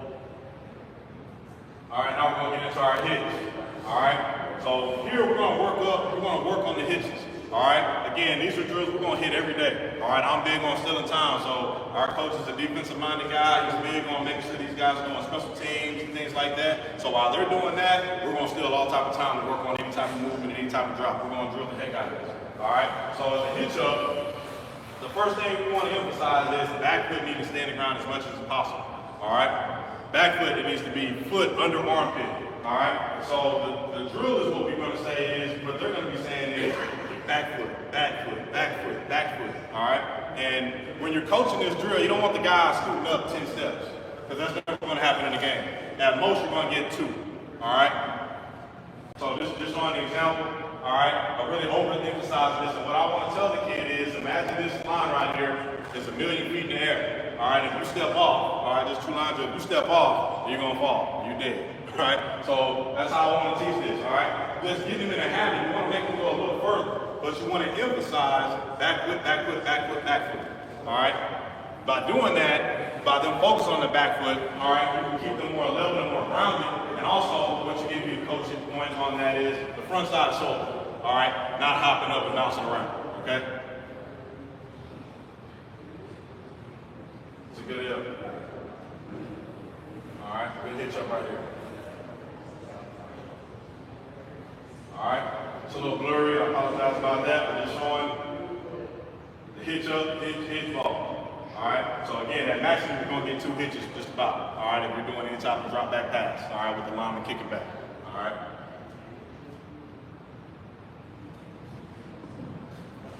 Here's going to be a different type of hitch up. It's a small one. I'll show you guys from the end zone.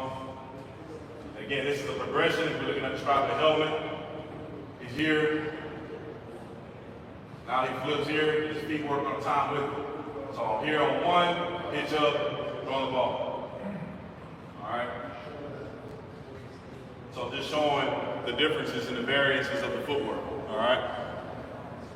Next, I want to talk about our movements, all right?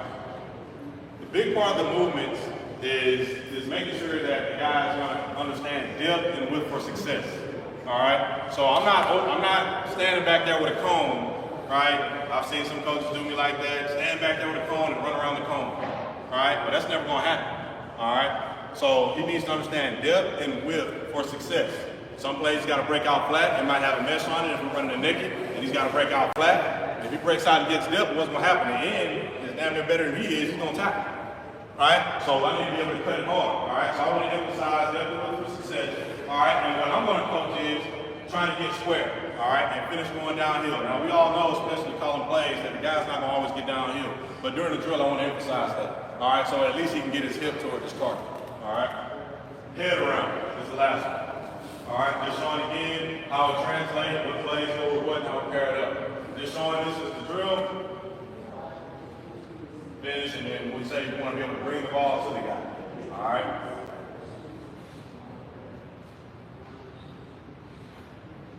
All right, here's how the game translation is.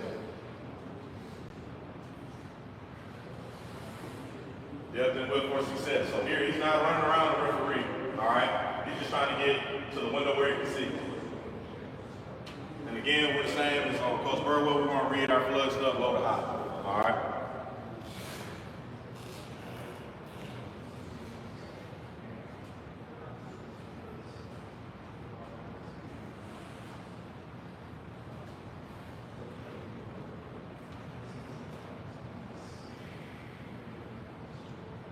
This is an example now.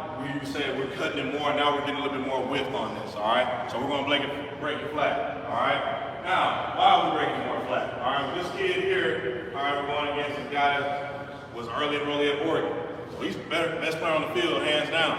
Well, we get depth. He's going to tackle the quarterback. This kid is a 4-5 DN. All right. So what we're going to do? We're going to mesh, and then we're going to cut it hard.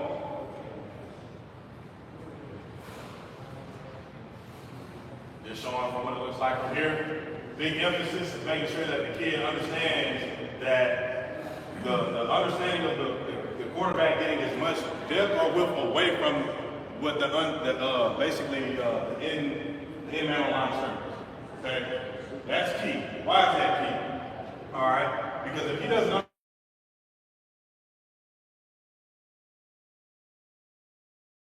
back there trying to get set, he's going to be holding on to the ball. All right, he's just going to be chucking the ball out all game. All right, so here we're telling him, all right, you want to have eyes, everything needs to look like just like zone read for you, like normal. All right, and then now you see again, this is a flat line. If I put the laser here, he's not getting past the laser, that's flat. All right.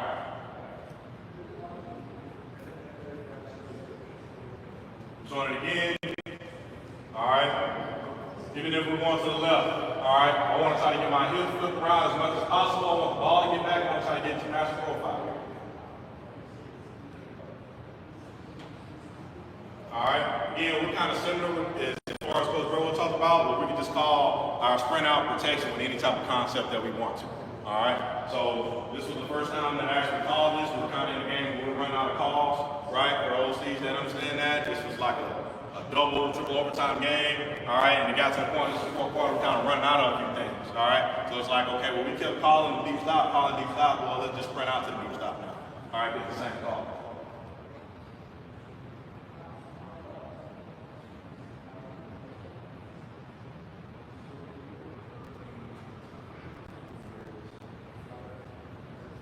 Last one is on from the left again.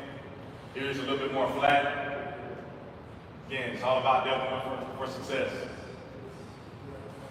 All right, geared up towards the end a little bit. All right, now we're gonna work escapes. All right, and how to escape. So one thing that I do when talking about the passing game is I tell each kid, you know, when we're talking about installing the play, I give them an escape route with them. All right, so I'm not just going on the board and drawing up where to go with the ball or where not to go with the ball. I'm telling them what to do when it's no shit. Right? When the rush gets to you, what are you going to do? All right, so we have a plan. We're all on the same page of what's going to happen with this. All right, and it also goes into our scramble rule drills where we understand what the quarterback escape plan is going to be. All right, so we're going to coach that. All right, so on the play, let's say if they're even front, we're not going to always just say, hey, your escape is going to be hitch up to the shade 5. Well, it might be what we're telling them is we want to escape to where our initial eyes are going to be. Okay? How many times you've seen it where you got a concept, let's say you're running curl flat to the right and you got a one-man route backside, he escapes and reverses out to the backside. You got, oh shit, you have no play for that. So now you just got a kid running around, you're gonna get 1 yard, or he's gonna throw the ball and not gonna get anything. So as much time as you spend teaching them where to go with the ball, you gotta teach the kid how to escape. All right, and this is gonna cut down tremendously on your sacks, all right? One thing I'm proud to say, all right, even as a young guy, all right, we ran the ball more than we threw it, for one, all right, but number 2, all right, we only gave up 8 sacks, all right, and we threw the ball a ton, all right, only gave up 8 sacks. Why? Well, understanding and getting the movement, all right, tying everything up at our feet, but also the kid having an escape plan and understanding what to do when the rush gets you, all right?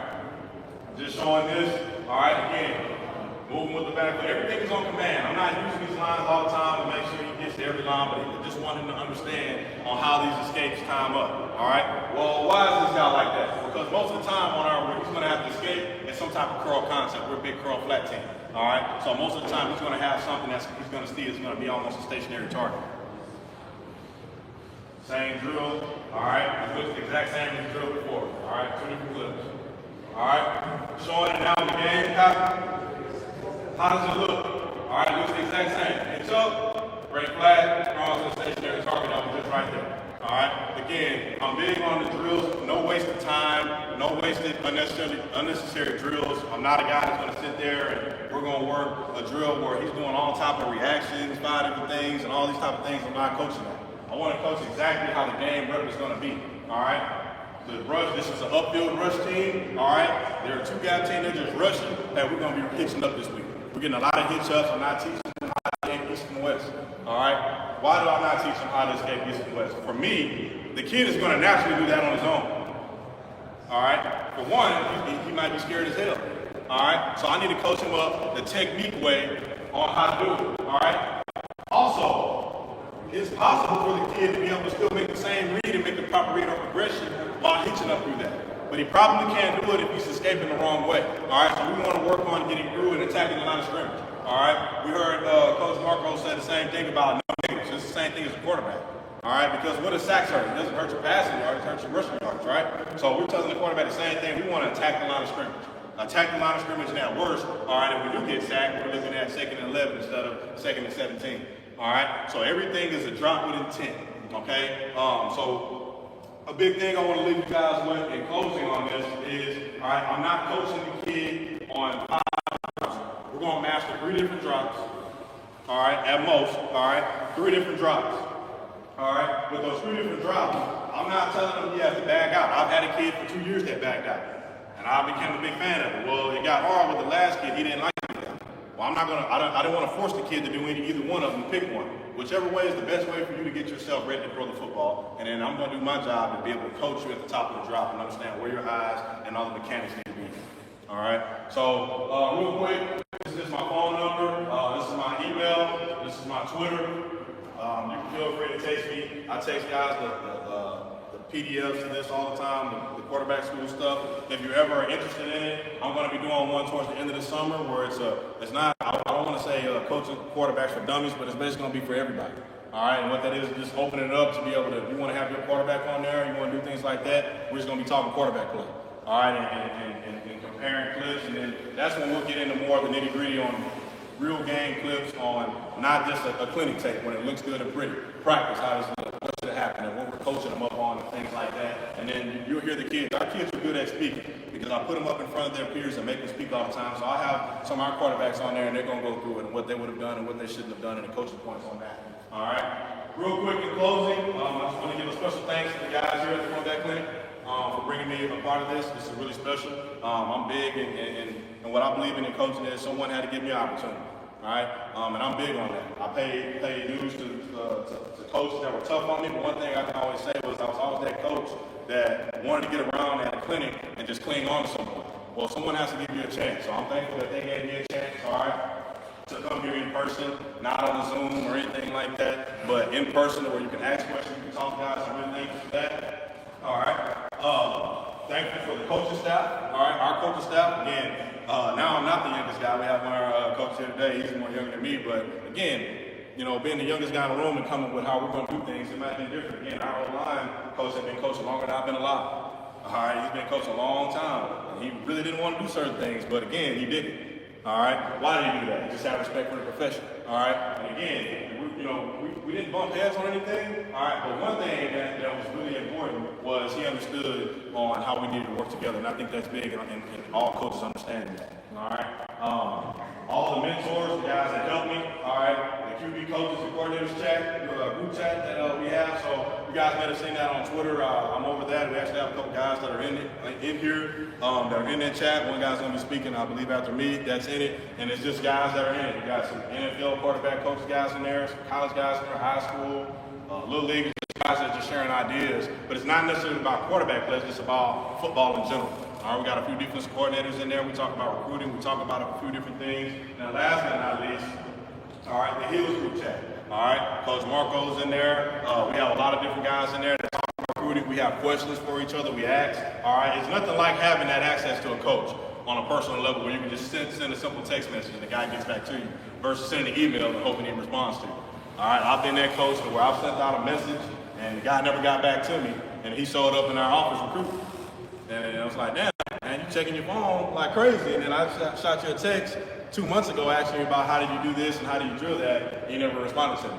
So nothing, not that that's a problem, but just showing just that it's nothing that beats being able to communicate with guys on a normal basis. So I encourage guys that, even if you're an older coach, does not matter how old you are, I encourage you guys to join these chats because they're extremely helpful. They put me in position. They come with certain job opportunities. I've seen where guys will go there before they put it on the job board. Hey guys, I'm looking for a guy. If you're certified in these few things, I'm interested. So I'm always encouraging guys to be able to join this chat.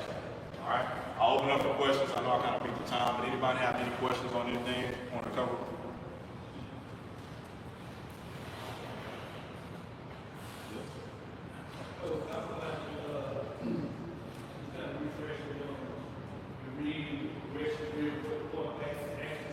Okay. Yes, sir. So on what we're going to call that, let's say it's a read, all right? He's going to say what the defender is doing because his eye should be on that defender, all right? So if a defender, if we're reading, let's say we're running 4 verts out of 3 by 1, all right, and it's a 2-high look, all right? He's going to be reading depth of width, all right? The safety, that backside safety to that single gets depth, well, he's going to throw it to the single, all right? If he got width and got off the hash, well, now we know we can throw it to number 3 coming across. So he's going to catch the snap, whether he backs out or he wants to cross over or L drill to it, however he wants to do, he's just confirming that. So he's going to get to the drop. Once he sees it, what happens, he's going to say it. So he's catch, drop, he's going to say dip, and get where he's throw the ball. If the guy wants to get whiff, then he's going to say whiff, but he has to say it. And if I don't hear him say it, it's some type of punishment, whether it's up, downs, it's something. And a big thing that I've noticed is that helps the other guys going. All right, because our coach is big on film and everybody being outside the hash, but I want the quarterbacks that are not going behind. And they're going to say the same read, so they're going to get that same mental rep on what happened. Dip, whiff. And they're saying that even in the meetings when we're processing things like that, they're going to say it. And then same thing with a progression. In the progression plan, they're going to say what the receiver's routes are while they're doing when they're looking at it. All right, so let's say I'm running, again, double slants, or well, let's say it's a curl flat concept. I'm going to start with whatever my first look is. So whatever play you have, he needs to start with whatever his first read, his first progression is, he needs to say it. So let's say it's outside curl. He's going to catch the snap while he's dropping back, outside curl, and then he's going to move to the next progression. The next progression may be a stop or whatever it may be. He's going to say it all the way down till the ball is thrown. And if you're in an RBA drill, we got all 4 of those guys throwing. The 4th quarterback will say his will be the last ball thrown. All right, it'll be just like that. First ball, second ball, third ball, 4th ball. It'll be just like that. And they have to say it. If they don't, then it's kind of like, it's that gray area, and it kind of comes back to, well, what did he do? What did you see the guy do? We should all be able to see. And it also trains the coaches to be able to understand. Let's say I'm down there working with the offensive line, or the receiver coach, he can coach that. Hey, did you say depth of width? Did you say the read? Did you say the progression? So it's a universal deal. Yes, sir. Any more questions on anything?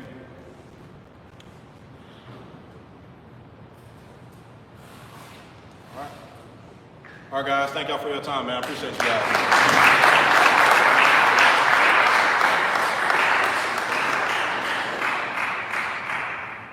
Awesome, Coach. Thank you. All right, here's what we're going to do. Read the room a little bit. Let's take a 5-minute break.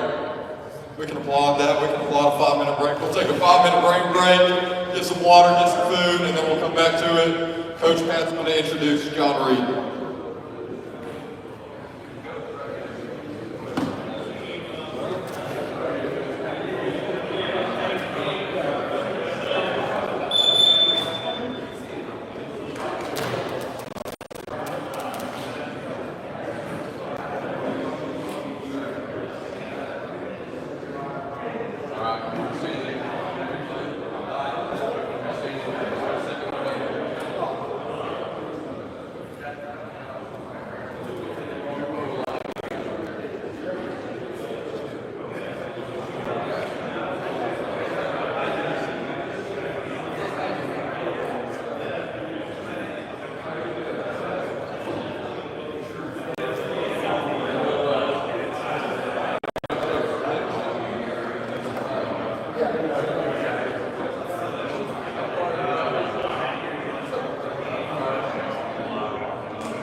All right, here we go. We have Coach John Roos going to come up and speak. He's going to be introduced by the Coach Pad. Was working with the Coach Pad earlier, getting to see their product demonstrated, and it is a first-class product. If you ever have run a scout team, or you currently run a scout team, you need a Coach Pad instead of a binder with all the pamphlets and all the papers flying out everywhere. So highly recommend you get yourself a Coach Pad. He'll tell you a little bit more about the product, and he's going to introduce Coach Reed from Crowley. Guys, scout cards. Whether you're an offensive coach, defensive coach, and I know we've all started there when we first start coaching, you're in charge of scout team. Now, usually there's the two main ways you're doing scout cards in your school. You have a computer program that you use, something like Huddle Practice Scripts, Just Play, PQD, maybe Football U back there at the table. And then the other method is you're drawing them by hand. So right now, think about your scout cards at your school. How are you guys doing your scout cards? Using a computer program or drawing by hand? Either way, you have to put those, typically what? You print them off, stuff a binder, and take them out to practice. Now, I've coached for 14 years. I was a defense coordinator, and the last thing I wanted to be doing was printing scout cards, stuffing binders, an hour before practice. Go to the copy room. The teachers are using it. I can't print my paper. It's raining outside, so now all my scout cards get wet. So I got tired of doing that, and I developed the Coach Pad to help out with your scout card workflow at practice. So the Coach Pad is a device that you can load your scout cards from Huddle Practice Scripts, Just Play, PQD, PowerPoint, whatever, or you can draw them by hand. You have them on the Coach Pad, you take them outside. Now, the difference between this and an iPad is that I can see this outside in the sun. And I got a couple coaches in here that are Coach Pad users already, and I think they can speak to that. So outside in the sun, you can see your scout cards on the Coach Pad. Nobody on your staff is spending time stuffing binders, getting ready for scout team. Come by, stop by the table back there. I'll show you some more, and we'll get you powered up with the Coach Pad. Coach Reed here is going to discuss run game, simplify the run game, and he's the new O-line coach at Crowley. Let's give it up for Coach Reed.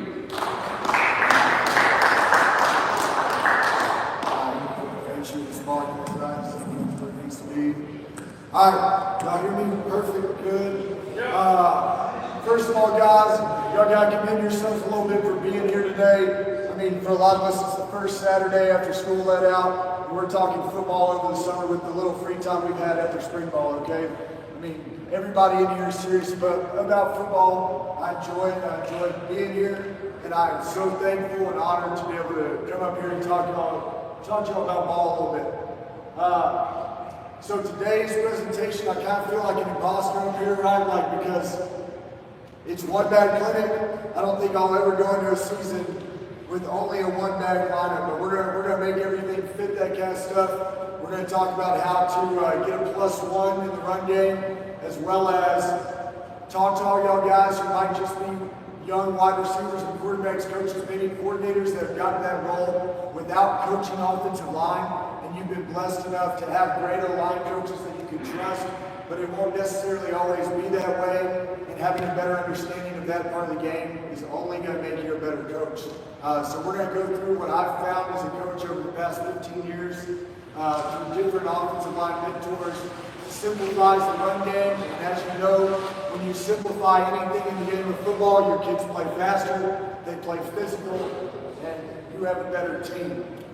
This quote that I've got up here: you run the football for toughness, you run the ball to tell your opponent that you're as tough as they are, but you throw the ball to ring the bell. I don't know who set me up here with the cowbell, like I knew I was going to come with that quote, but we run the ball to show who our team is, right? I thought this quote, I can run the ball 25 times down the field, to go score a touchdown, but I know y'all like to throw a whole lot. So I had to find a quote that fit both of us. Okay. 3 yards in a cloud of dust works for me, but just like it says, if you want to mom up there in the stands ringing that cowbell, you got to throw a little bit. It's probably going to make them like you a little bit more too. One of the main things, guys, when y'all bring in an O-line coach, you have to understand those kids, being real, the kids that that O-line coach is coaching has probably been fed some food by grandma his whole life and told that he's cute and has cheeks pinched and all that stuff. Part of the O-line coach's job is to get that nice guy, big boy out of him and make him kind of a jackass, if we're being honest, okay? So if you don't have an O-line coach that can do that with your kids, then you're already a step behind. Today, we're going to do a little assume nothing approach. I'm really going to, with some things, I'm going to give you some more advanced offensive line stuff. A lot of it, like I said, is about simplifying the run game. You're going to hear me go back to a lot of things that have a 1, 2, 3 principle. Okay, to remember things, a lot of the time it's 1, 2, 3, right? You're going to hear me say red light, yellow light, green light. You're going to hear me say gap, down, and back. Everything is a 1, 2, 3 approach. Kids don't remember things well enough if you ramble on and on. If you give them something that they can repeat back to you that's 1, 2, 3, that's the magic number they're going to remember. Speaking of 3 things we got right here, we're going to talk about box ID and the why. We're going to talk about zone blocking and rules with some variations. And we're going to talk about gap scheme, blocking, and rules. Okay? I'm over at Crowley High School. I don't want to talk too much about myself. I always promised myself if I got up here and spoke, I would get right into the stuff. But I got to give a shout out to Coach Lynn. Absolutely a great mentor for me already. I look forward to working for him. He's the reason that I wanted to be there at Crowley High School. And as you can tell, I mean, he made the drive to be here today to support me while I'm speaking. Stand-up guy, everything you've heard about him is true. I've had some great mentors that have got me here. I played at Wimberley under Coach Martin Nelson, a lot of great coaches there. I got the chance to coach for 6 years at Texas State University, where I had 3 really great O-line mentors. One coached you guys with leather helmets and taught me all the 42 shape, 24 shape, the most complicated ways to ID defensive fronts. The next guy that came in was kind of an air raid guy. He was with Colt Brennan at Hawaii. His name is Gordy Shaw. And then the one that really mentored me the most, his name is Brad Bedell, and he was a Gus Malzahn guy. And he really came at me with the simplicity and physicality approach. He had played on the Colorado offensive line with Andre Gerard and Nate Soldier. And he was actually 2 years in a row the most penalized player for personal fouls. So that's the kind of line that I always want to find. Real quick, like I said, assume nothing, right? It all starts with the ID, okay? It all starts with how you're naming your fronts and how that's being communicated. It should be simple, okay? A lot of y'all especially want to go fast, right? Going fast gives you an advantage. It gives you that edge. It doesn't let people get lined up. It makes them play base. So if we're going to play fast, we've got to be able to communicate fast, and it has to make sense to our kids. Don't overcomplicate it, okay? There's 2 ways to ID the front, and the center's going to do it, okay? The first that I don't have listed up here is you can talk about how many defensive linemen are between the guards, shaded over the guards, guard to guard, okay? If there's only 1 defensive lineman in that space, guard to guard, it's a 3 down front. If there's 2 defensive linemen, it's a 4 down front. If there's 3 defensive linemen from guard to guard, it's a bare front, right? A 5 down front. That's quick and easy. Another one that we talk about that I've listed up here is that are your guards covered or are they not? Do you have a man under the center or do you not? You can see right here, I have ID at -1. The ID is very important, okay? If your center can give an ID every play, it's going to simplify everything for your O-line and make sure you're on the same page. That ID tells you where that first combo and zone blocking is going. It tells the puller, the first puller, the wrap guy, who he's wrapping up to. And it's a communication that lets the whole O-line be on the same page. That ID can adjust the way that you block things in a game when you see the need. If the rule for it is, the ID is the first threat to the box, okay? He's the first, second level threat to the box. If you want to, and you're getting into a game, for example, you've got a 3-4 look, and you might not be blocking that apex outside linebacker to start the game, but he's folding in and really getting involved in your run game, and you're not really affecting an RPO, or they're late rolling man, and he's a run box player all the way. You can tell your center, hey, instead of IDing that first linebacker inside the box, we're going to shift the ID to that outside backer apex off the ball. So now, without having to change the way that your run game is blocked, your O-line hears, okay, that guy outside the box is our ID. So our first zone combo, it's still the same play, our first zone combo is going out there. That's the sideline adjustment we made, but the center's dictating it. Our backside combo is now going to that first linebacker, right? Our backside tackle is still B-gap cutoff, and he's probably going to end up on that linebacker if we're having that guy fold inside that knows it's probably a backside player anyways. It sorts itself out. And in worst case scenario, if you're pushing that ID, you can RPO the backside inside backer. Okay? You keep it simple. You go from there to the -1, and we're going to get more into this with some images. But you go to ID, that's your first combo, the -1 is your second combo. In gap scheme, the ID is who your wrapper is going to, the -1 is who the first down block is going to. It's simple for your kids. Again, ID, it sorts itself out. The first threat to the box is that ID. The second threat is the -1. Don't overcomplicate it. Let me talk about it quick. Centers covered, guards are not. Easy, it's a 3 down front. You can count the linebackers. Guards and center are covered. That's a bear. Easy, fast. Center communicates everything until it goes from there with our combos. Okay? Let's get into inside zone rules, okay? The biggest thing you can teach offensive linemen in zone is that the play side gap is their gap. Their play side gap is their gap. Don't overcomplicate it. Because things change for an offensive line in a split second. You have to have what your calls are, and then when things get funky, you've got to adjust your rules, right? Your rules are for all the funky fronts. Your rules are what you live by. The number one thing I want you to take away is that an offensive line that plays based off rules plays fast and plays physical because they stop thinking. It becomes second nature. We talk about it every day. There's a lot of people who coach inside zone, and they will coach what I call a bastard step. Okay? They coach a bastard step. Okay? If I have a backside shade on me, okay, a bastard step would be stepping back away from the play side, okay? If I've got this guy shaded on me, I like to teach red light, okay? I'm not going to change what's my play side. The play is still going to the right. I'm still going to step with this foot before going vertical through the crotch of the defender. I've coached linebackers multiple years, okay?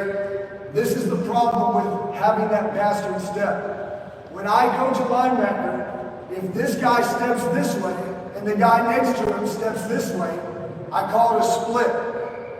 If I'm a linebacker and I see a split, the terminology all the time is, if it splits, we hit. He's downhill right away.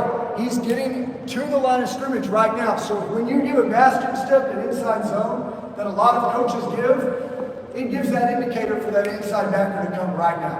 It makes it too easy.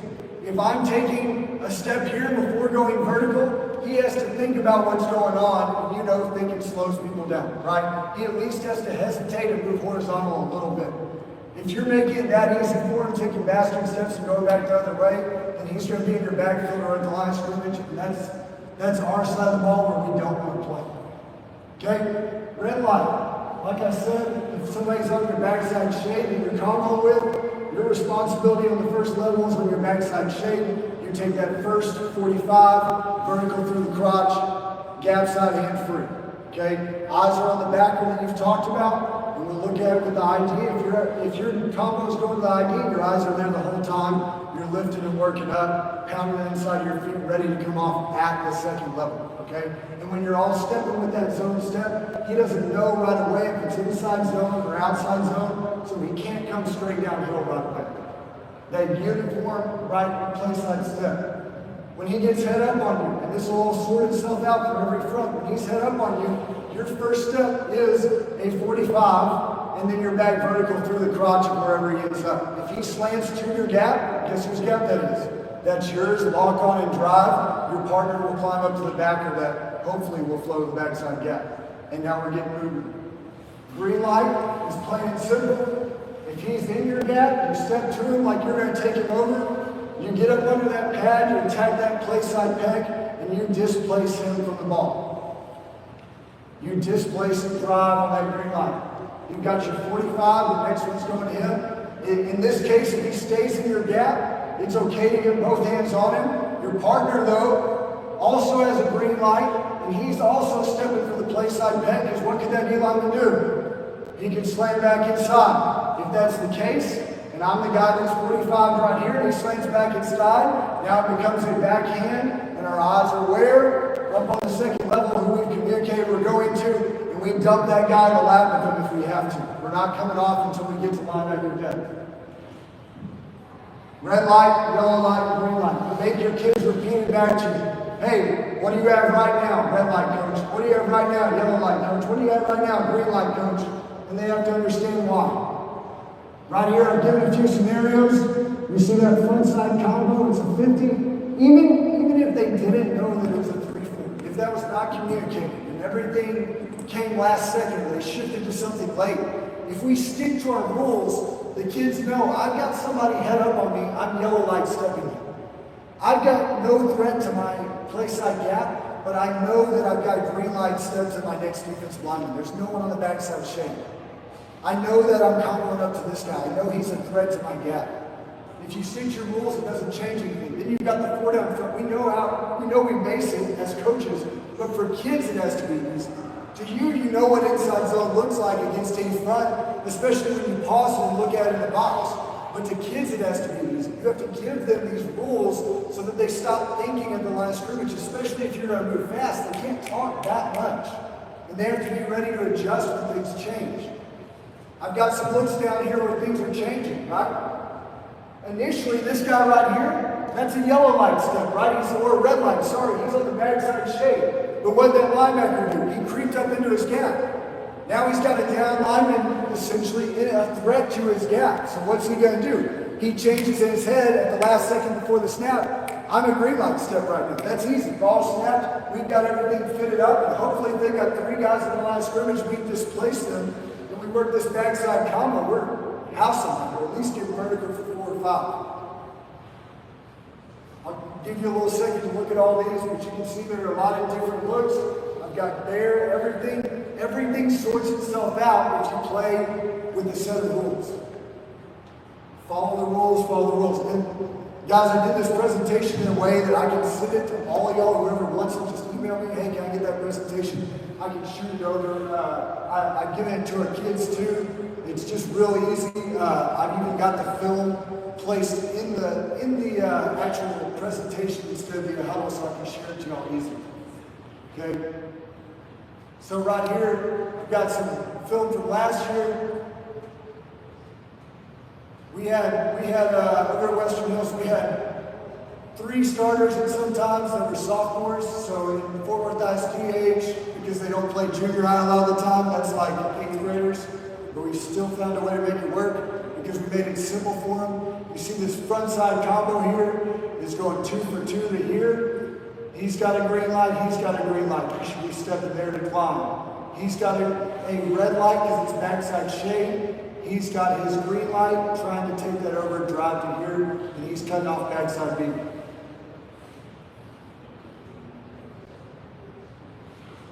Once they get to that second level, they should be working play side to cut off where they know the linebacker's going to flow instead of going right at him. Something I tell them all the time on the second level, even though they're coming off their first level a little too quick for me, is wide and fast speed as you climb. Wide and fast speed as you climb. And all you running back coaches, I know you like that get in to get out. Right there. Get in to get out. Again, we got stack here, but nothing changes, right? It's our rules. It's all rules based.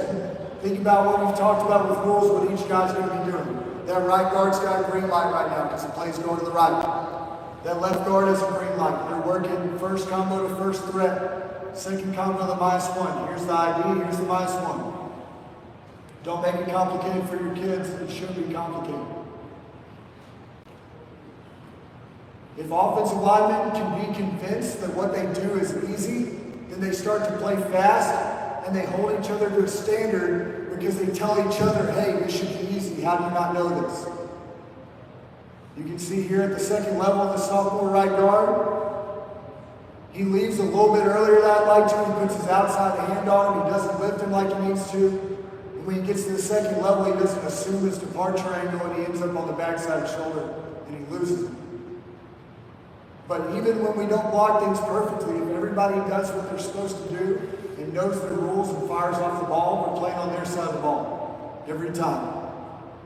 Here's that inside view. I'd really like to see the other sophomore guard right here actually trying to take a step to the play side pad with his play side foot, but he does get on him. Okay, I turned this to appeal to all you one-back people, okay?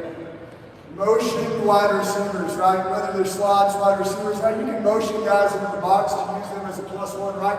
As offensive coordinators, it's our job to get a +1, okay? So if we're not getting creative and finding a way to get a +1 in the run game, then we're making it hard for ourselves. You're going to see a clip here in a little bit where we line up and spread and we motion the guy in.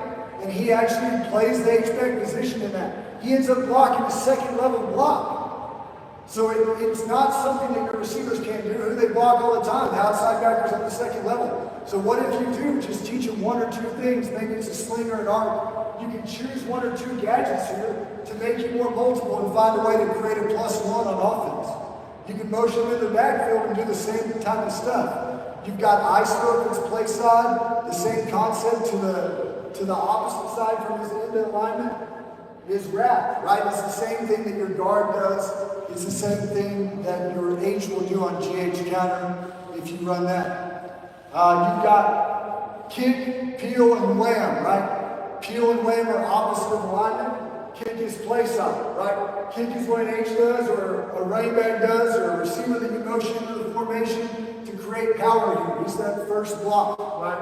He's going to scrape tight to that down block and kick out. Same over here. He's tight to the zone. If you're running zone peel, motion that receiver and snap it before he gets there. Peel out the read key. You don't have to convert to an H-back offense to be able to use some of these tools to give you a +1. What you're going to find, especially some of y'all that have people so committed to playing 2 and 3 high against y'all, is that they're not going to change what they're doing when you motion a guy in and you're going to have a +1 in the box. They're still going to be too high. What a lot of H-back teams run into is what? Everybody plays them one high, right? But if you're motioning somebody in, they're not going to late spin into the box, especially when you're a 90% spread team. Make it be just choose one thing, make it be a gadget that makes you better. Arc is play side alignment, sling is opposite side. You're avoiding a read key. You can run zone read that in, have them avoid it. Now you got +1 if you've got an athletic quarterback. You can do the same thing with GT. A lot of y'all run back guys run GT all the time. Why not motion the receiver and make him be the extra if the quarterback does pull it? We're gonna look at one rep we ran with our zone sling that we can do with GT also, where that guy that motions in is that slip block. So after he reads it, if he pulls it, now he's on the outside backer and he can run or he can dish it off to that guy in the flat as well. A couple tools for your tool belt that you can use. Anything that you want to pick, if you don't want to invest heavily in all of it, you can pick one or two things that's still simple for your receivers that they do anyways, right? A lot of these things in the blocks they do anyways. It's stalk blocking. It's simple rules, and the rules are listed up there. All the second level blocks are wider and faster feet as you approach it. Step on the toes. Have good leverage. It's going to get your receivers better at blocking anyways. Okay, we're going to look at a few of these variations in play. A lot of these are lined up as H's, but you can imagine using them in whatever way that you want to within your offense. This is avoiding the read key right here. If the quarterback pulls that right there, we have the +1 for a safety that's fitting there. That's our fire quarterback right there running the ball, his running back never wastes an athlete. If he's pulling right there, that quarterback has some life also. You can see some of the rules from our zone stuff. That left guard does a good job taking over that nose that time. Both of them have eyes on the second level on that nose Mike combo right there, nose to -1. Watch the technique in his backside tackle. He knows his B-gap cut off. He's taking that B-gap, and if he can reach that second level, great. Him chipping through that slows down that defensive end from fast squeezing on zone.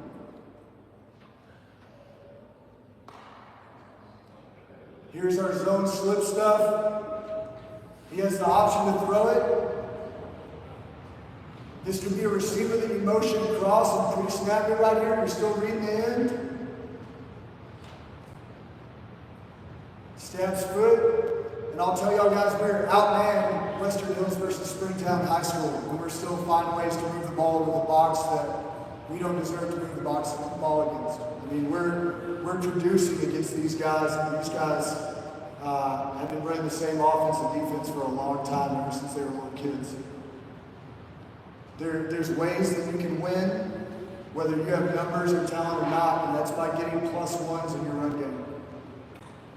A quick look at a little bit of run game with the H on outside zone. Guys, I block outside zone the same way I block inside zone, just with different aiming points. Just like what Coach Regalado was talking about, being ready to bang it at any point, that's what we need to be able to do. Right here, the guard and tackle don't do a great job. I need that guard to really overtake that. I need that tackle because of the alignment that guy is working up to, the +1. He should be getting on that backer. We still find a way to make it work because guess what? We have a +1. Getting +1s in the run game make things that maybe should not have worked work. You can see the motion pre-snap. This time the tackle reads. Why are we able to move guys who spend more time in the weight room than our kids, in all honesty? Because we're moving horizontally to go vertically. That's my favorite thing about coaching outside zone the same way as inside zone. Telling the people to combo the same way. You get to that aiming point, if they fight to stay outside, a big old kid that usually you would stalemate at an Oklahoma drill, if you're running outside zone tackling drill and he's moving this way, guess what you start to do as a smaller guy? You start to move it upfield, and now we're playing on their side of the line. You can see here, as he reads that tackle's butt facing in, he stabs foot, and it's 88 and out the gate.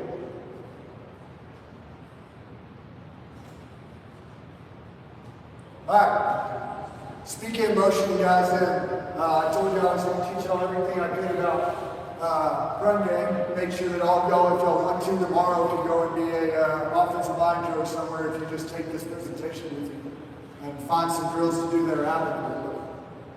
We're going to talk about God's plays, so those are gap scheme, okay?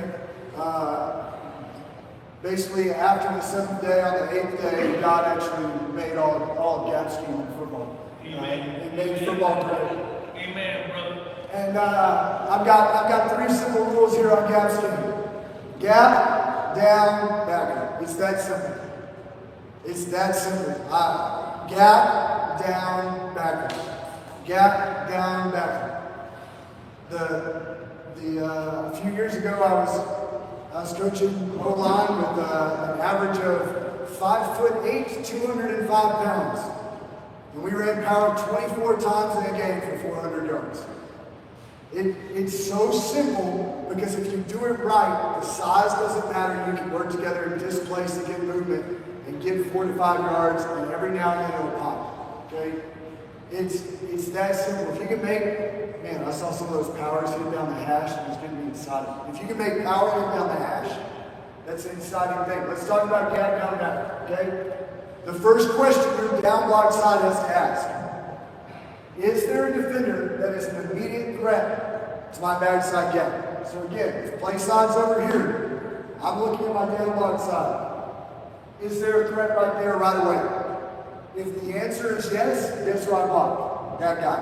And it's as simple as, if somebody walks down late, guess what? That's now my guy. Having rules makes it simple. Having rules makes your kids not have questions.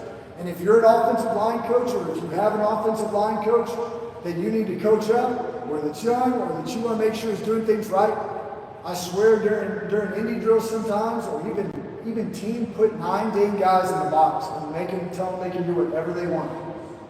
And the rules sorted out, and your kids get confident in knowing that if they follow the rules, sometimes those looks where you've got 9 guys, really what happens is when they go wherever they want, they get misgapped. There's a ton of guys but you get that down block movement, and next thing you know, they're scoring touchdowns against 9 guys with 6 guys blocking, and they're looking around like, oh, it really doesn't matter what people do against us, as long as we follow the rules. That's what makes gap scheme so great to marry with your wide zone and your inside zone, because those plug-in linebackers aren't a big deal anymore if your kids know the rules. Down. If I'm not part of the gap, if I don't have to follow the gap rule, if I don't have a guy in my gap,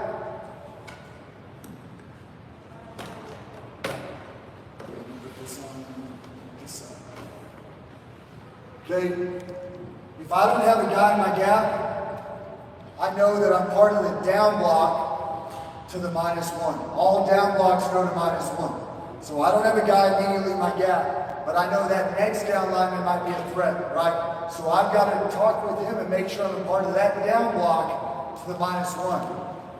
If I'm the guard, and this is the tackle, and I don't have a threat to my inside gap, I didn't talk fronts at all. I just know by rule, I don't have a guy that's a threat to my inside gap. What am I part of? The down block to the -1. It's very simple. And how do we know who the -1 is? The center is pointed to ID, and we count -1. I know not all our kids are super smart, but they can do -1 from 0, right? ID, -1. Where's the down block going? -1, the second threat, right? So now that he's part of this, I put my foot right through his crotch, and I drive him vertical. I can take an influence step here and then vertical, but that depends on where that -1 is.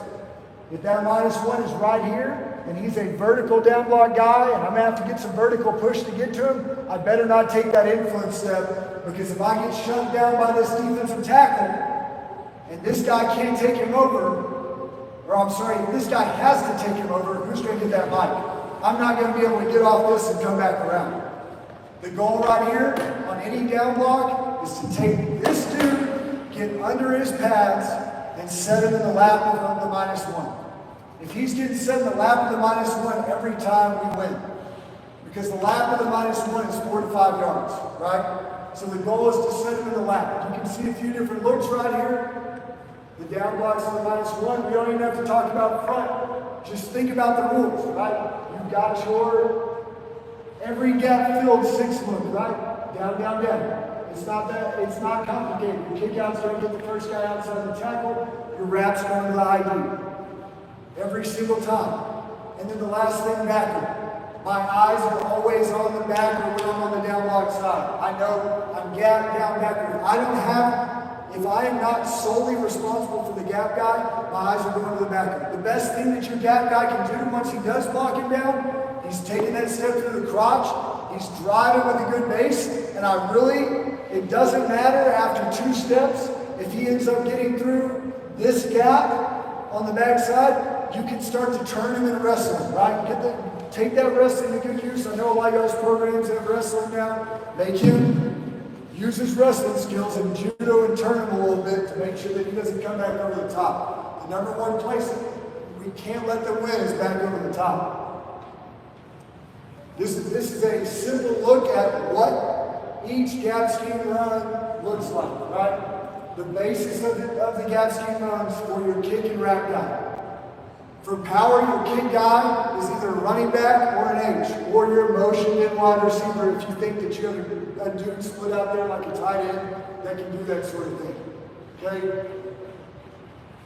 Your wrap guy to the ID is your backside guard. In GH counter, your kick guy is now your guard. So let's say you want to run gap scheme, you're a one-back guy, you want to be able to get the +1, but you don't trust your guy that's split out to be able to kick out a defensive end. Understandable.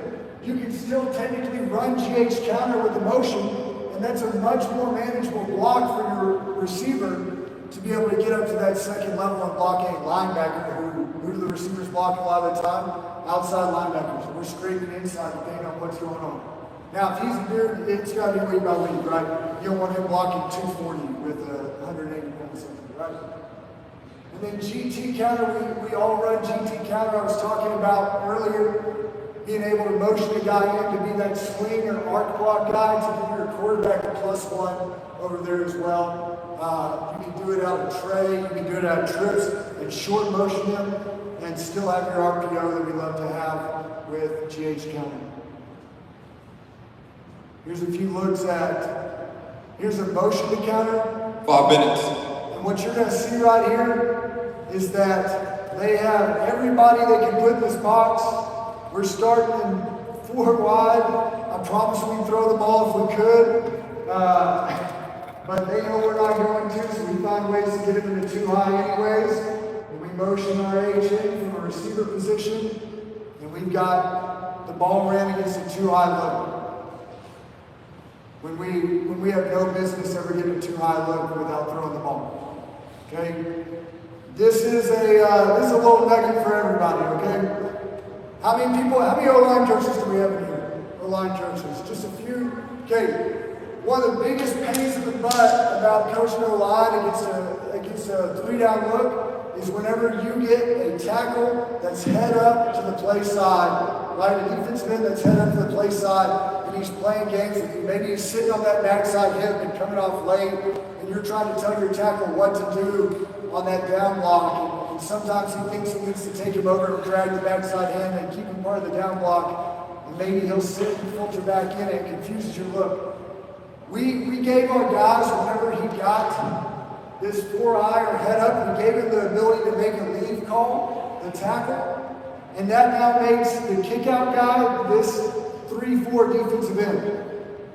The tackle leaves for the outside backer, or the ID, right? Or the first kick, sorry, and it switches who has this guy, so it's not cloudy for the tackle anymore. Our wrap guy still goes to the ID.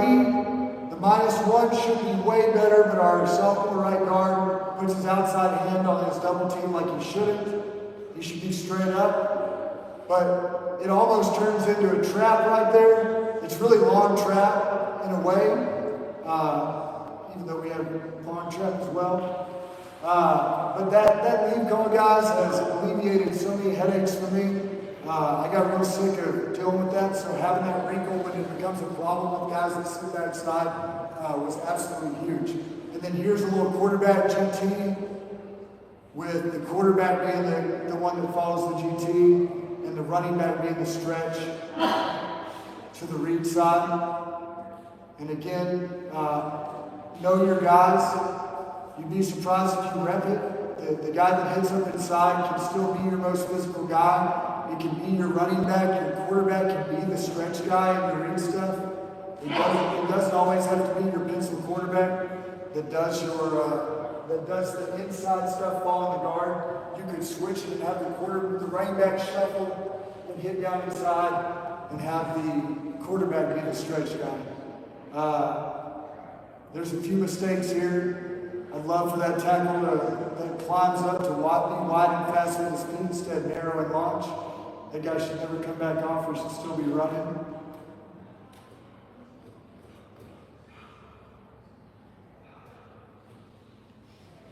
Another look at our power read right here. If you'll come up, I'm working off a hot spot here. Here we go.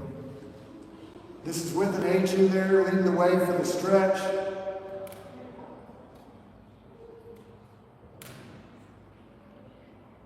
You can see the angle of the -1 by the tackle, making sure he's cut off. Here's where I'd love to see this guard, not let this guy press him back over the top of him and make the play. Again, we'd still be going. And then God's play right here, run a little bit of power. A lot of nonsense going on, but bodies on the ground. Getting a +1, having more guys than they have. Guys, I really appreciate getting to talk to y'all today. I can get this presentation to you. I will, any coach in here knows me. I'll sit down and talk football with you any day that you want to. I'll call during the season and answer any O-line questions you have. I've learned that I have a lot of offensive coordinator buddies that have never coached O-line, and every now and then they want to make sure they're doing things the right way. And every now and then we just send me a few clips to diagnose. And sometimes it's as simple as coach your O-line's feet are 10 yards apart. Just bring them together and watch what happens. So any little simple thing, if you need help, I'm available. I just love football. I love helping y'all out. Appreciate y'all.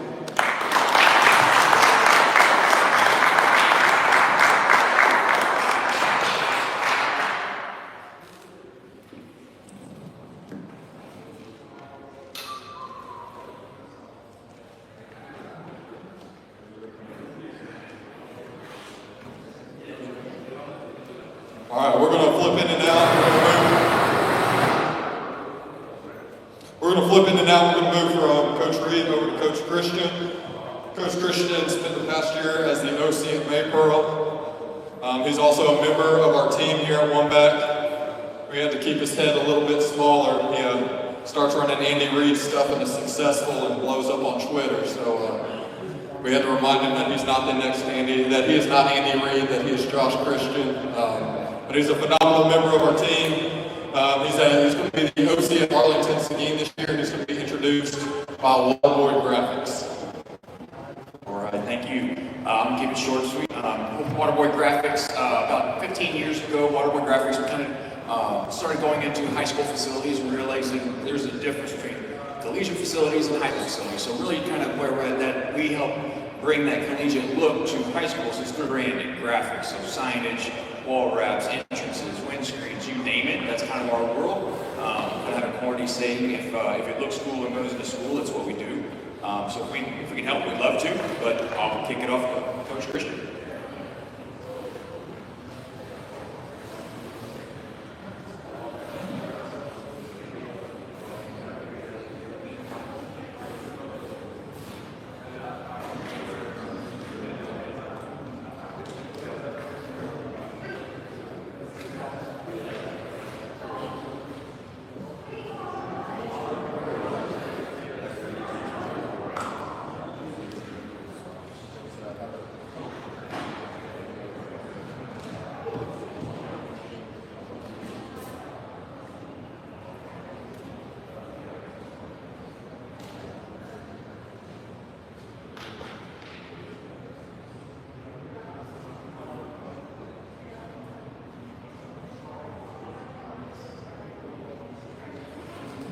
Check, check.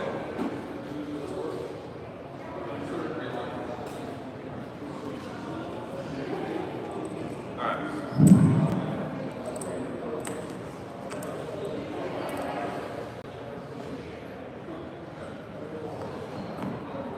All right, guys. First off, just want to make sure that I extend my thanks and my gratitude to all of you guys being here, partaking in our clinic. I'm just honored to be a part of it all. I love coaching, I love teaching, I love every aspect of education and what we do in the state of Texas for kids, but most importantly for coaches and their families. And I'm very passionate about that. I take that seriously. You know, it's just an honor to wake up every morning, put my feet on the ground, and be a part of this profession with all of you. And I'm very fortunate and blessed. I grew up in a home of educators. My dad just retired from 36 years of coaching and teaching and education, and my mom's still going strong, and she loves what she does. I married a teacher who also coached a couple years back, and now she's teaching English, and it's just part of who I am through and through. And I'm just really thrilled to have an opportunity to speak and just share a little something with y'all. So this presentation, I naturally come by football. I'm a coach's son, like I just said, but I grew up in an air raid system through my college playing days. I graduated high school and I walked on for Coach Bush when he was at Texas State in San Marcos, and I was a preferred walk-on quarterback. And then I transferred, and I had the honor to play for Alan Mortis and Jeff Whitehead at Hardin Simmons. So some of the plays that you guys saw from early on in the clinic from Alito, they were running plays that I ran as a college quarterback at Hardin Simmons University. So it's kind of cool how the coaching community is full circle.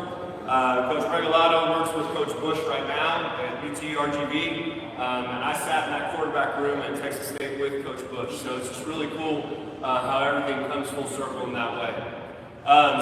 So this, after you guys see this presentation, you're going to be like, this guy's not air raid. He is not one back. He is not even spread. So hold on to your cowboy hats, and we're going to have some fun looking at some good film right here, okay? But this is my proof. There's my piece of paper. That's my play call sheet. We keep it simple. We keep it clear and concise. And we go into every single game on Friday night with a full offense in our disposal. And that's the strength of the offense of air raid. Now everyone thinks, and I think this is a mistake, everyone thinks air raid. We think 4 verticals. We think wide cross. We think throwing the ball 55 times a game. And that may be true. But what I'm going to try to encourage you to see today is that air raid is not plays. It's a system. It's a way of doing things. It's a way of coaching. It's a way of attacking your practice every single day. One of my coaching role models and idols, who's obviously passed away now, but he's in the Texas Hall of Fame right here, is Coach Mike Leach. He was obsessed with practice. And I'm almost the same. I love practice. I love seeing kids take a concept and then transfer one day at a time and improve at that. But that starts with me as the coach, as the coordinator, coaching the coaches, and then those position coaches taking control of their groups and leading the way. And focusing on those details is what produces the results that we all want on the field. And I'm really animate about that and emphasize that because that's what we want on the field, okay?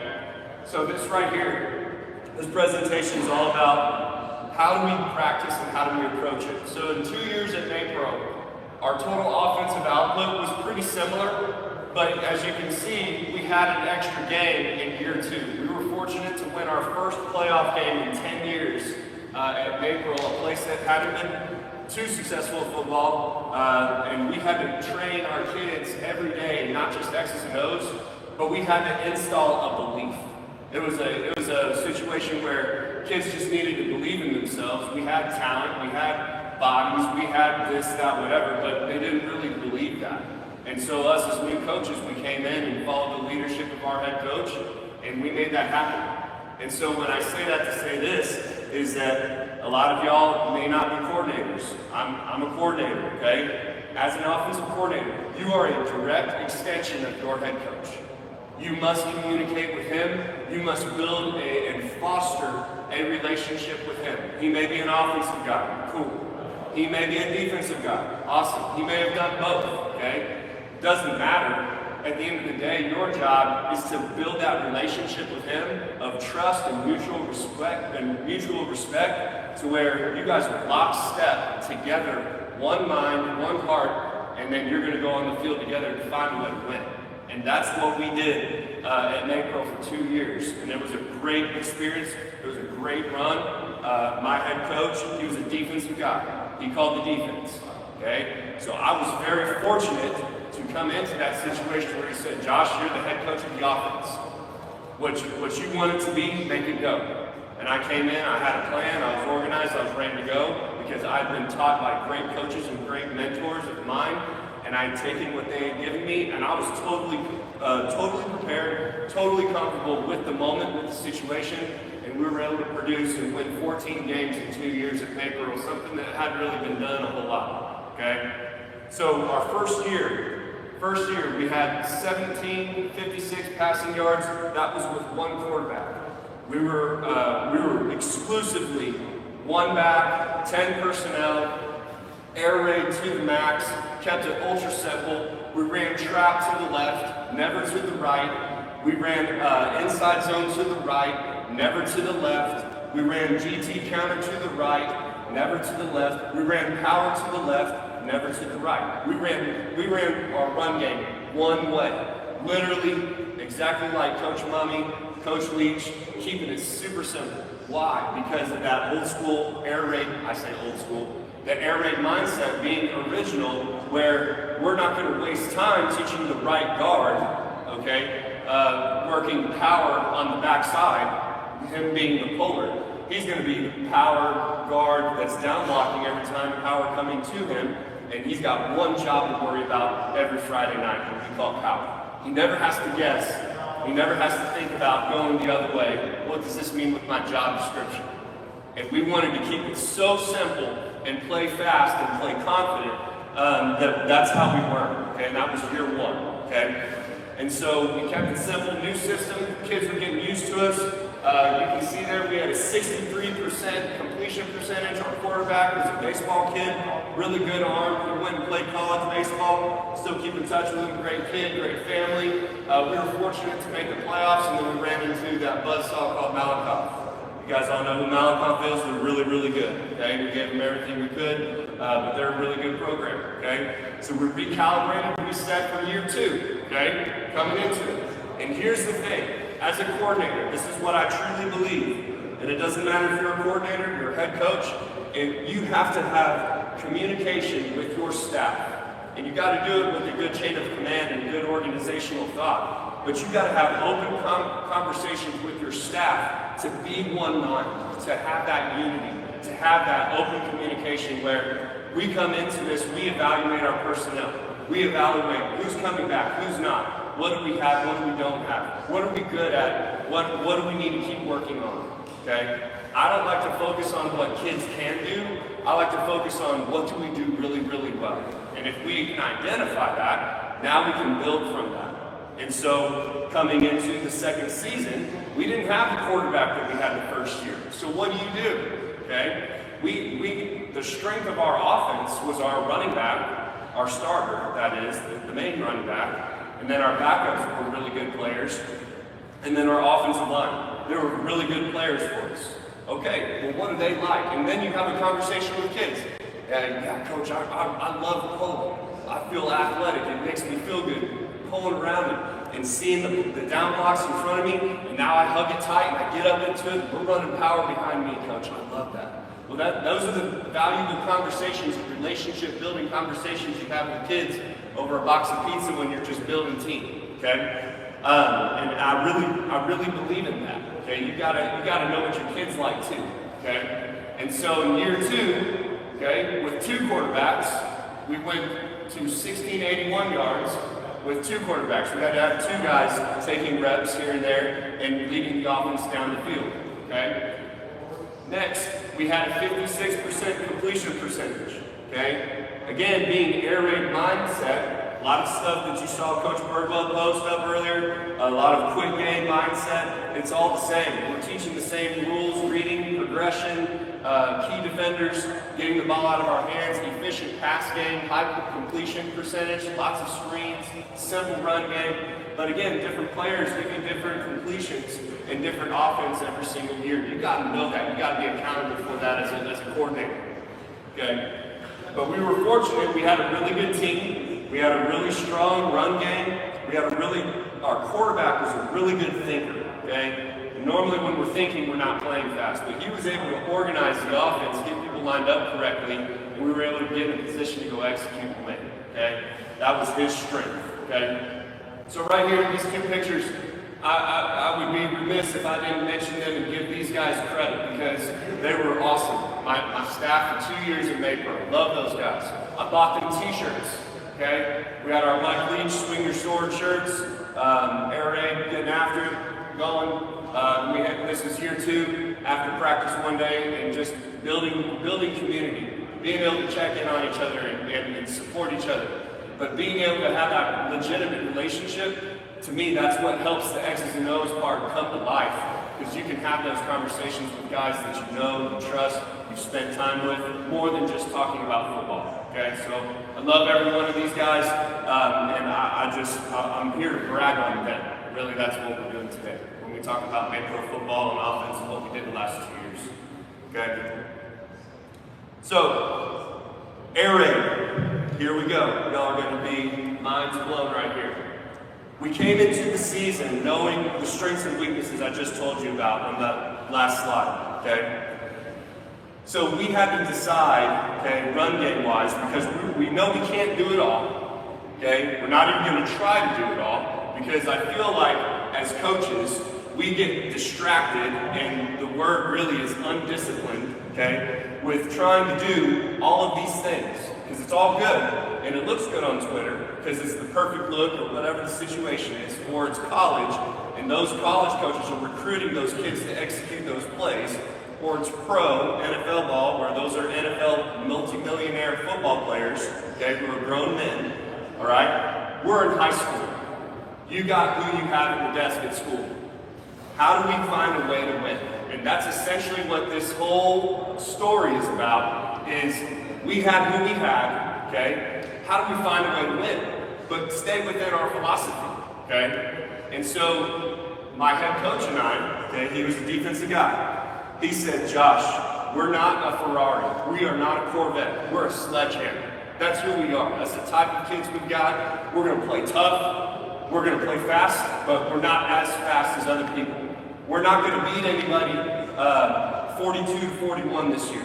We're gonna win games by winning 21 to 20.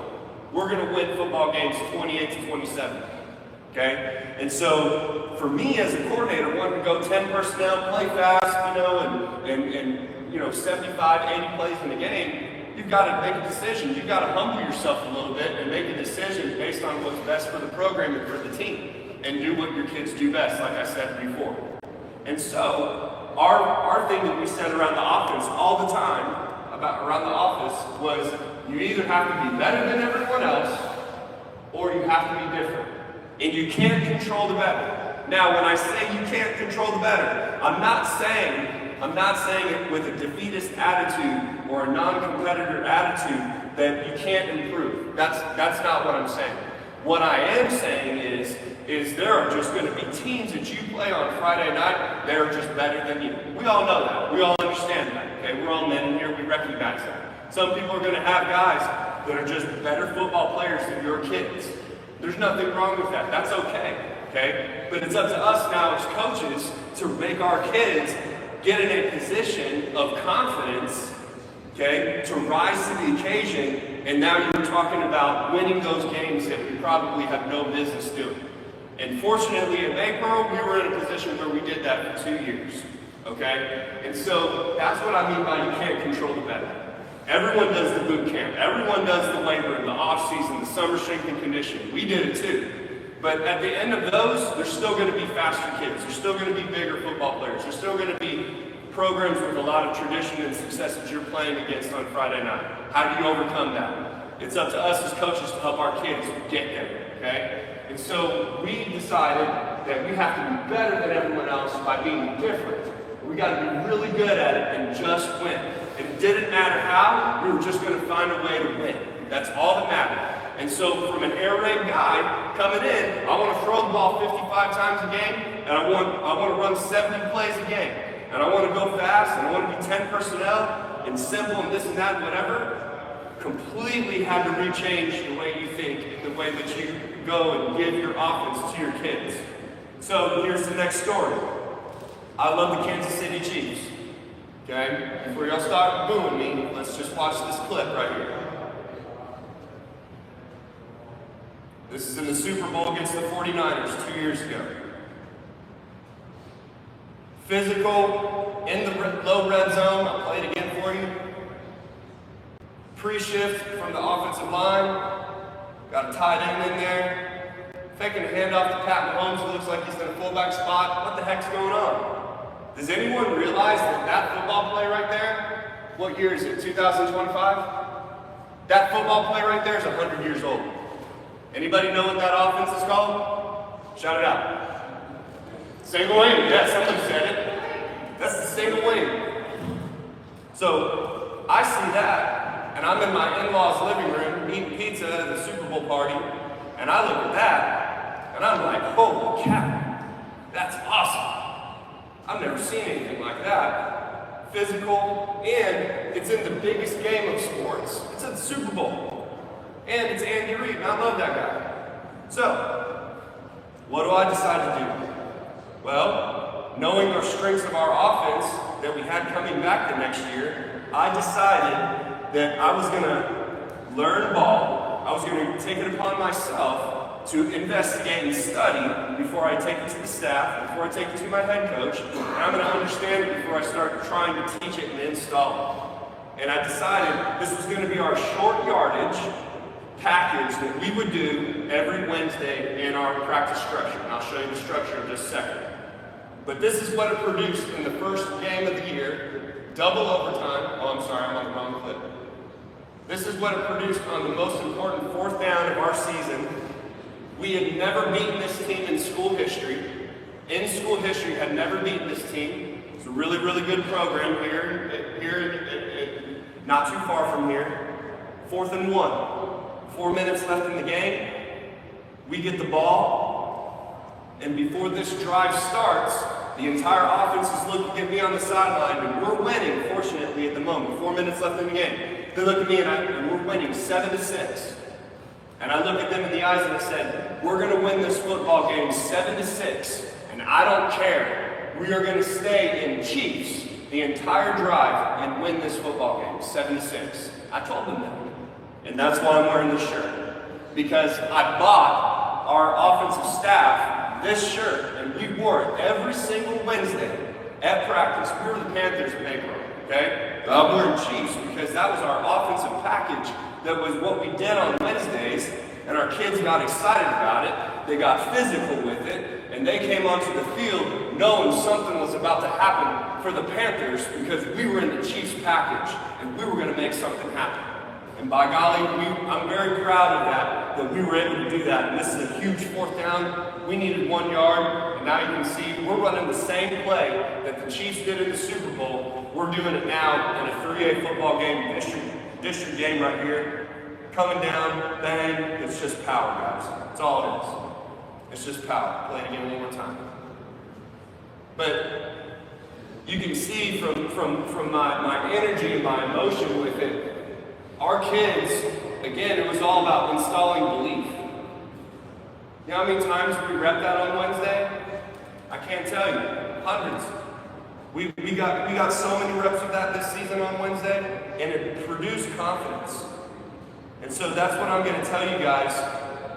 As coordinators, always remember, confidence and comfortability with what you do produces confidence. So I keep investigating, okay? And remember, we're trying to be different. Not just to be different, just for the sake of it, and be cute, and be on Twitter and stuff. We're trying to be different to give other teams problems defending us. Because remember, we're a 10 personnel, 11 personnel, everything that you guys have seen already on the presentations from the previous coaches, that's who we were too. We're running base, we're running inside zone, we're throwing hitches, we're throwing screens, we're doing all that. But then all of a sudden, we have this whole other layer of offense now that defenses have to compensate for. So newsflash, if you ever play against the team that I coach, get ready for a shovel pass. I love shovel passes. I absolutely love them. And I don't know why. Maybe because as a quarterback, anytime the coach called it, I knew I was going to get an easy completion. So maybe it's an ego thing whenever I played 15 years ago in college, but whatever, okay? I love shovel passes. They're deceptive. They're usually, if we can just get in front of 1 or 2 guys, something really good's going to happen for us, and you get the ball to one of your best athletes in space, you get them upfield now. And so I'm looking for ways to do a shovel pass. So I see this play by the Chiefs.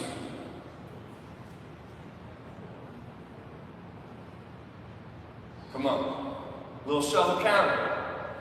Play it again for you. We got 3 people pulling to the point of attack and down blocks on the front side. It's just counter, but we're adding extra. I love it. Let's do it. Okay, cool. So here we go. Remember belief. Remember confidence. This is the first game of the year this past season. Double overtime. We had never shown this on film. No scrimmages, no nothing, okay? And we get on the field. Our kids are exhausted. Playing 2 ways. You guys know how it goes in small ball, okay? Special teams, 2-way players. We roll the snap, and we still win the game in double overtime. I'm surprised the other coaches didn't call timeout. They didn't, and we freaking smoked this kid right here in the hole, put him on his back, boom. We would have scored from a long way out on that play. But again, game winner. And now we've got the confidence going. And our kids believe in what we're doing. And we knew every Wednesday we were going to get in our Chiefs package. Okay? So I'm not a single wing guy. Okay? I was fortunate to have a really great mentor and good friend of mine, Marvin Sedbury Jr., who coaches the wing tee at Terrell. I was his offensive coordinator for a season. And so I learned a lot about gap scheme. Okay? And so I took a lot of what he taught me, and then I did my own research, and then I went and checked in with him, and then I talked to my pops, who knew a lot of football, more than I'll ever know, and he's forgotten more football than I'll ever know, okay? But this is where I arrived. My biggest tackles, my biggest linemen were going to be here, so they could down block on that shovel counter play. And that was the only reason why I put both of them over there. Because I wanted the defense to see I'm putting my heavy squatters, my biggest boys right here, okay? My best tight end was here. My second string tight end was here. This was my second string running back. For us, he ran a low 4.6. Low 4.6, but a hard-working kid. He power cleaned the most on the team, which was about 275, okay? Our quarterback was our organizer. He was the mental piece. He could get everyone spinning to the right spot, as you saw us do on the film. He could make sure that that would happen. Call the snap count. And then the F, this was the best player that we had. He ran a 4.44 for us. He ran a 10.9 100. He was the only guy that we had like that. So, of course, get him the ball. Right? I mean, it's football. We're not building a rocket ship here. He was good at football. Get him the football, okay? And so that's the beauty of the single wing, is you can direct snap it to any of these guys, really, okay?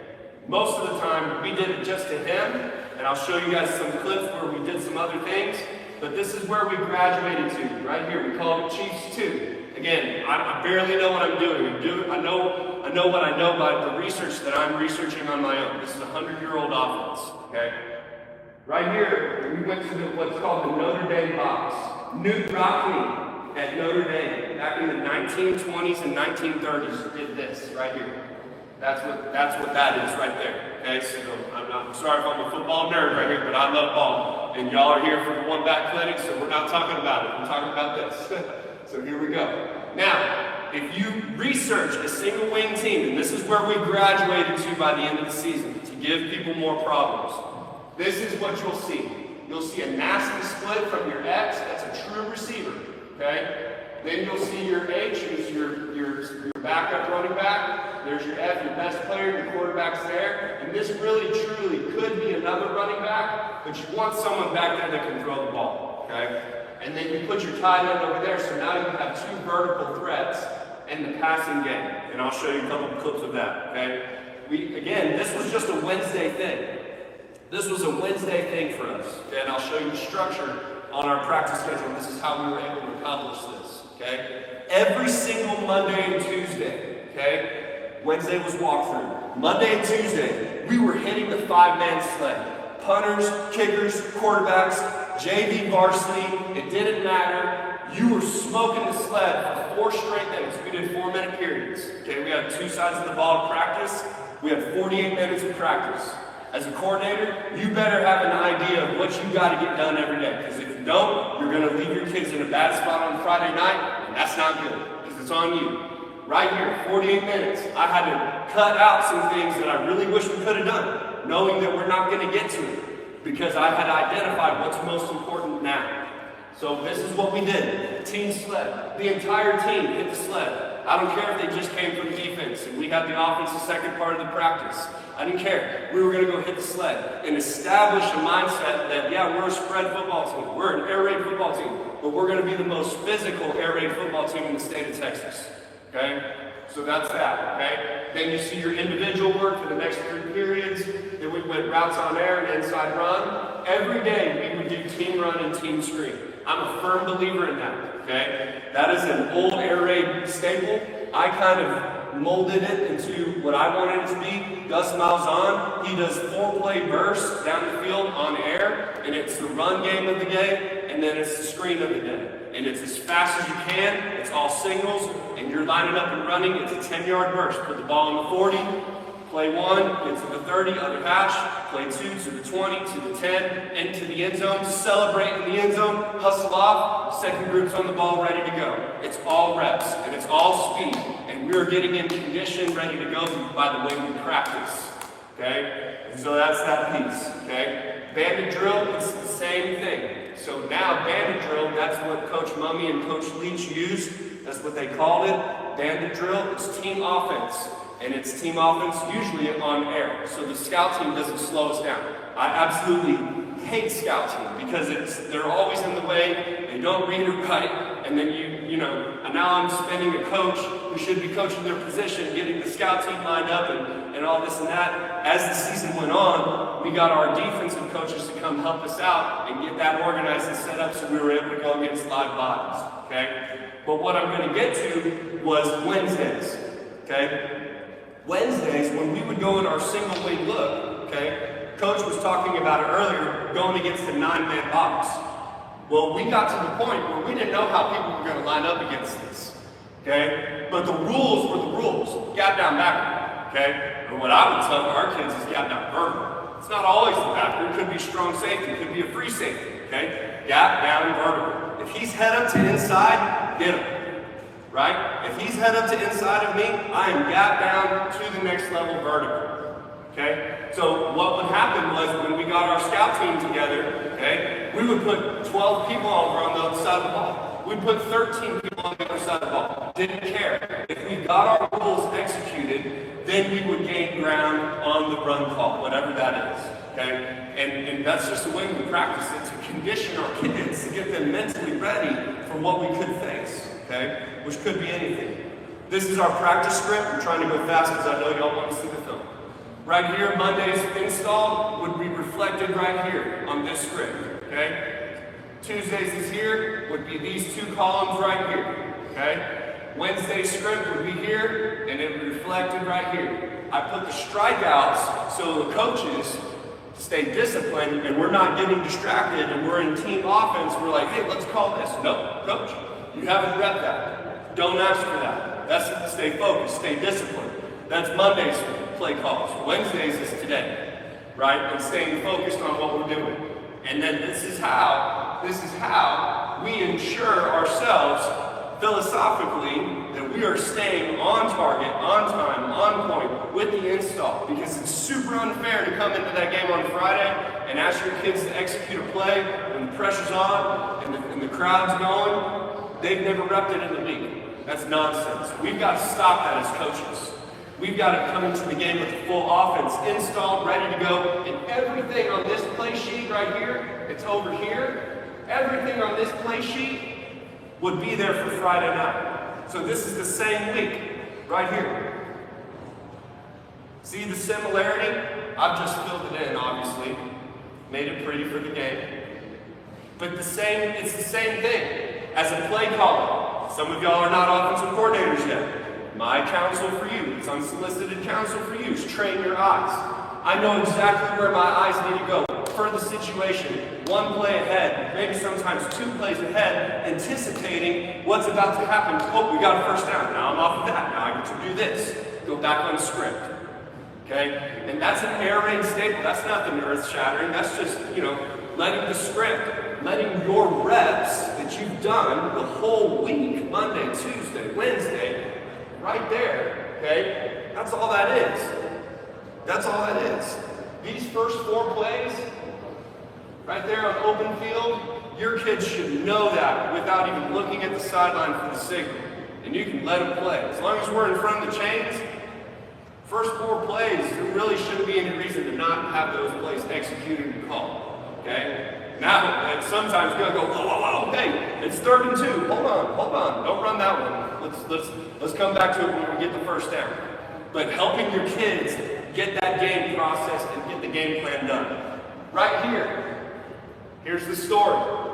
Coming into the week, and I've shown you the previous 2 pages, okay? all the same game week, all the same game plan. We came into that game knowing this team was faster, more athletic, more explosive than us. We better take care of our business on offense when we've got the ball, play ball control, and play great defense, okay? We came into it knowing this is what we've got to do. And so what I did was I created a field, and I put a play call in our chief set, in our single wing set, and I put an entire play call sheet right here so the offensive coaches already know where I'm at mentally based off of what I've seen and what our kids do best. And we told our kids from the jump, you better be ready to be in Chiefs for as long as we have to on the field. It could be a 95-yard drive. It could be a 5-yard drive. It could be for one play on 4th down, and then we get regular offense back out on the field. But you need to mentally and emotionally prepare yourself to be more physical than they are and play this game our way, not their way. They want to go fast. They want to run you off the field and play a track meet. That's not what we're doing. We're going to play physical and play our brand. And we had to sell that. And we had to prepare our kids for that.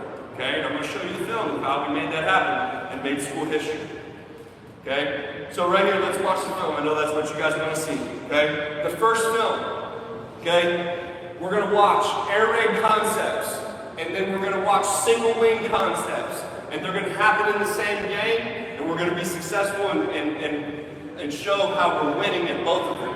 And again, it's nothing really. I don't think it's me. It's really not. It's our kids and it's our coaches preparing our kids, and then we were just disciplined with just executing the game plan. We never drew something up in the dirt. We never did anything elaborate or crazy like that. We just let the game plan work.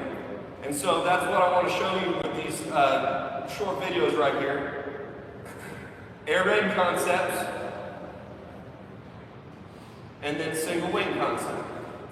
Okay? So right here, this is Coach Leach's play that he would call 618 post wheel. Okay? They were really good at this play at Washington State, really everywhere. But it really took off with Gardner Minshew and Luke Falk when they were playing quarterback. And then Coach Leach, before he passed away, he took it with him to Mississippi State.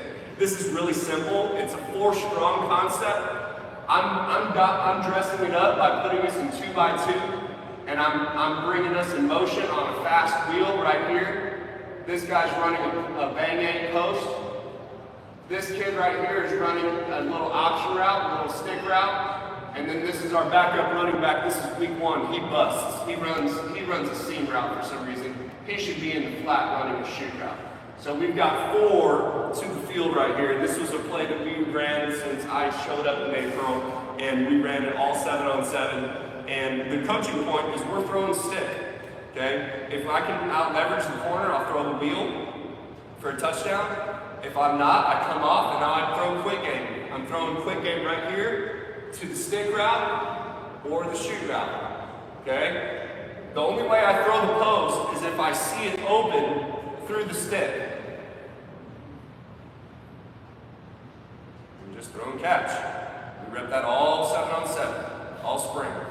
Okay? So this is the same game of the first, or one of the first clips I showed you where we won in double overtime using the single wing play. So there you go. Air raid concept, single wing concept. Same game. Let's move on to the next game. Okay? Alright, here we go. Condensed set. We're right here in the open field. We're running mesh. We see that I saw in film study, this safety right here, anytime we had any kind of shallow across his face, he was going to come down, and they were going to roll to a 1 high. This is our fastest receiver running a post. I knew we were going to have a touchdown before we even called it, okay? Sometimes, as a coordinator, with your head coach, he's going to be on the headset and says, Josh, if you've got the play to score, we need it right now. And usually you're like, God, I don't want to yet. But when he tells you that, that's your head coach. So, okay. So I had it ready to go, and he told me, Josh, if you've got one, we need it now. Yes, sir. And I called it, and, that's lucky we got it, okay? Big play for us. Safety comes down, throw it on time. It's just a post. I tell our quarterbacks, on-time football is hard to defend. And on-time football is hard to defend. Change the momentum of the game.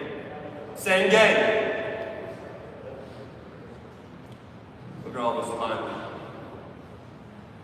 Now we're running pin and pull. This was our best play running the single wing. Physical at the point of contact. But again, how were we able to do this? The only way we were able to do this is by getting reps. And remember, this was a Wednesday thing. But the beautiful thing about this is that our kids did this on Monday because this was part of our gap scheme run that we committed to at coaching school when I had a staff meeting. And we decided we were going to be a gap scheme team. We weren't going to mess around with inside zone this year. We might do outside zone just for a little change up, but we were still going to pin and pull to it. So it still became gap scheme in a way for our offensive line. Kept it simple for them so they could keep playing. So you see at the top here it says Chiefs Spartan. That's pin and pull to the right.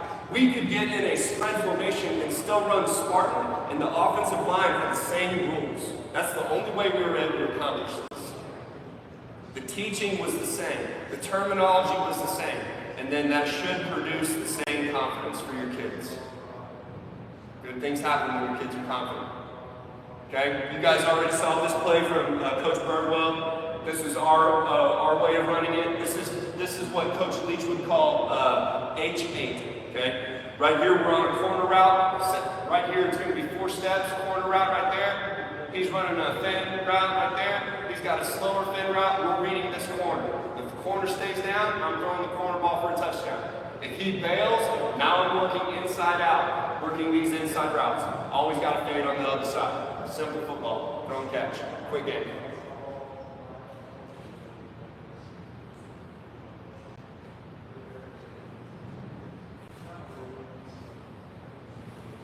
Just a 7-on-7 play, really.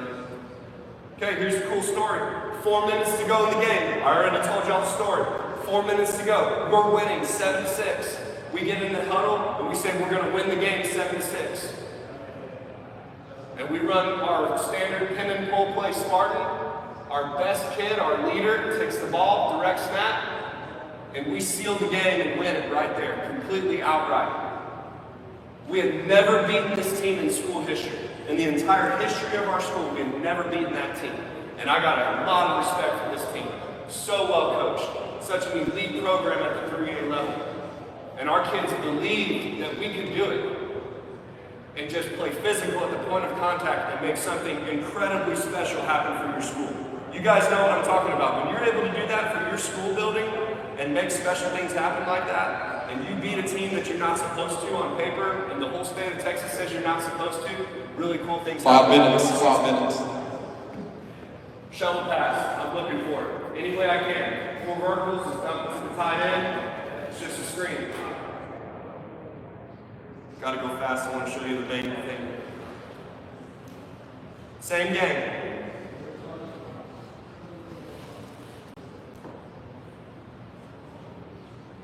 Give it to our backup running back. Solid kid. Coach Reed counters beautiful down the hash, isn't it? Yeah, buddy. Run.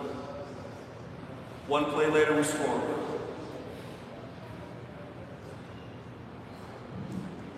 Okay? Another air raid concept. We're running mesh, but now we run the sting route underneath it all. Run to the flat. Quarterback holds the ball to way too long, but we make something happen still. Huge conversion in the game. Next play. We spin. Now we're running power. Kick out. Beat the linebacker to the point of attack. 6. Playoff game against a team that we're not supposed to beat. They're 9-1. Coming into the season with a lot of tradition and pride. We get on the field, we show a mesh look, shovel pass. Come on.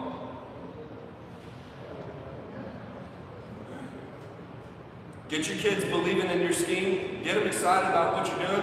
3 plays later after that shovel, or 2 plays later after that shovel pass, now we're going to run outside zone in the single wing. We're going to overload the C gap and be at the point of attack. We've done this all season. We're better than you are because of the reps that we've gained. all season, and that confidence carries over, and we're going to make school history, and then we're going to win a playoff game for the first time in 10 years. So this is what I really wanted y'all to see. What you're going to see is an air raid team that was up 19-0 in the game. They climbed back and make it 22-19 in the fourth quarter because they were an explosive, fast offense. And we knew we weren't going to get into a boxing match, hitting back and forth and win 42-41 against these guys. We had to win our way. And so we get the ball back down. They've got the momentum. They're up 22-19. And the only thing that had been working at that point in the game was our single wing package. And so what do I proceed to do? Well, air raid mindset is keep calling it until they take it away. Coach Burkle did a great job communicating that earlier. He said, I'm going to call hitches until that corner comes up and takes away the hitch. Well, it's the same thing. But now I'm not being air raid all of a sudden. I still think I am because I'm doing what is working until they take it away. And so we run power the next play. Then we come back and we run our best play, Spartan. You guys have already seen 5 clips of it. Give it to your best player. Overloading at the point of attack. Break one off. Everyone wants to hurry it up. Here I am walking down the sideline. Here we go. We're not giving these guys the ball back. That's what I'm saying on the headset to the coaches. We're not giving them the ball back. Clock clicks under 2 minutes. Run into our own lineman. Would have won the game right there. That's all right. Now we're in the money-making zone. We can kick a field goal. We're good. Part of being an offensive coordinator and a play caller is you got to manage the game. It is not completely up to your head coach. You got to help him. He's in charge of that. That's his job, yes. But you got to assist him. He's got to have confidence in you that you know what you're doing, and you've got a call and a reason for it every time. So again, they hadn't stopped it, so I call the same play again. Now we're in a minute 42. Next play. Hadn't shown it all game. Here's how dirty the single wing can get. Imagine being a defensive coordinator trying to prepare for this.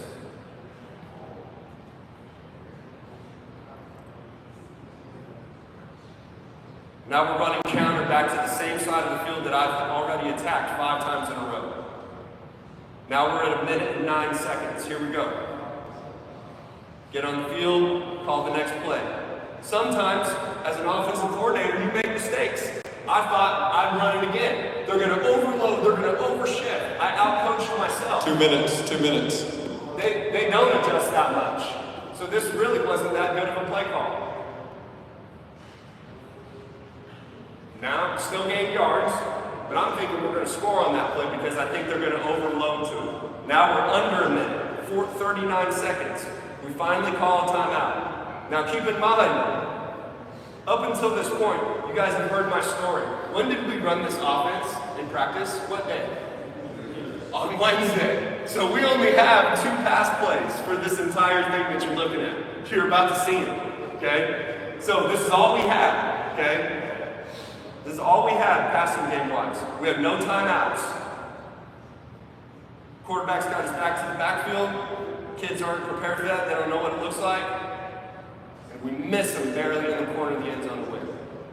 Well, got to throw it again, but I'm not getting out of our single wing package because now I feel like as a coordinator, they're just going to try and you know, do whatever that wasn't working previously in the game. So we call our second pass play. Our second pass play that we had was just a tight end dump. Quarterback scrambles, he dives. We think he's in, but I look, there are no calls from the referees. They mark him short. We have no timeouts. Clock's running. It's 4th down. We're on the 1-yard line. Don't panic. Don't panic. I'm right here. I call lightning. Lightning Spartan. Lightning Spartan. They line up. 30 seconds left on the clock. It's 4th and 1.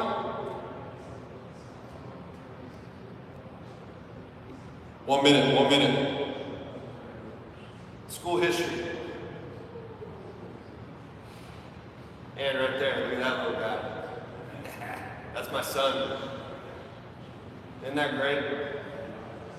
Look at the crowd. Look at what you can do for your school, for your program. Not doing what I say right here, running the single wing, but giving your kids the opportunity to go maximize themselves and make something special happen for your community, for your school. That's the first time we have beaten that school in 24 years. So I already showed you a clip of us having never beaten a team ever in school history. And then this was the first time we'd ever beaten this team in 24 years. District game. I mean, it's special. And so that's my whole presentation, guys, is one, I wanted to encourage you young coordinators, guys like me, where you're coming up and you're finding your way, study ball for yourself. Align yourself with your head coach. Strive for success every day. Put your head and your heart where your feet are. Okay? Keep working at it. Stay patient. Okay? Don't be so goal-oriented that you lose sight of the ultimate of what's right in front of you, which is your kids and your program and your assistant coaches that need your leadership. Okay? I'm not a spread or single wing, or I don't even know what I am anymore. But I like it, right? Because it wins. And that's what gets me excited is getting your kids to buy into that. Maybe this could be something for you and your offense as a switch up, like a short yardage thing. That's what it was for me. And it became something more. Last thing I'll say. I talked to another coach, a friend of mine. I said, hey coach, what was the difference between defending us year 1 and year 2? And he said, Josh, man, hats off to you. What you did in year 2, the way you went away from forcing something maybe that you didn't have because of personnel and making this, whichever you did in the second year, come to life. He said, can you imagine what we went through Monday through Wednesday getting our scout team for those guys to spin to the right way? And all of a sudden it's shovel counter and I'm coming back to block. Which linebacker is it? Getting the other team one more thing to prepare for made us that much harder to defend. Because later in the game, we're throwing Y cross, which is typical air raid. Later in the game, we're throwing 4 verticals to win, which is typical air raid. Everybody does that. But they haven't spent time defending that. They spent time defending the single wing. And so that's my whole thing is open your minds. Be willing to take on some new things, even though it may not be one back clinic perfect film.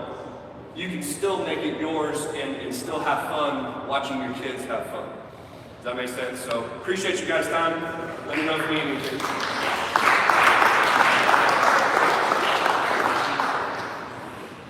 Awesome. Thank you, Coach Christian. Coming up next, we are going to make a quick little schedule switch. We're going to flip Eli Reinhardt in, and he's going to end up being introduced by Vertical Rays. Coach Reinhardt, 2024 6A state champion with North Crowley, those guys up there. So excited to hear what he has. He wanted me to inject the disclaimer, you will see 2 running backs on here, so he just wanted y'all to know that coming into it. Don't throw y'all off. So we're going from single wing to 2 running backs at the 1-back clinic. So we talked about offensive line plays. It's off the walls right now, so we don't know what we're doing right now. But again, Vertical Rays is going to come introduce Coach Reinhardt. And then we'll finish up with Coach Cadetti from Clyde High School, who had graduation duty this morning, so other duties as assigned. Awesome. Hi guys, my name is Truman Reagan, former high school coach of about 14 years. Now I work with Vertical Rays Fundraising. It's one great platform. I know a lot of you guys probably have relationships with Adrenaline, Team Funded, Snap Rays, all the other companies that are kind of popping up now. So there's some similarities, but also some major differences. We have a donor match program that's actually going to help you get donations matched to raise more. We've got a spot for your sponsors on the platform. We upload a video of your kids on the platform also. And then the great thing is, besides donations, if you do want to do a discount card or popcorn, it's the same exact platform, the same exact process. We make fundraising easy, no matter what your need is in the fall or the spring or for 7-on-7. So please come back, get a card. We'd love to sit down and have a meeting with you guys, and we appreciate y'all being here. Now the reason that you're here right now, we have Coach Eli Reinhardt from Hutto, who was just at North Crowley state champs. He's also been at Anderson. I'll go ahead and pass it over to him.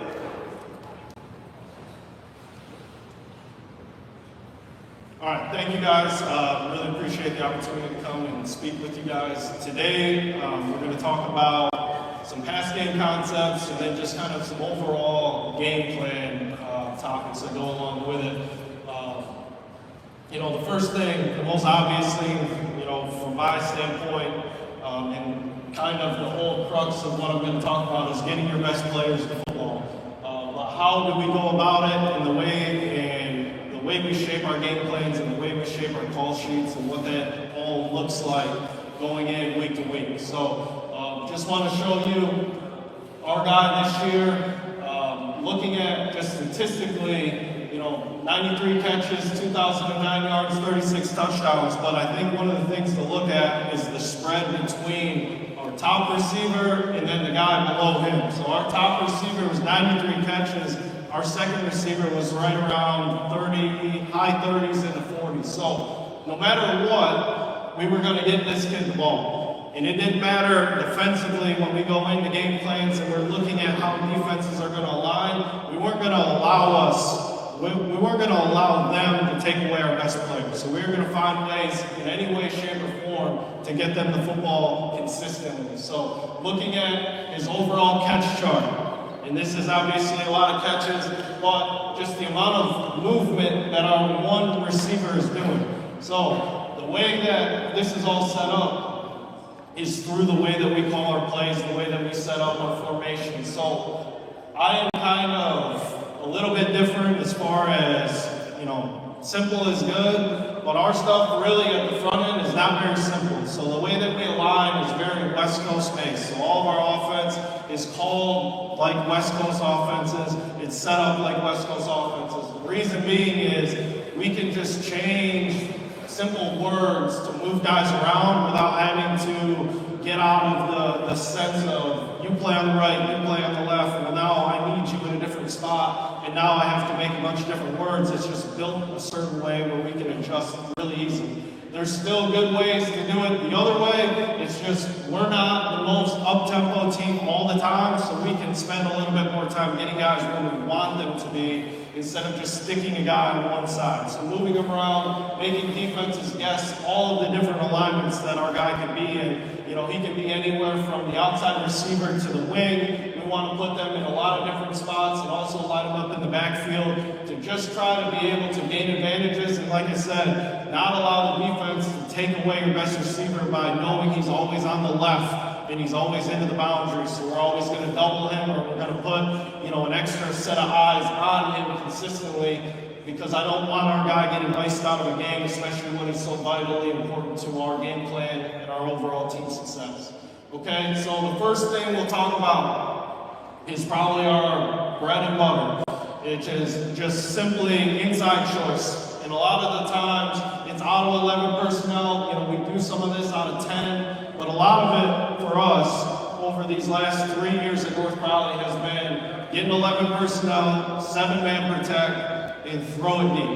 And allow our quarterback to sit back there with really good protection and just have simple reads. So really what we're telling the quarterback on this is if there's a clean alley and the corner is not pressed up or clouded, we're going to come over to the boundary and throw dime, which is 12 back to 10, right back down the stem.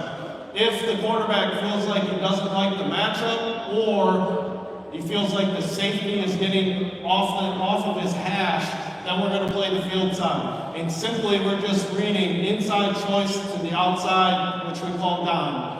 And he's just going to peep this. If he doesn't like this at all, he needs to redirect outside. And then depending upon the week, if teams are clouding it to the field or giving us different coverage variations, we may adjust or tag this route differently to be able to attack this defense. And we can also do the same thing on the backside as well. So the read is simple. It's just, again, middle open, middle close, and then it's vertical or bend depending on the coverage. The other thing that we don't do is curl for an option. We don't give them 3 options, we give them 2, but we do have a variation where we can curl it. So here is just a variation. This is just out of your regular 2x2 11 personnel, and we're just running bolt. So he treats this as middle open because it is middle open, the down safety's in there, but it's still technically too high in this look here. So he's gonna work to about, it's a field thing, and it's generally one guy that's doing this the whole season, but this guy was around 8 to 10 yards would like to make a decision. Middle open, middle close, and then bend based upon where the safety's at. So the deeper the safety and the more inside leverage, the thicker I want to be. If I got room to be a little bit more thin, if the safety's head up, then I can do that as well. But here, again, this looks more like an RPO than it does an actual 7-man protection, drop back pass. But the thing that I like about this stuff is our quarterback knows that he's going to be well protected. We're going to be able to put extra guys in front of him, and he's going to be able to make a really simple decision on where he's going with the football. And again, he could go into the boundary, but if he felt like this guy was buzzing a lot underneath of anything in the flats or anything trying to get underneath of this dime route, you can work the field.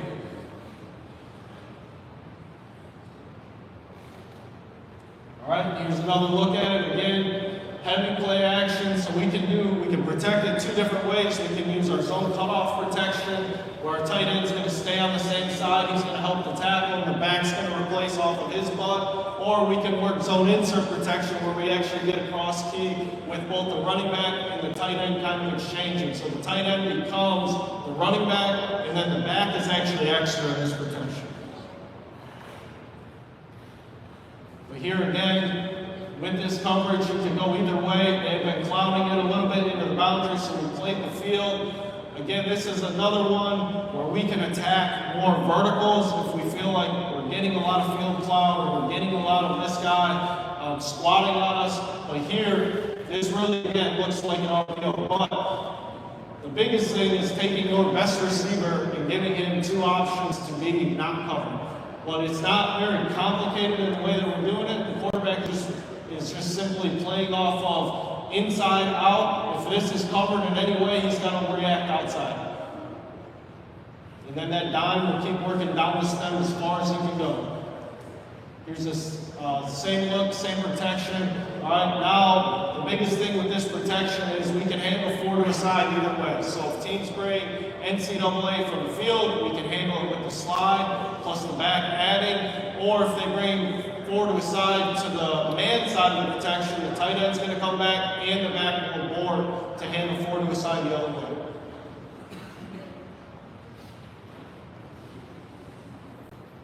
All right, same idea. They actually rotate weak here, but receiver just feels open space based upon where the safety is.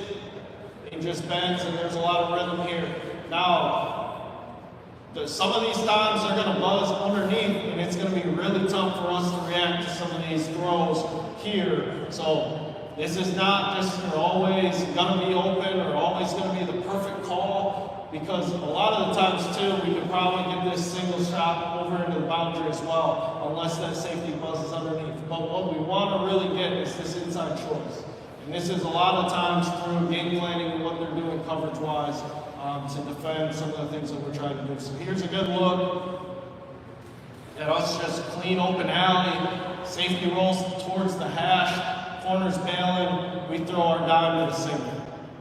And we go 12 back to 10, right back down the stem, and we don't curl it, just so if we curl it, we may end up in the backer's kind of curl window. We want to go right back down the stem and stay wide so the quarterback has some room to throw them outside.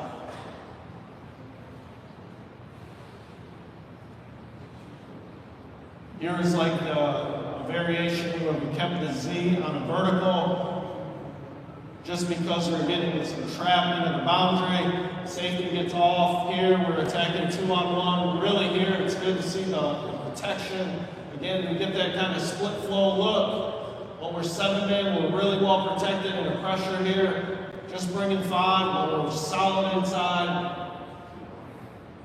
And that one's really easy for the receiver to decipher. Now we can dress it up with the protection. We bring the motion. The motion becomes the same exact ad guy of where he goes. Back is still there. All right, the center gets beat, but we should have everybody in theory is had it up in this protection. All right, but man-to-man individual blocks, obviously those are a Jimmy and Joe type issue. All right, but we still have an extra guy to deal with any sort of this pressure. But then now we're flattened out, we're man-to-man, now it just becomes a vertical.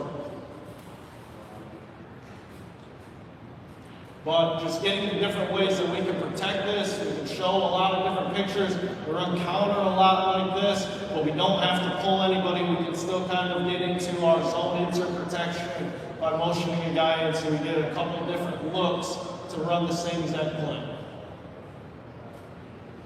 And here's another one, just showing you, this is one of our most used concepts over the last few years. It's just that inside choice. So even though there's a guy inside leverage, he still treats this as middle open because the safety is off the hash.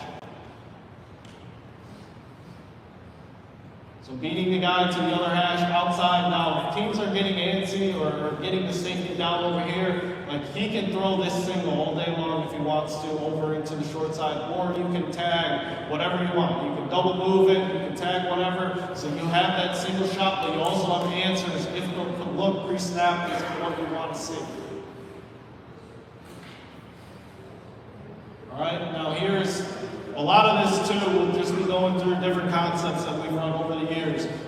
Less diagrams and more stuff. You know, I think going to clinics, you'll see all the time is you're going to get all the generic stuff, all the stuff that really that you can find anywhere. What I want to try to do is show you kind of some of the cool stuff that we've done over the years that you may be able to actually take and have variations of, rather than just kind of the base talk and clinic talk that you get a lot of places. So this is just simply double post, which sets up really the next play.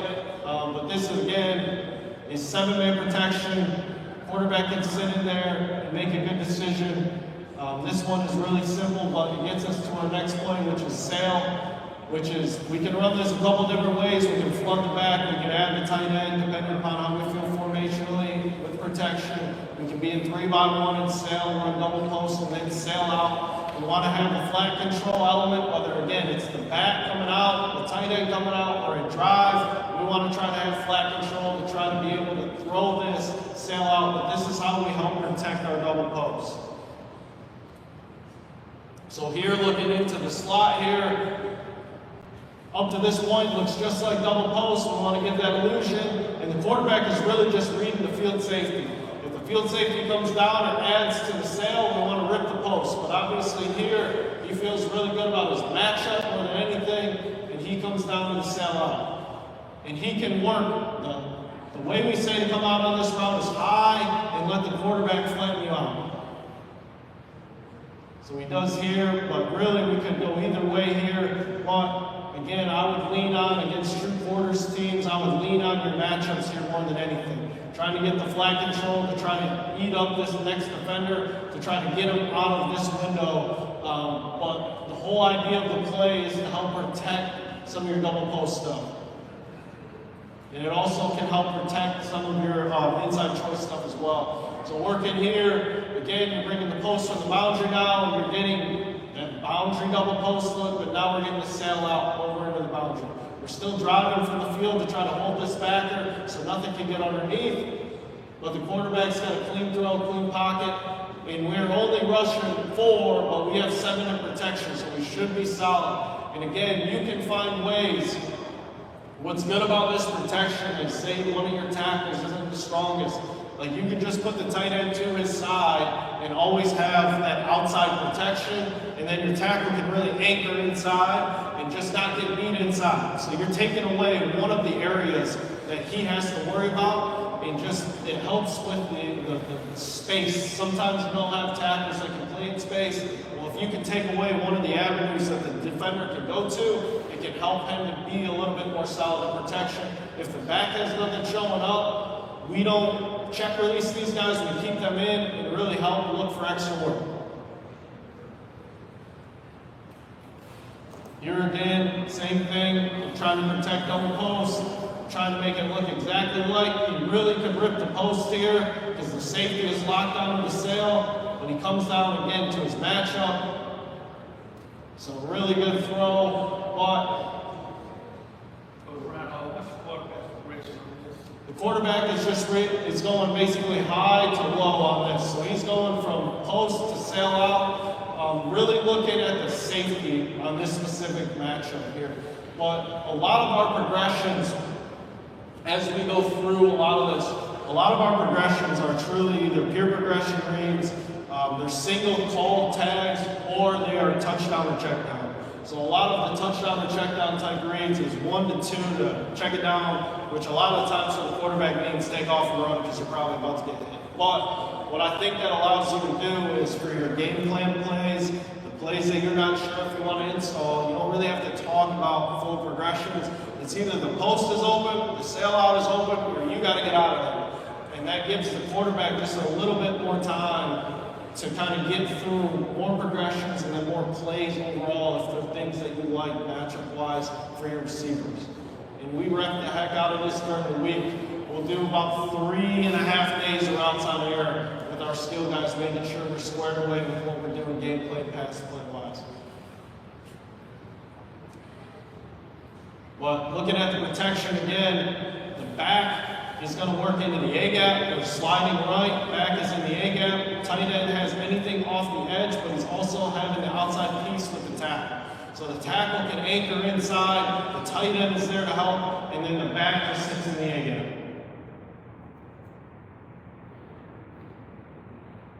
Again, being solid in protection, I think gives your quarterback a little bit more security.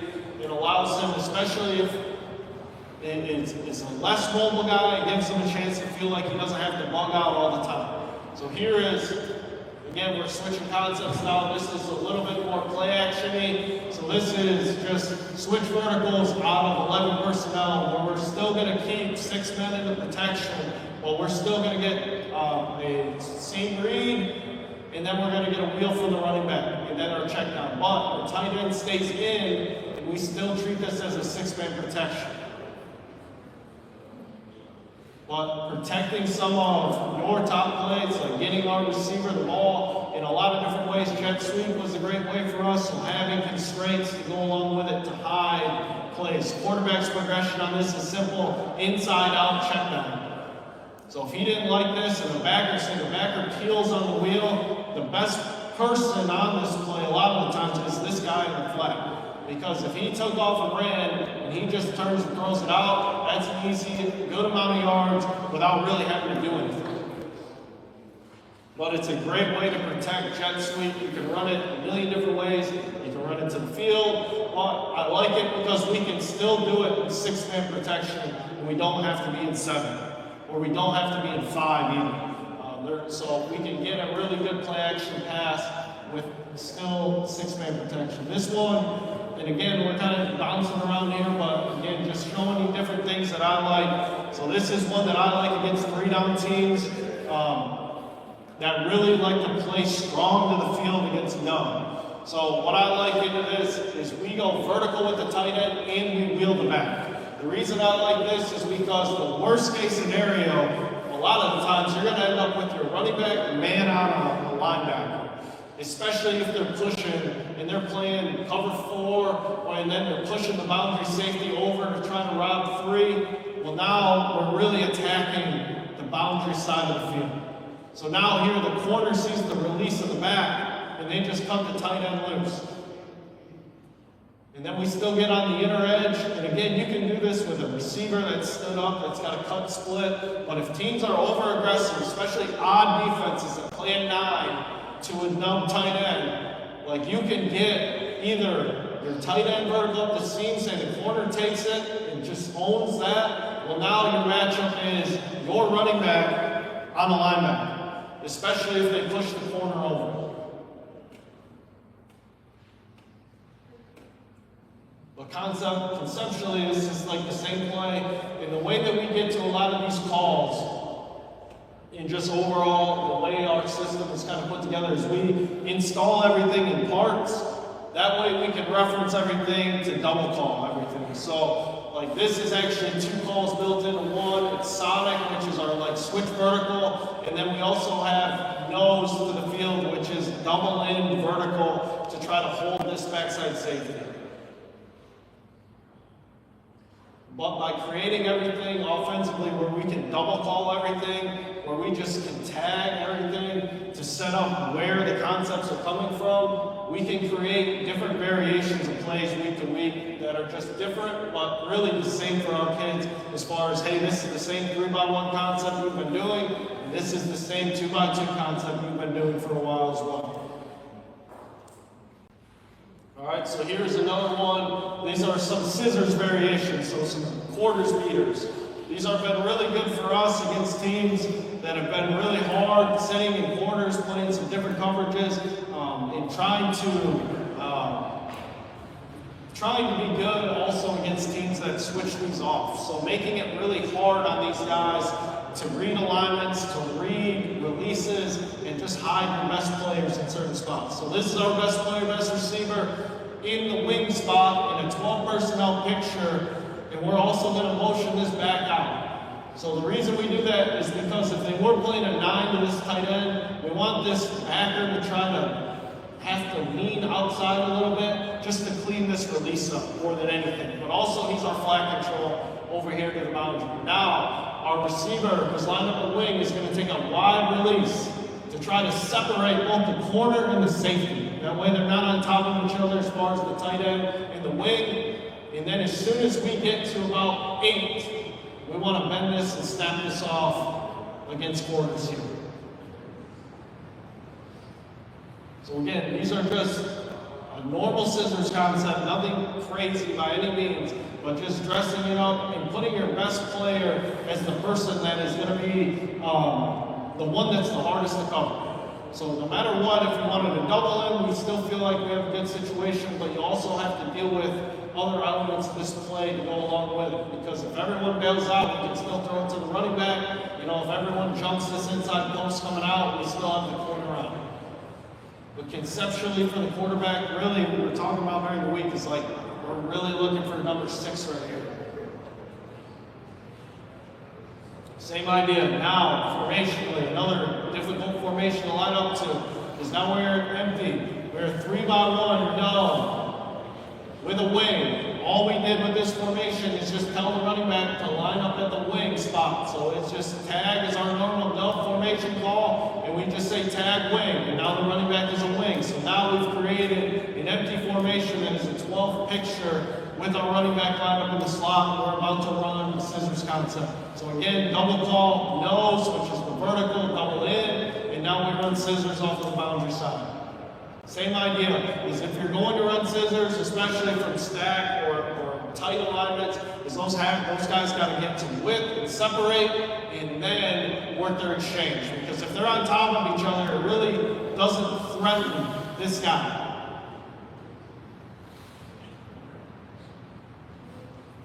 Different alignments, different pictures to just get simple concepts that really attack coverage really well. And again, these are all double called in a way that we could get any 2 guys to run scissors if they're tagged. And this way we just did it. Nose is always a 3x1 concept, and scissors generally is a 2x exchange here.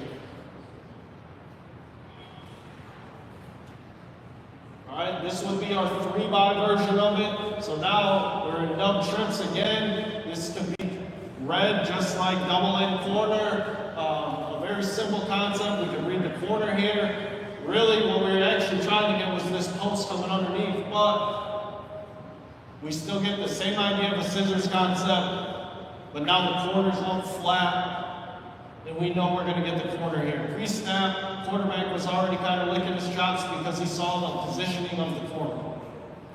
And it just became like smash read for him. He just saw the corners up. Well, I know I'm probably going to take my corner here, even though I can maybe throw it here, but he sees rotation also. He knows that's going to be dead in the middle, and that his availability here is going to be throwing this corner.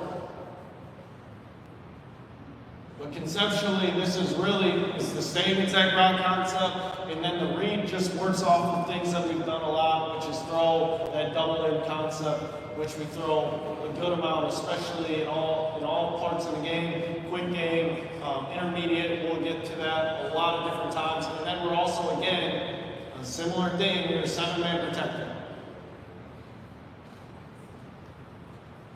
All right, this is one. We're getting into more open personnel, open formation stuff. So this is going to be one that we really like out of empty, which is just called read and jerk. Okay, so what we're trying to do here, this is against teams that play with no backers in the box, so they play a wider alignment with going in the middle. Okay, so what we're trying to do here is just reading the will. Okay, if the H runs vertical, he's the only one with the read. So we're tag this on who's going to be, so it'd be like H, read, jerk.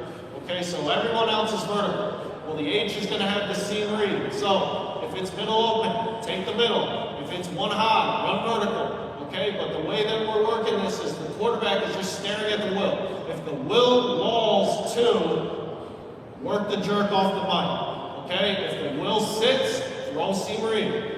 Okay, so you're going to see some really good views of this here. So in this picture, again, nobody's in the middle. All right, if there's a guy in the middle, it becomes a little bit more dicey. You're going to have to turn it into more like juke, like kind of the Patriots run, where they have the option to turn away. But this is going to be simply, this isn't a read for him. It's just, I'm running like I'm running a drive. I'm stopping. I'm slamming on my outside foot, and I'm coming back across the field running my drive. Quarterback is just reading, staring at the will. Will goes to walls. I know where I'm coming immediately. Now put your best player here, or your running back, one of the two, best receiver, running back, or best receiver, second best guy. All right, however you got to set it up. He goes in walls, now I just play the jerk on the mic. Put the mic in a really tough position to be able to cover this. Like, this is not a great matchup for that mic to be able to have to cover this guy. But if you guys have the availability to put both of your fast guys in the slot inside, or both of your best receivers, it doesn't have to be the fastest guy in the world. But just against some of the mics you guys play, like, this is a great matchup for us. And we felt really good about attacking that matchup with our running back against their mic.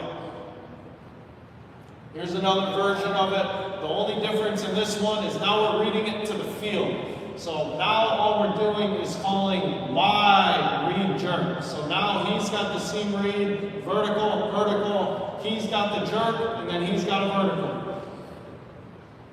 All right, so now the mic walls 3, play the jerk.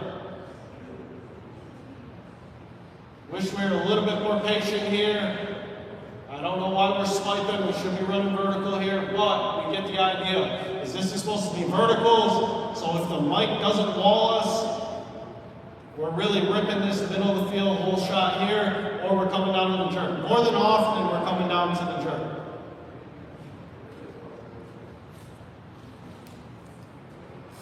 Again, just a real easy completion for the quarterback. We can get in 5-man protection. We can hand signal any sort of our hots that we need to get to. If we feel like we're getting heated up, you know, I think the thing that protected us a lot in a lot of our empty stuff is that if you're going to pressure us, we're going to screen the heck out of you. If you're going to sit back, we're going to screen the heck out of you. And then if you're going to come up and try to just cover, we're going to have answers for some of the different coverages that you have. But we're going to make it hard on you and empty to just have one check, where you're going to blitz every single time. Well, if you're going to blitz every single time, it's going to be a long night for you. All right, here's another one. So, again, it's finding your matchups and getting your best guy put in a place where he can really accelerate and have a chance to be successful. So again, to the field side, if we need to, if we have pressure, we can come to our ends, but this is really just we're just trying to hold the safety here. So the safety doesn't play in here, or if we get real wide and real kind of flattened out on this bender, that safety can't come over and intercept the ball. We want to hold him here. But now we are working a bender seam read with a whip. The reason we put the whip on is against teams that like to play like combo coverage, like to play palms over there, like to switch. Now this messes with them as far as we have essentially can get 2 ends, and then no one ends up, actually what ends up happening in one of these plays, but this is, I don't think that one's on here, but here is a good picture of it. And this is 4th down in the state semifinal game, and there were a couple of big situations in that game where, again, we weren't going to allow them to take away our best player. We're going to find ways that we can put our best guy on their worst guy in coverage. This safety was a really talented run defender known as SMU, couldn't cover anybody. So how are we going to attack him? We are going to seam read over here with this whip, which the whip comes into play later in the game when we get to it. But again, against man, this is a pretty easy one. But finding ways of where I can put my best player, get it empty, know what the protection is going to be. Against this specific team, we knew they only blitzed one guy. We had to slide the protection to him every single time, and we could 5-man pro everything. But those are some of the trends that you can pick up on the weekends to see, okay, who blitzes a lot? When they blitz, how many guys is it? Is it a combination pressure or is it just singles? They were just singles. So now we felt really comfortable against a team you normally probably wouldn't feel really comfortable against, sitting in 5-man protection a lot of the game because we felt like we had a good beat on how they were going to attack us as far as the pass rush goes. But again, a lot of those seam reads for the receivers. Especially against those safeties when the backers aren't getting any depth. All right, here is the play we were talking about. If teams are messing around, especially if teams are playing a lot of this combo coverage where they're trying to pass things off, like I like to play around with some of the things that threaten the rules and then make it hard for them, the kids specifically, not the coaches. The coaches can figure it out, right? But in the moment, can your kids sort it out and make the right decision? So here, again, you have an in and in, but you also have a vertical from 2 right in your face. So in the moment, on paper, they should cover this or have a great plan to cover this. But can you react to some of these and putting these guys in binds? And again, we know they're only bringing 5. We know where they're bringing it from. We slide at them, and we pick this up. In and in, he sees the in, he takes 1, he thinks that he's also got 1, and they cut this thing loose.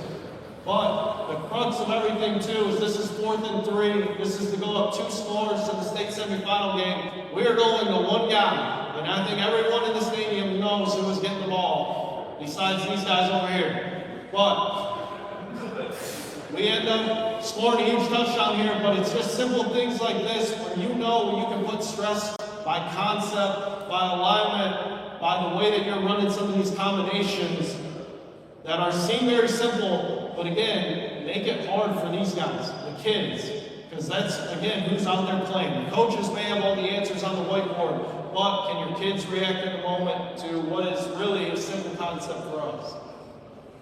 And then the answer really was, say if both guys ran vertical with this, we could come down to a whip in this situation. And then if we got man, we had a man answer.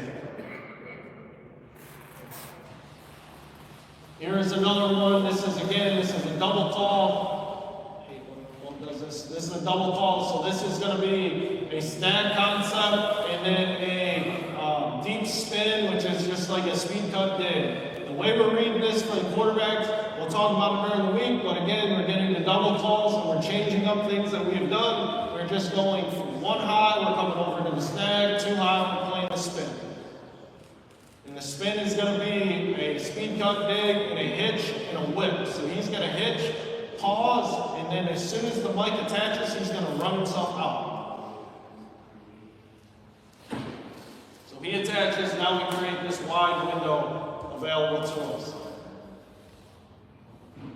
But again, these are just double calls. So again, this is just a concept. We'll start day 1 on Monday is we'll start installing like Z-Spot with our freshmen. But then we can get to all the variations. We can get to all the X calls. We can get to all the empty stuff where we change it up based on the tag. So this is Z-Spot X-Spin. X-Spin's a 2-man. Z-Spot's a 3-man.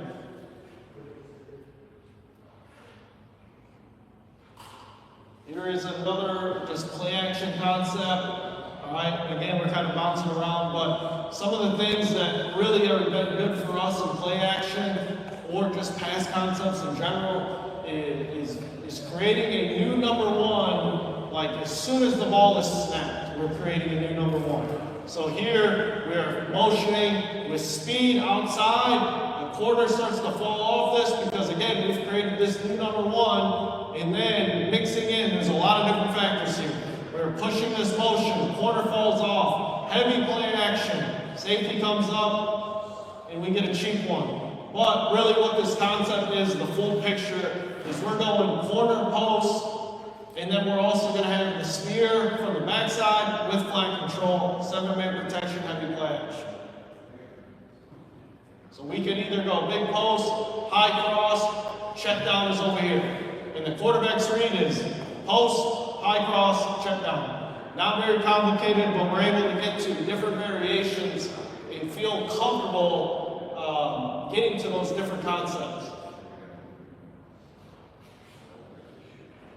All right, this is one. This is a stick variation, which is going to be what we call spur, which is just slot fade stick. So we're going to go slot fade by 2, wide hitch, and then to the boundary side, we're going to work our 2-man game that we use a lot, where we're going to run a corner from either the tight end or the receiver, and then the back is going to work an option. So the back is the most simple option that you can do, is if the guy that matches me is inside, I turn away. If the guy that matches me is outside, I angle. So here is the read.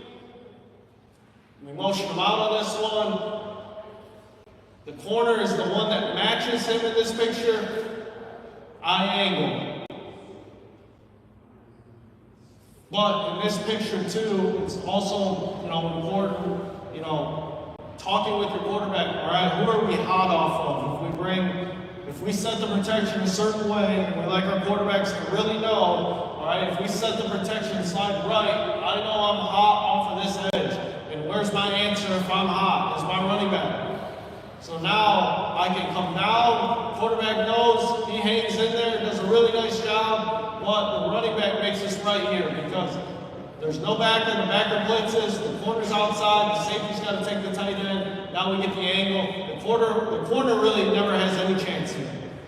Their only answer or chance here is if this nose drops and gets underneath and makes a tackle right there. Here it is again. You can read this a couple different ways. A lot of the times we just tell the quarterback we want to play the 2-man game. If the mic is still, if the mic is out of the box, we want to play 2-man. All right, here is a little bit different. We felt comfortable about the way they were aligned this week because of the where they put this outside backer that we were still going to play the 2-man. But you can read it as if the mic's out of the box, play the 2-man. If the mic's in the box, play the stick side. Here it is again though. The mic's pushing out, which is great. Now I'm looking. Backer's going to match me. He's going to jump outside because it looks like a wheel. That's the departure we want. We want it to make it look like a wheel. We come out, look like a wheel. He's outside leverage. Now we angle. All right, but there's a ton of green grass, and the read can be just stare at the mic. I take my drop, mic goes, I play the 2-man side. Mic stays in, I can play either hitch, wide hitch, or I can work my slot fade.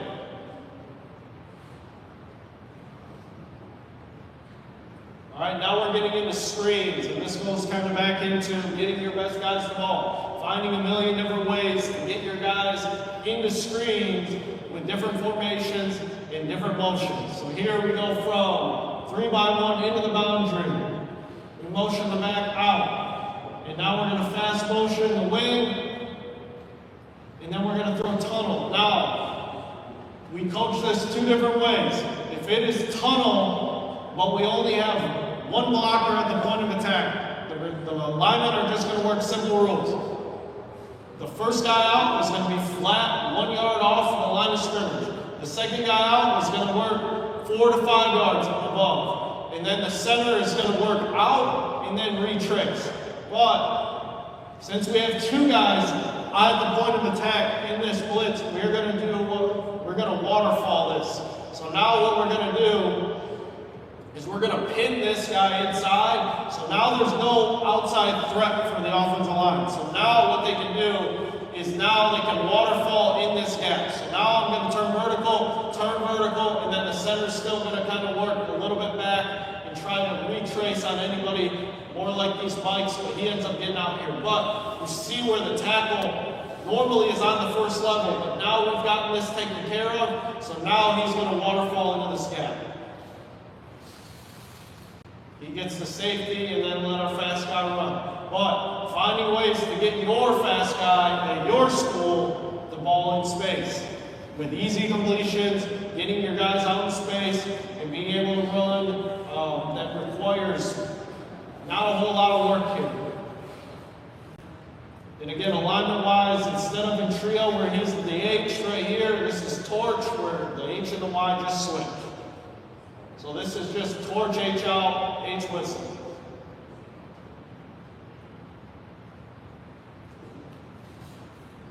Here's another one. He's at the wing spot again. Soft corner. We throw it out in space. Would love for him to maybe either get back inside, but if he's going to take it and the corner's back, just take the sideline. And again, like if you're going to get some soft corners in this look, teams that are playing off and playing back, like this is a great way, especially these fast motions, because what normally happens with the fast motions, verticals. So now everyone's getting antsy, wanting to back up, which may make your block a little bit easier here on the perimeter for your receiver, not always for your offensive line. Here's another one. This has been one that I've really liked a lot. So if teams are playing where either the mic is reacting really fast, they have a backer that's getting out, and it's really killing your screen game, especially to the field, is we use this motion to try to hold or occupy that guy. So really here, we're still working kind of that waterfall idea up front because we have two at the point. Well, now we're going to shuffle motion the back and run him up the pipe. And now when it does, it grabs the guy that's the hardest guy to block. We get the ball out in space and we go. Okay, but there's also another coaching point here, and this is a game plan thing, was in this look, we just told this tackle, instead of, because this is tackle over right here, is we're going to take the tight end that's lined up and tackle essentially right here, and we're going to tell him to just go take the mic right now. And then we'll get the other two guys out who are the tackle and the guard. We'll just take that guy to the mic. We'll capture him. So now the two hardest guys to block are occupied. We go 1 for 2, or 1 for 1, 2 for 2. Tackle, guard out.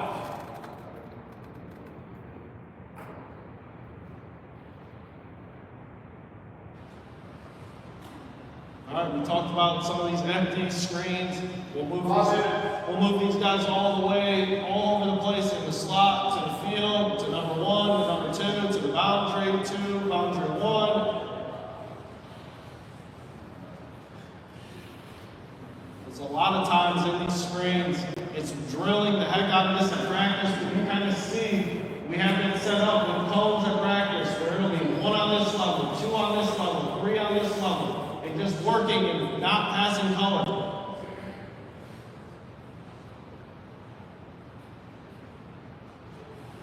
But again, this is not necessarily designed for this guy to weave all the way around, but what you have here is just our offensive line working their simple rules, getting out in space, all right, and then letting your best guy put the ball, treat it like a punt return. That's a lot of our mentality with the screen game. Was it's 3rd and long, they're going to play back and off. All right, well, we'll just turn this into a punt return and just see what happens with our best player. Different variation, same result.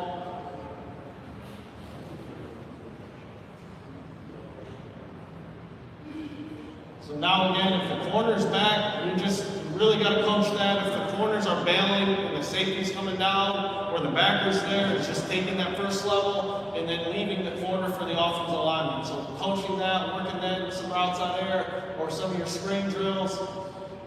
Here it is again. I want to hold the nickel or hold the mic, get them out of the way. I really wish we would have just caught it and run, followed the wave here. We should be pretty good. But really on this clip was just seeing the motion more than anything. Motion pulls, it just keeps guys backing up, and now we get a little bit more time to maybe get out the screen.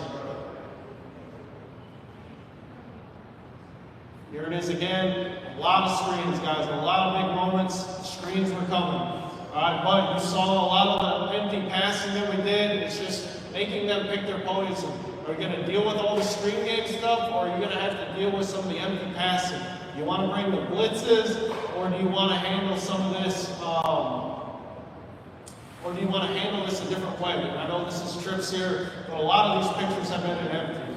So it's like matching what you do with empty and matching what you do with some of the different formations you align, and not always having some of the same planning or answers defensively or the way that you attack them. So here's another one. Again, this works with soft corners. Again, what I really like with exit motion screens is you get a lot of people to back up because they feel fast motion. I got to back up because I'm not going to be able to cover a fast guy running vertical, so I'm going to back up, making that corner a little bit softer so I can make that block a little bit easier. Here's some simple screen game. There's a couple clips that are just buzzing through towards the end here. So these are good ways, just again, find perimeter blocking angles where you can just get the ball in space. All right, so here's just a stack motion, create. The rule is you block the man on the point, you block the widest guy, get the ball on the edge. Don't chase anything inside, we want to get the ball outside.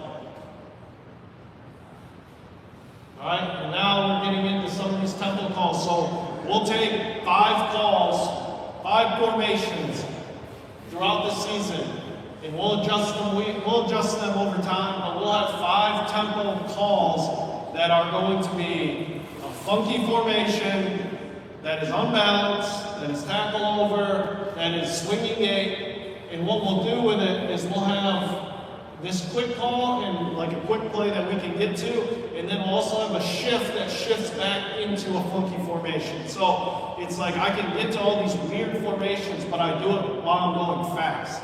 So we do it a lot with our tackle over stuff. This is just one that we did, and here's a sequence, and I think these are the last 2 clips. Here's a sequence of unbalanced or swinging gate type look, throw it out, screen them, get the ball on the edge, best player. All right, very next play we go tempo, and this, so last formation was just the number 4, it's always lined up to the field. This formation is just 5. And now what we're in is tackle over, where we have the tight ends here, or tackle over, so the overload is here, and now we're just running zone cutoff with the slider. And really we should be cracking this guy, but 2 quick plays, I think we scored on this drive in about 33 seconds. But we went that unbalanced kind of setup where we're going to be in a swinging gate to an unbalanced formation that just gives us a really good run look, but also gives our fast guy an opportunity to get the ball in the perimeter. So putting really good formations that normally take a long time to get lined up in, or maybe special personnel, just number them, get lined up in them fast, and then call plays from there. But that is all that I have for today. Definitely, if you guys have questions or need anything, please reach out. You know, I'd love to share some information with you guys, but that's just kind of the way that we like to do things and the way that we like to call offense at North Crowley and now at home. So thank you guys for your time. Awesome. Thank you, Coach Reinhardt. We are headed into the last session. Y'all are the Ironman champions. Y'all have made it to the end. Hopefully it's been a great day of learning and a great day of football for you. We are going to have Klein's finest come up and give us a word. He had his other duties as assigned this morning, working graduation. And so I know we've all been there. And so that's where we're headed. He's going to come up and present a little bit. And then we're going to wrap up the 2025 edition of the One Back Clinic. I will be sending out a survey to every attendee. So if you know guys who are here and ended up leaving, I'll be sending out a survey to everyone.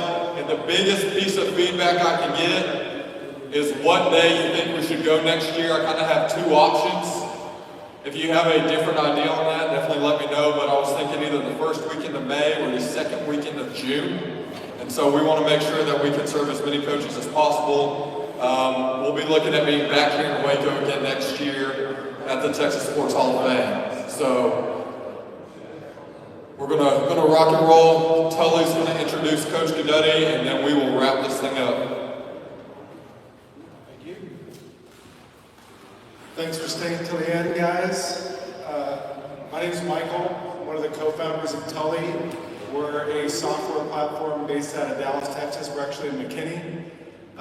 We built this business about 2 years ago. Me and my Harvard football teammate, Adam Regin, ended up playing for the Cowboys for 3 years, so that's what got us out in Dallas. But it seems like you guys are going to have your X's and O's figured out from all the talks that you guys have had today. But if you're thinking about that holistic player, what are they doing in the off season? What are they doing for strength and conditioning, the performance work? That's where we come in.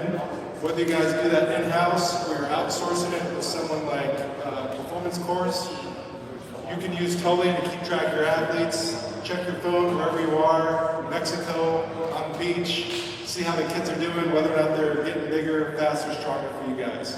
So we're designed specifically for high school, to fit your budget, to fit the operation and the systems that you guys work within, and the academic environment. So hit us up. Summer's the best time to give us a try. While there's not the distractions in the school year, we're happy to do a free trial with you guys over this summer and get you guys going. So without further ado, I think Coach is still setting up his presentation, but I'd like to introduce Coach, fellow Italian. It's nice to end the meal with some Italian, so hope you enjoy.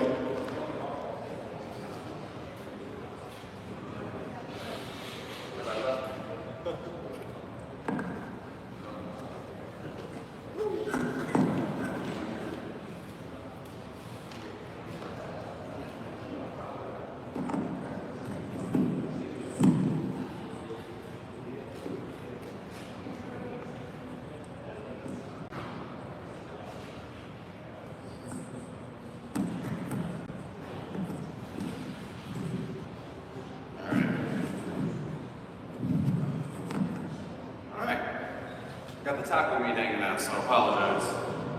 Man, y'all are the troopers. We got guys in the back hanging out. Man.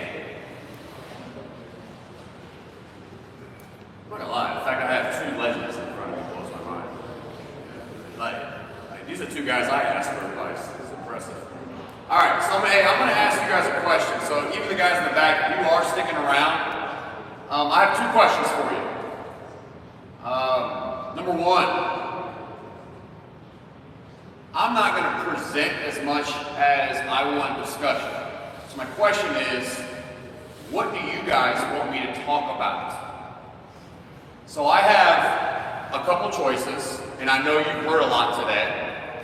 So I have a few things. Number 1, someone asked about run and shoot. So I give you about 8 years ago, led the nation in passing, running, and shoot. Half the time we didn't even have a running back in the backfield. So we can do that. We can talk wide zone. The past 4 years, that's pretty much all we've run. Actually haven't done a drop back pass in 5 years, if I'm being honest with you. Or we can talk about play action boot game, or we can talk about how we have flipped 4 schools in the past 12 years. You guys tell me. Not all at once. Run and shoot. You want to talk about 60x go, huh? All right. What about you, man? What are you going to talk about? Talk about how you Make change. What about you, Coach Nelson? You want to talk about zone, baby. I like it. You want to talk about boot?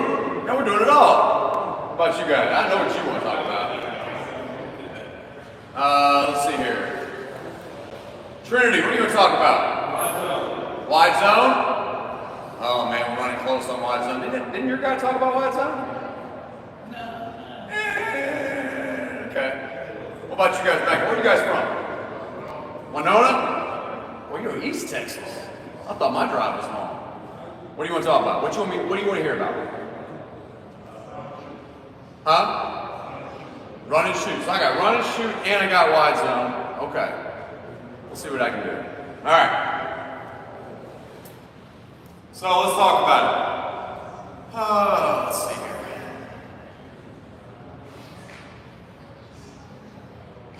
start running zone stuff and then we'll go over 60X go real quick. Here we go.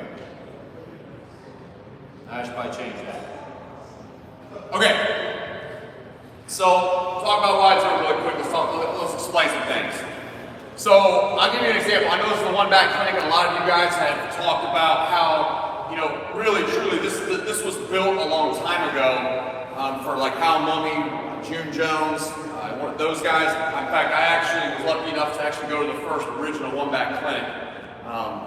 Actually, it was the last original one back clinic with June Jones and Hal Mummy and stuff in LA. It was a good one.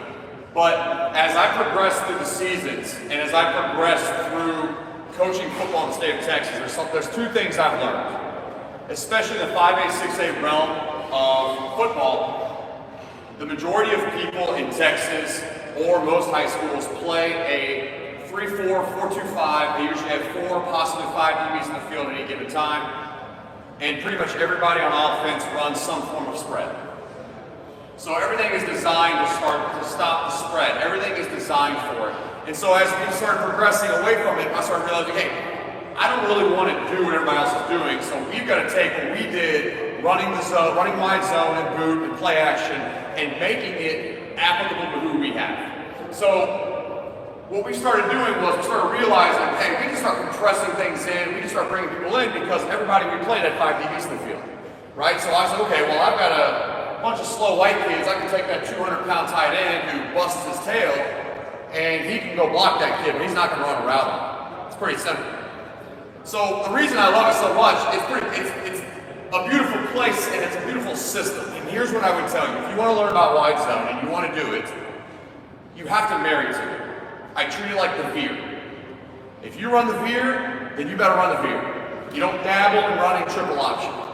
This is something we don't want to dabble in either. But the reason you don't dabble in it is because it is adaptable. It fits everything that you want. It fits personnelling. It fits change of scheme. You can have, I've done this in 5 wide, I've done this in 2x2, I've done it in 21 personnel, I've done it in 30, and this past year we spent the majority of our time in 32 personnel.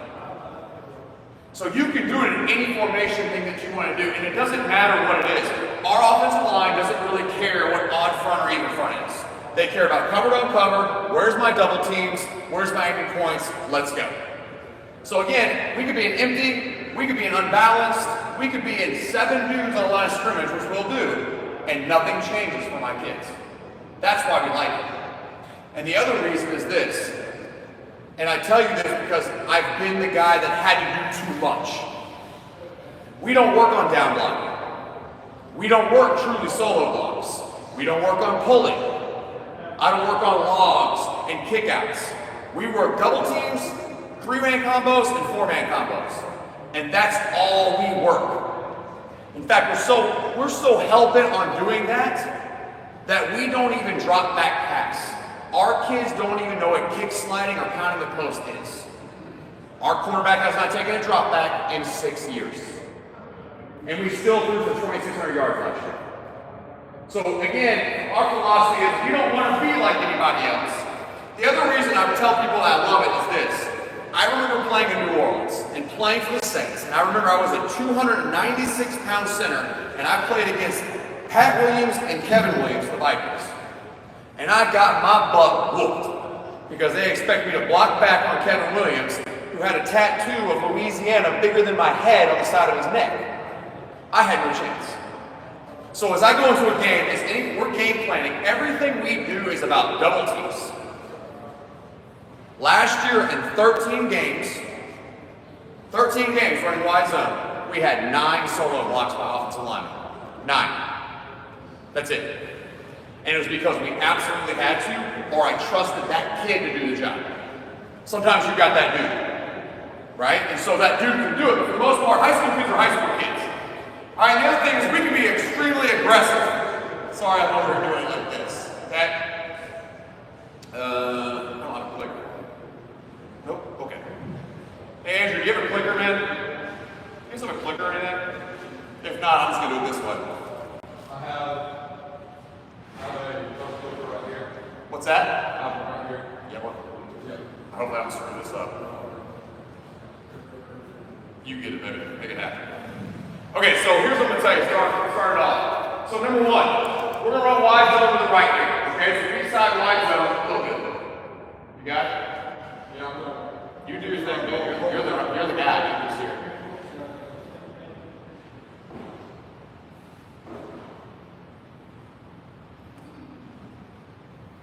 You're killing it. What happened? Bluetooth device on the left. There you go. I'm sorry, I'm still the old timer that I have to use the keyboard. I don't even the clicker is like confuses me, so bear with me. I get mad at our coaches. They're like, you just push up and down, it works. Are we working? Not yet.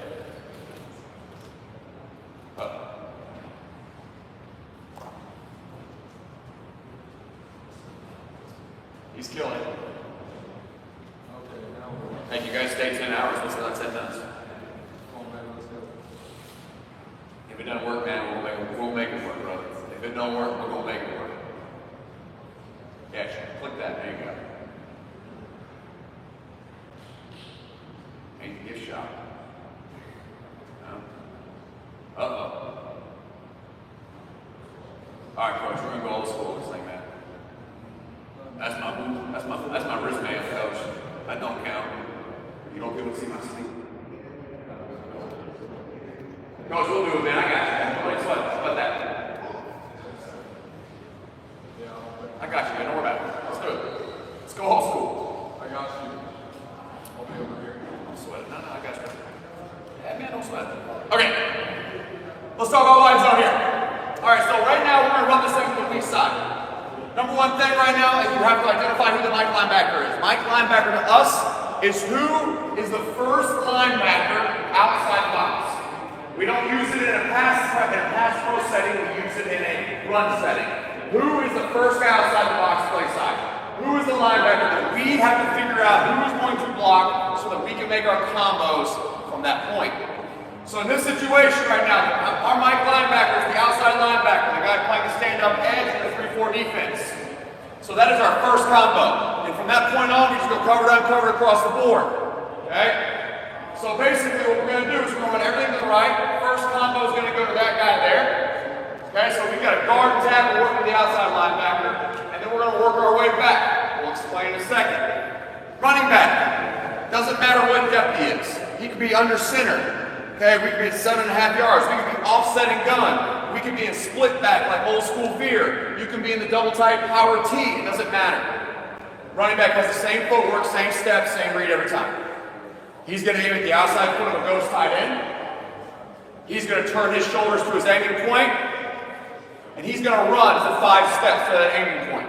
And nothing can deter him from that aiming point. Nothing. He's going to aim to that point. Why do you think that he has to turn his shoulders? Why is it so important? Y'all tell me. Yeah, flow, linebackers.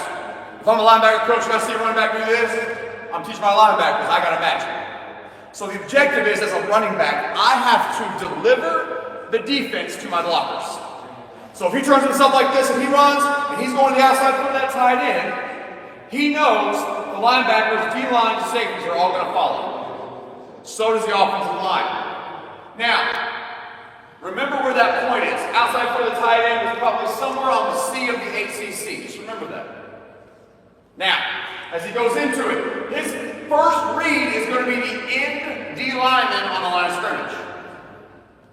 Not the 9. Because in a 3-4 defense, what's that guy responsible for? What's that guy do? He's contained. So if you go outside of that guy, it means you're bubbling or he sucks at his job. So we're going to read the first down line. We're going to read the 4-eye. So as I'm running back, I'm going to hold myself up. I'm going to run my 5 steps to my aiming point. My eyes are going to be on that 4-eye. If that 4-eye passes my aiming point, my eyes now snap to the next down lineman. In this situation, it's a nose guard. He's going to continue on his path for 5 steps. Now the rule is, once I hit my 5th step, I make my cut vertically off of what happens to the next down lineman. If that down lineman gets hooked by the center of guard, by head placement, I put my foot in the ground and I go. If this guy gets washed, I may have to just slow it down a little bit and put my foot in the ground and I'm going to get behind it. But if you pay attention to good teams that run this play, that running back will put his foot in the ground almost the exact same spot every play. How many times people have talked about the cutback in wide zone and it's never a cutback? It is a press vertical, okay? So remember where that C is. So now the running back, what he's going to do? He's going to rock a step there. He throws his shoulders at the point of attack. All right? The 4-eye goes outside, maintains his responsibility in B gap, so he now knows my eyes go to the nose guard. Look at the head placement of the backside guard on the nose guard. Is he going to go behind this, or is he going to go in front of it?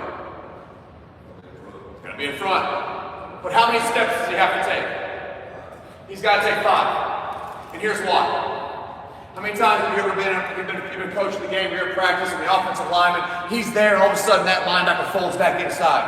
And you get mad at the O-lineman because that linebacker folded back inside and made the play. Well, in this play, in the system, the idea is offensive line's going to take their steps, they're going to get vertical, that running back's going to deliver.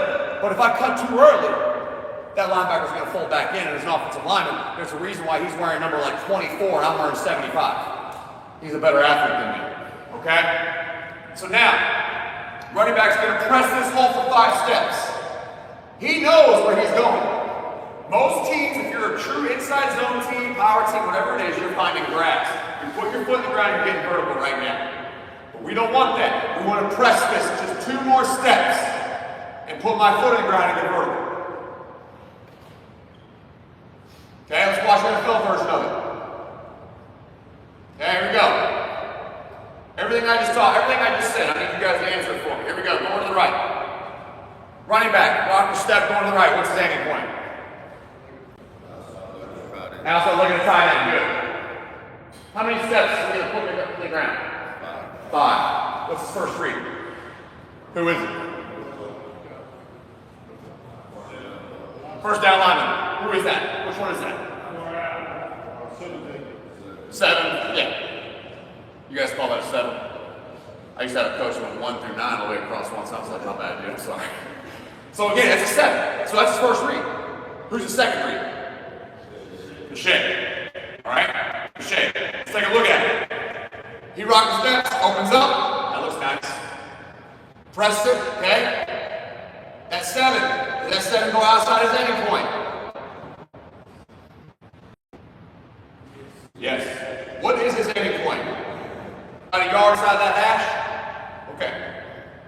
So he knows he's going to go inside that 7. His next read is who? The nose guard, correct? I know if I've taught my own line, I've taught my running back something proper, the head that nose shape. So is he going to hook him? No. He's just going to push him. So I have to know, knowing where that head. Guess what? Put the ground. 1 yard away. 1 yard away from the hash. Put your foot in the ground and get vertical and pierce the defense. Okay? Don't care about that. Alright, let's watch it from our standpoint. You can watch my kids get caught every play. Alright, here we go. Play going to the offensive right or left. This is out of 21%. Okay? Going to the right, your left. Running back, what's his aiming point? Outside like a tight end. Sorry guys, I like to converse. I'm a converser. I like to talk. I'm gonna sit in the car for 5 hours. I want to talk to somebody. Okay? Outside like a tight end. First read, who is it?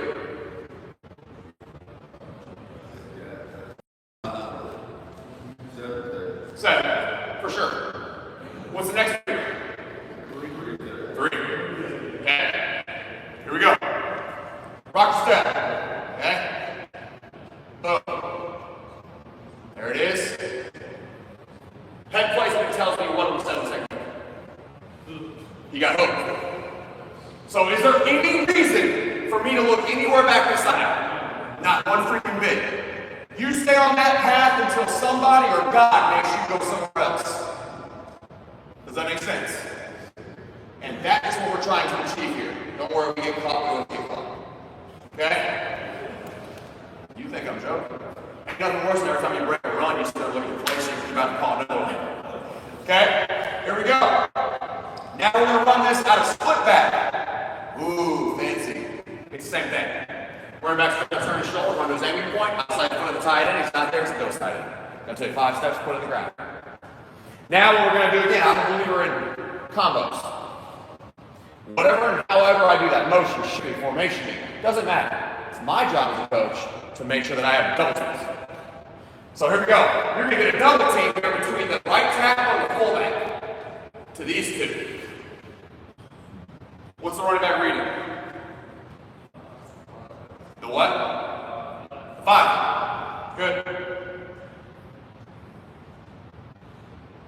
Now tell me why my fullback goes and inserts on the inside instead of the outside of that 5. It's combo with attack. Give me another reason. How many of you guys coach a line? You guys coach a line? Just one of y'all? For real? Ish. How many times have you ever got mad at your offensive tackle and you told me, get the hell off the ball? And then he gets off the ball and he gets beat inside because he's not that athletic. Yeah, that kid can't bend his knees. So it's not going to do me any justice, right? It's not going to do me injustice to make this kid be an athlete. So our objective was, hey, I'm telling you get off the ball, buddy, get off the damn ball. You run to the aiming point, that guy goes inside, just give me a hand, let that fullback come take it. Okay?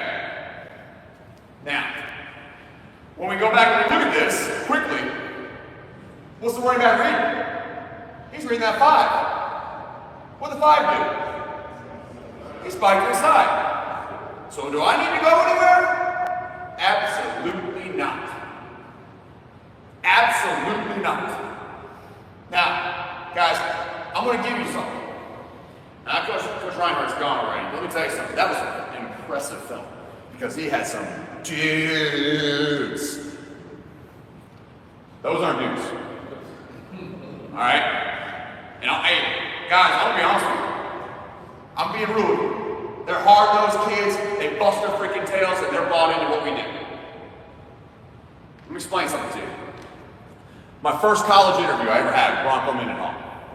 It's my first college job I ever had.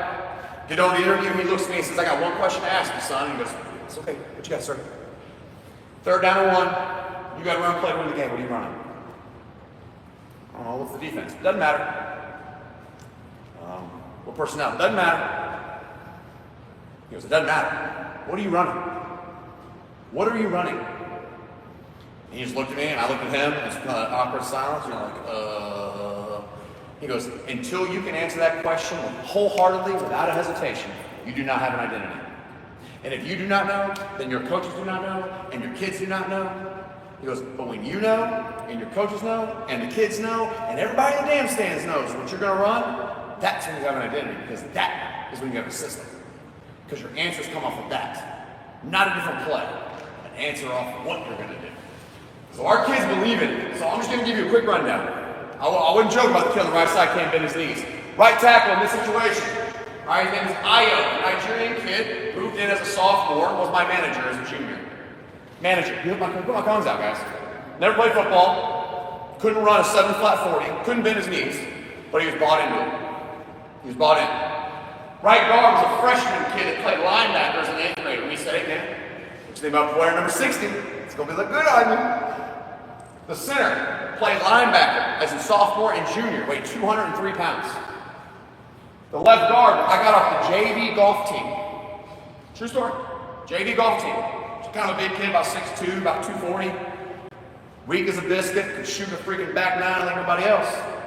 But he just like, Coach, I kind of want to play football. I said, Anderson, I think you should come play football.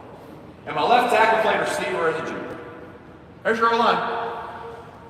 He's 203, he was 240, he was a little over 200 pounds, he was about 205, and he was about 330 pounds of solid, fat, jiggly knees. There's your line. This year, they ran for 5,400 yards. Guys, it don't matter what you got. You just got to make do with what you got. Okay? So you saw it. Don't worry, he gets caught. Always get caught. Okay? Here we go. Wide zone left for the quarterback. Last year at Tomball, we had a dude at quarterback, had 0 running backs on roster, had a pretty damn good O-line, and 0 receivers. All right, here we going to do. We're going to run spread, unbalanced, and we're going to quarterback wide zone. You know it's coming, I know it's coming, they know it's coming. Stop it. Be better at what you do than they are at stopping you. It's a philosophy. Going to the left right here. Quarterback's going left, what's the standing point? Outside for the tight end, tackle. Who's this read? 6 to who? 3. Does he change anything? No. Shoulders? No, everything's the same. Don't overthink it. Here we go. If we're running inside zone right here, what's he probably going to do? Find grass, right? Don't do that. We don't block any of those guys back there. None of them. All right, so he presses. That 6 is a little too far outside. He's going to bubble. I'm not doing it. But what happened to the 3? Right? Here. Helmet got across. So the quarterback knows I'll put my fifth step on the ground and be vertical. I'm going to follow him. Now imagine what would have happened if he would have put himself back in that hole he saw early. What would have happened? That 3 would have just fell right back into it, and I would have got mad at number 65 and like, what are you doing? And it's just a bad deal. I don't want to do that. Follow your reads. If everybody's on the same page, you're going to be successful with what you do. Okay? There he goes. He gets caught. Don't worry. You think it's a joke? It's hilarious. It's the truth. Okay? But again, what formation are you in? Some fancy passing formation. I think we threw the ball like 5 times that game. Okay? Here we go. 21 personnel, double A-gap blitz. Listen, I used to despise blitz teams when I ran gap scheme a long time ago. Right? Because you had to be right in every rule you had. Couldn't allow the run-throughs, that guy might be extra. For us, blitz equals big plays. Because you've officially given away your gap responsibility and you've allowed us to know exactly where we're going at any given time. So here we go. We'll run this thing to the left. Now this is a quick read here. Let's talk about it quickly. It's going to the left, it's weak side zone. We see the jet motion because it's cool. What's the aiming point?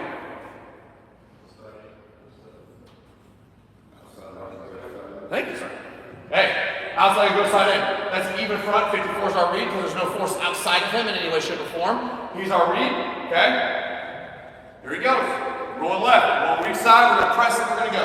Boom. Is he getting outside of 54? No.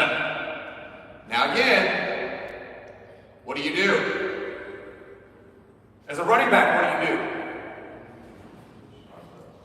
I mean, I know I see grass, I'm going to grass. That's me.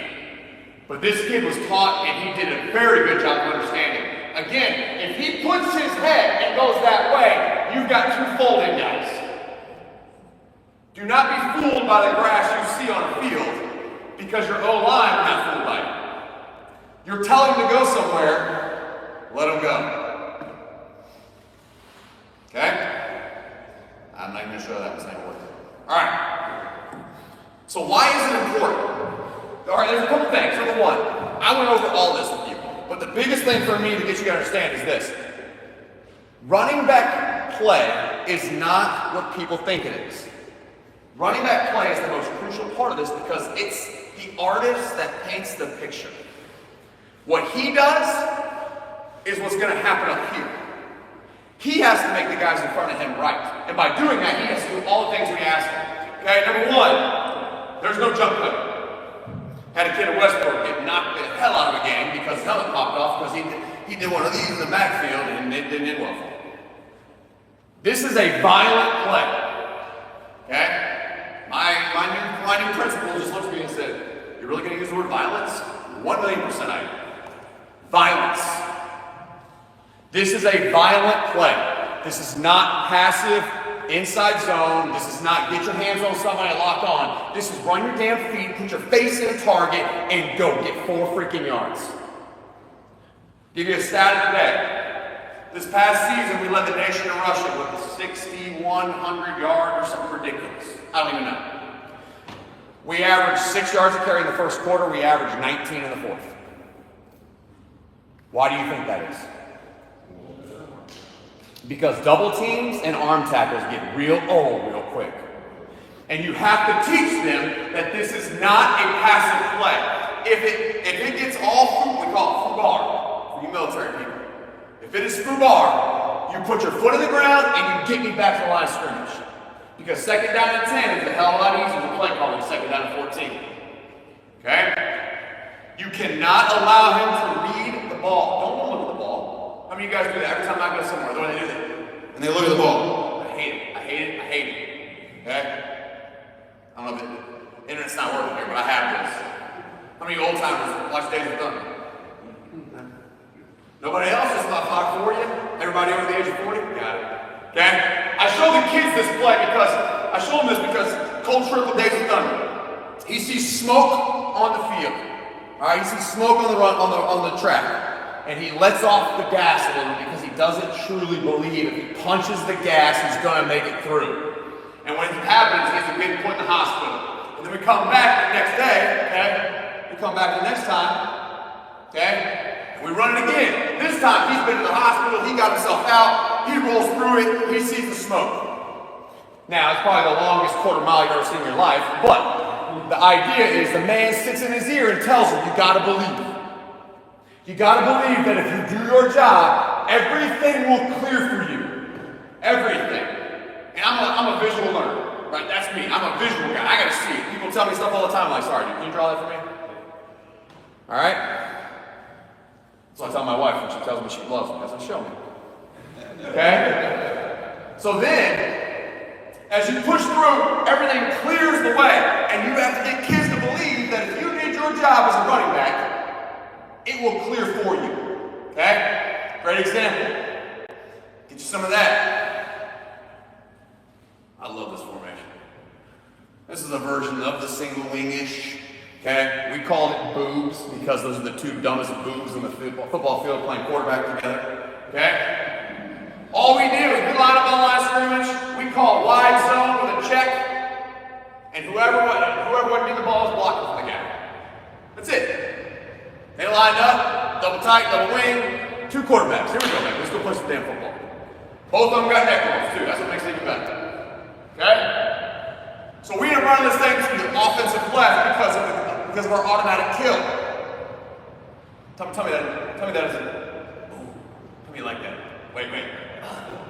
Some of you old timers like that, huh? Yeah, I love it.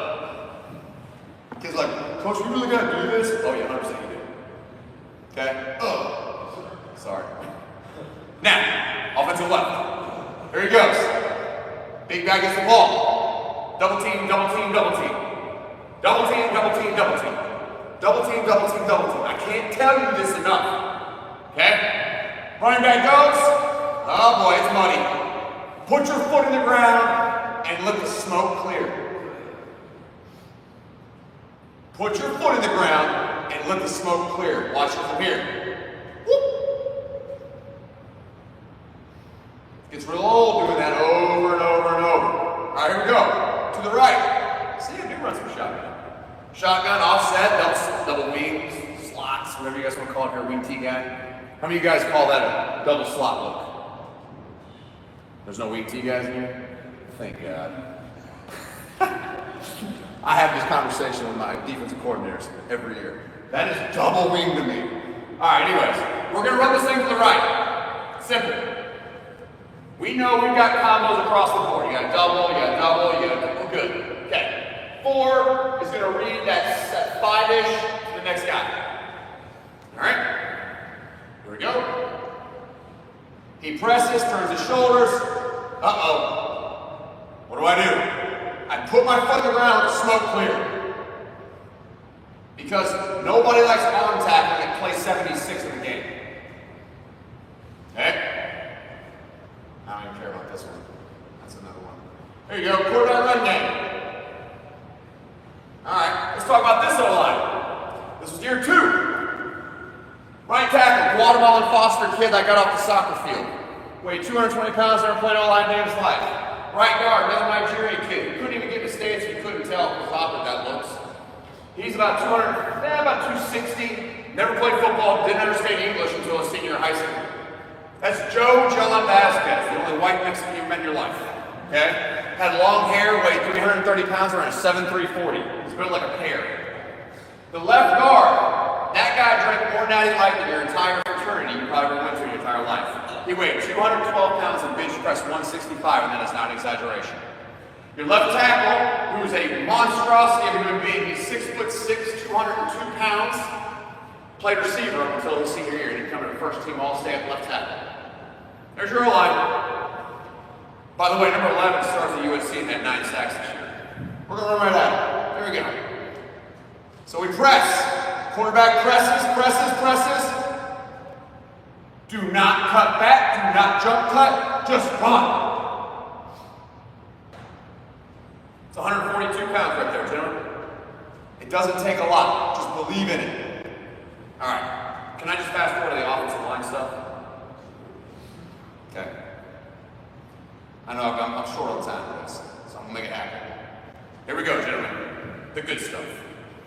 4 rules to offensive line play in wide zone. Number 1, the O-line must define the read of the running back with head placement. Head placement. Not hands, not butt, but head. Tell me why. What's that? Head goes, feet goes. What else? Yeah, I like that one. What else? Damn, come on, man. Got a whole staff back there. There's like 10 of y'all left. Come on. Help me out, boys. Anything? Why do I care about throwing my face in it? How old are you, Doug? Yeah, man, how old are you? 34. You're still young, man. You get the grays here. 34 years old. Were you ever taught football where you couldn't use your hands? No. What about you guys? Were you around when you couldn't use your hands? My old man played in the 70s. Okay? So my dad is an Argentine immigrant that played for the Redskins in 1976. Played a lot. It's mine, right, baby? My dad taught me how to play football. What did my dad teach me? Forearm shivers. And throw your face in it, because if you weren't grabbing your own jersey, you were holding it. That was his philosophy. So as you go into the process, back in 1950s and 60s and 70s, that's why you started getting those offenses where everything was a trap, or everything was a down block, or everything was trying to get angles on people because you couldn't physically get your hands on them. But there's a whole reason behind it. Here it is. You're young, come here, man. You good? Hey, man. All right. 2 things. I'm gonna stand right here. So turn here for me, dog. Okay. Y'all play running back.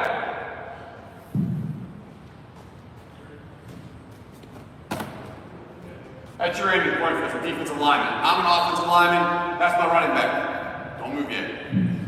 All right, I'm in a good inside zone position. Okay? You like the shirt? That'd be nice. Okay? I'm here. You guys, as the running back behind me, have a clear, defined read on where to go. Cool, good. No. All right? When I say go, I want you to go touch that chair. I'm going to try to hold you up. All right? I'm decently strong. I can do this. Go. Okay, good.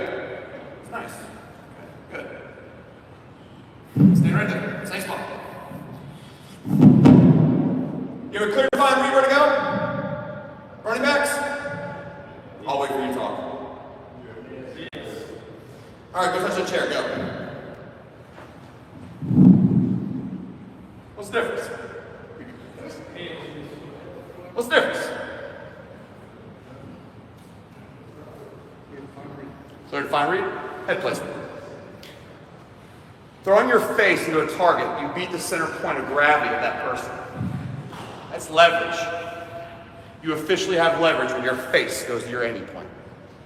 That's why if you watch our film, our biggest emphasis is we're going to take our kids to run, boom, and we're going to throw it. Because also, if I throw my face at you and you're a defensive lineman, you're half a damn close dude, and I throw my face, you're going to do a job. You're going to try to maintain gap responsibility. You have to make a decision. Forces him to make a decision, lets him make a decision, and gives you as an offensive lineman a chance to be successful. Number 2, fight to get vertical and step on D lineman's toes. This is not stretch. We are not bucket, crossing over, and running. This is, I am trying to pierce my target and physically knock you that way.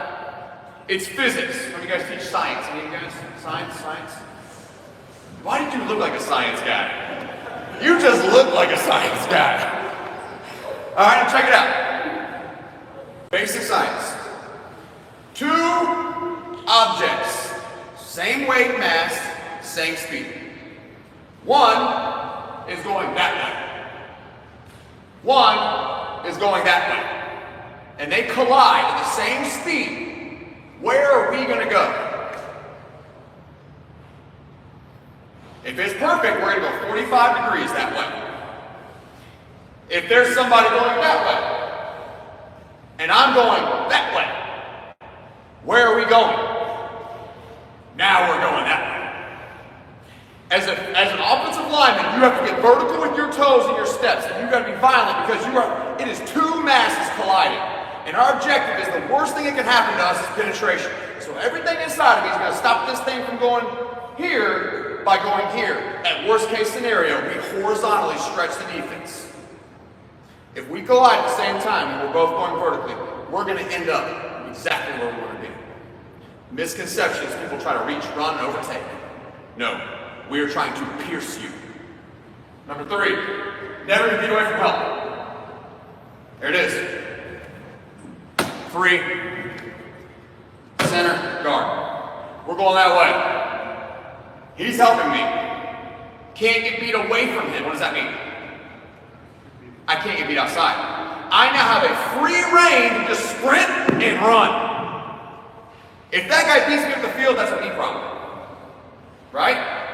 I can't get beat away from my help. But in the same token, I'm responsible for this gap, but I can't leave until I'm forced to. My man's here. We've got this guy. All right? We've got him. But all of a sudden, he's coming into this point, and that linebacker goes, and most offensive linemen in high school do what? And they go chase him. We can't chase, because what's the running back doing for us? He's delivering him. Because after his fifth step, he's getting vertical. That kid's not going to keep running that way. So I take my step, he's with me, and we ride this thing. I'm not leaving until this guy leaves me or this guy physically knocks me off this block. We're just going to ride this thing all the way to it, because if my running back does his job and puts his foot in the ground, that linebacker is going to correct and run right into me. Don't chase ghosts. Let them come to you. Okay? Here we go. Head placement. All right, here's your single wing. Got 2 quarterbacks, whatever. Going to the right. Offensive right, your left. Aiming point, play side for the tight end. We're reading 34. We're reading 34. Head placement. Boom. Where's it at? It's inside. It's inside the guy. He threw his face. He just couldn't get there. So where's the running back going to go? Is he going to go outside of it?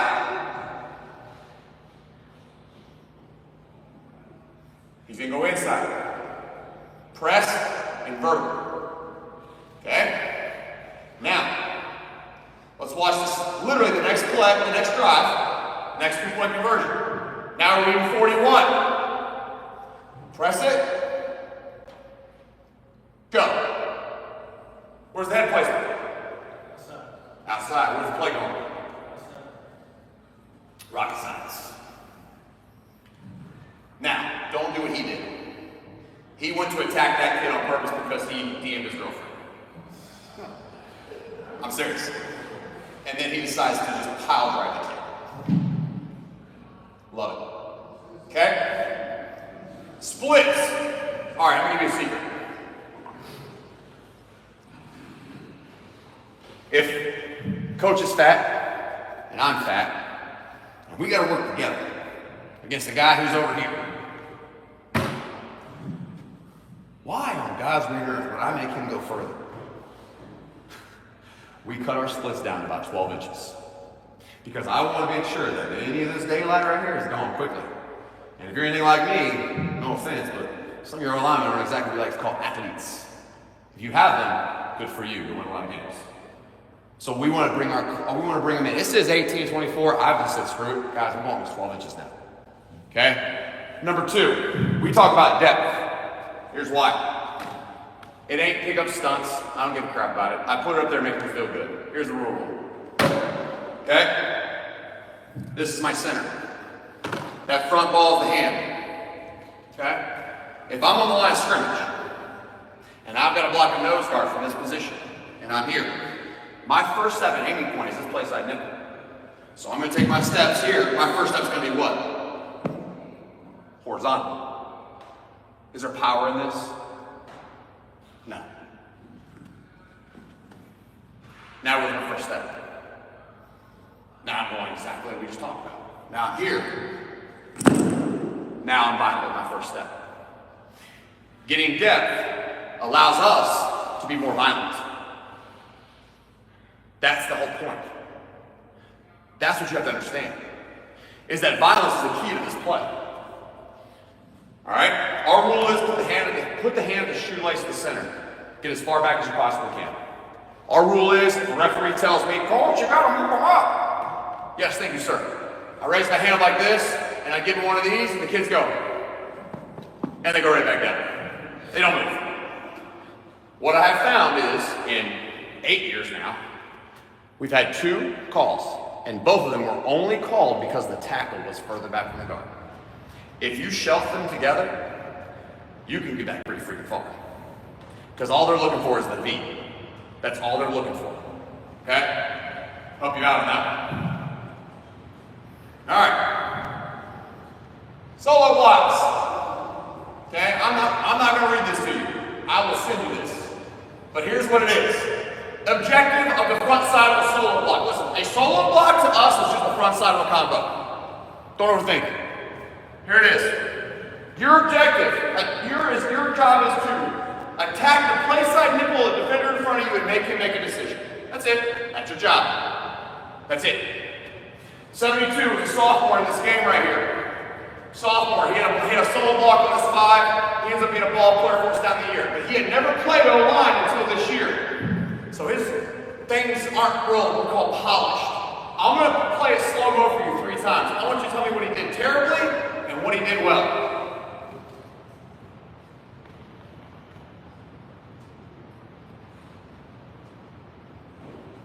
What did he do terribly? His step was god-awful. But what did he do?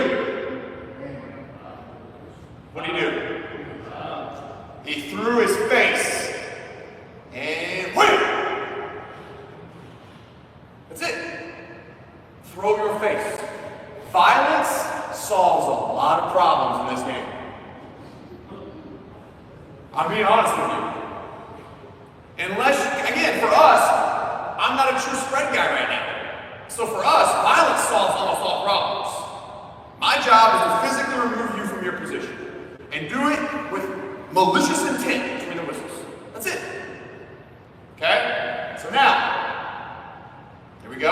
Watch the right tackle, right guard. They're both soloing here. Steps, not terrible. Watch 56's face. Man, that just made his job a whole lot easier, didn't it?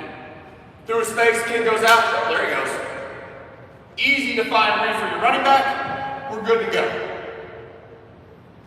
Okay? Here we go. Now, this was this year. Yes, we played a game in practice jerseys. I thought it was hilarious. Okay? Did you hear about this? Oh, this is a good time for me. This was me basically I had a bunch of freshman parents mad that we wore mesh jerseys in the freshman level, so I just wore one for the varsity level and just said, screw you guys. Okay? So here it is. Tight end fullback, we're going to combo together. You're going to watch the tight end on the right-hand side. Offensive line, this is probably the best one we've had in a while. Okay? Right tackle is a dude. Best player I've ever coached. Started both ways in 6A football. Was All-State on one, honorable mention All-State on the other. One of the best human beings I've ever met in my life. And I asked him to come play O-line for the first time ever his senior year. Ended up being a first-team All-State lineman. But he does everything right. Right tight end, sophomore, baseball kid. Big biggest crap, big beard, probably got the mentality of a 5-year-old. Cried every day in practice. Not an exaggeration. But watch. Let's see if he does it. There it is. Throws his face and runs. Looks like a pretty clear defined read for me, doesn't it? Wham! That's not bad. Okay? That's clinic film. Until I push play again. But he did his job, right? Did 82 physically outman that guy? No. He did his job. He got the ball. He was violent and threw his face. Okay? This is the other part. Here we go. I'm gonna go to the next one. It makes it easier. Alright. Backside cutoff. The true most important part of the game. If I were to say and break it down in Feynman theory, which meaning I can take the most complex theory and break it down into the simplistic forms. The objective for our wide zone, to stretch the defense to the sideline and cut you in half. That's it. That's it. If I were to tell you what my offensive philosophy is, it's that. In the most basic 6th grade terms, to displace the defense or move the defense to the sideline and cut you in half. Where we cut you in half is the coaching decision. This play can do whatever you want it to do. Do you want it to run? Then you run it. Do you want it to get vertical and hit it in C-gap? You can hit it vertical and get C-gap. As a coach, it's your determination based on leverage, based on combos, and knowing who's going where, what you can do. Explain to you. Backside cutoff number 52 right here. Okay? Backside cutoff number 52. The unmatched block in football. Cut. You want to neutralize the alignment?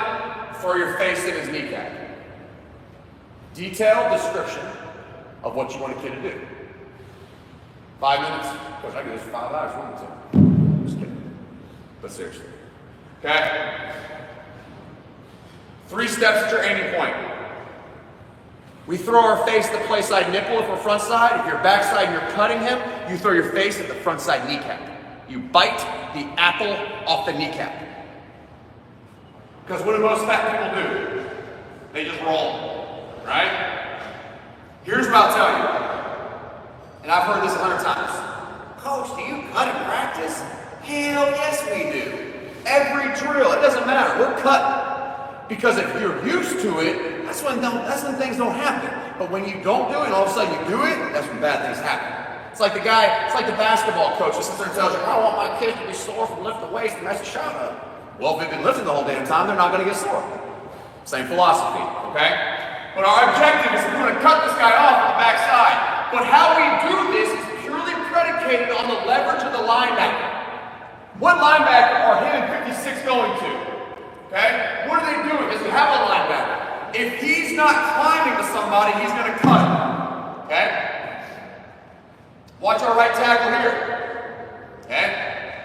We're running out of the power T. Get your mind right. I don't care anybody says, I love this stuff. Alright? I can tell I'm getting gray in my beard because this stuff makes me happy. Alright? Now listen to me. He's going to cut 92. We're going to run this thing to the left. We're going to run everything front side. We're going to cut it off on the back side. And my objective is we're going to try to cut this ball somewhere in here. Because they were so freaking good at pitching it and not letting us get climbed to the second level that we said, screw it. We're going to run you. You're reading the fullback. We're going to get you downhill. Our objective on this play and this decision, based on what I call, we want this thing to hit somewhere right here. So here we go. Press, cut. You know, the crazy part is him and the fullback are still working a combo together. Just because he's cut blocking does not mean he's soloed up. That kid with the blonde hair behind him is working a combo. He's reading what he's doing. If he gets the cut, he avoids, goes to the next linebacker. Most of these defenses we see like this, you know, that 3-4 K, that 3, whatever you guys want to call it, the quarters, tight front. It fits like a domino. So your blocking combos better fit like a domino to match it. If not, they're going to leverage you. Okay? So he cuts him off. Here comes the Viking. There's your press. There's your cutoff. That's it. Don't worry, we get caught. Okay. We understand that? All right, I'm gonna try to get some real quick here. Okay. All right. Now, we're not trying to stretch it. Everybody's answer to us is the bear. Oh, the bear, the 7 diamond. I've seen more 7 diamond in 6A football than I've seen in my entire life. Okay? This one right here, they're in a 3-2, like I said, the bass size 3-3 with their 9s tilted in because they're not gonna let anything else. Okay, cool. So here's what we're gonna do. Our fullback's gonna go attack. We're gonna go attack these two guys. Okay, the tight end and the fullback are gonna work that guy and whatever's out here. Okay, there's my combo. There's my combo. We're building a wall. Right freaking here. So our backside cutoff is truly the guard and the tackle. There we go. Excuse me, guards and the guards. Watch the right tackle. Pop, pop, pop, pop, pop, pop. There it is. He climbs. Watch the right guard. Gets there. Throws face. That's easy. What do we do now? Quarterback's read. Where's he going? Go right there. Don't overthink it. Okay? Backside guard and center. Press. Throw. There it is. It depends on where I want to run it, okay, based on what we see. I'm going to find you guys something here so I can show you. Okay, here we go. Same thing. Same formation, same idea. Okay, well, guys, how do I want to build it? I want to build this with C-gap. How do I do it? I have enough guys to formation and personnel to take care of anything outside. Anything. So basically, I'm just saying, hey, dude, you're going to build a wall right freaking here. Damn, it almost looks like power. But it's not. Our kids look different. This play looks totally different to people. To us, it's the same thing. And there's the wall. When people think wide zone, they can stretch. I don't care about the stretch. I care about the aiming points and the double teams. I can make it look how I want to make it look just by making my combos. Yes, it gets both. God, we're so slow. All right, Beaumont Westport. We did not get caught. Here we go. Offensive right, your left. 3-2 defense, okay? Uncovered guys are going to read the feet of the D lineman. There he goes. Feet go away. 1, 2, 3, snap and climb. Boom. 4-eye goes out. Nose guard does not get hooked. He gets washed. Put your foot on the ground and fifth step. Whoop, there it is. Feels good to show a quick way to be caught. Okay. All right. I tried to give it to you as fast as I could. Questions? I'll send this, guys. If you guys send me up on Twitter with a DM or send me an email, one of the two, I will send you an email. Okay? Questions? Really? How does the play differ when you have receivers or tight ends versus an open end? How does that tackle know that he has help to So we call it different plays. So if I want to run weak side wide zone, meaning 2-man blocking surface, we call it Carolina or Cleveland. Longer word, longer way to travel. So we identify the mic. 3-4 on the tackle, there's a 4, there's a linebacker. Carolina. Mike. That's our first combo. Cobra, Colt. 3, 4, 5-man. Mike.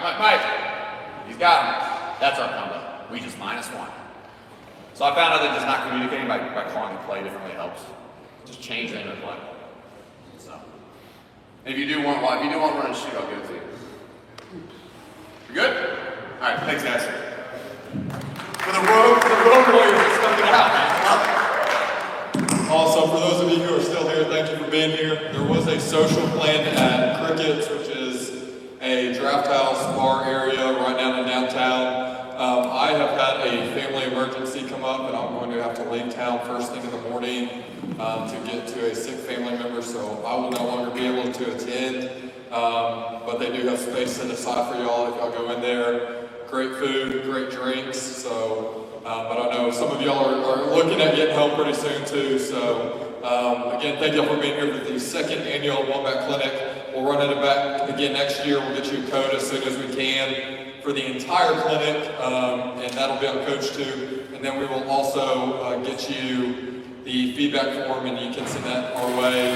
We may do, if you send us a feedback form, we may find a free clinic pass for you next year. So, again, thank y'all so much for being here, and have a safe trip home, and we will see y'all next year.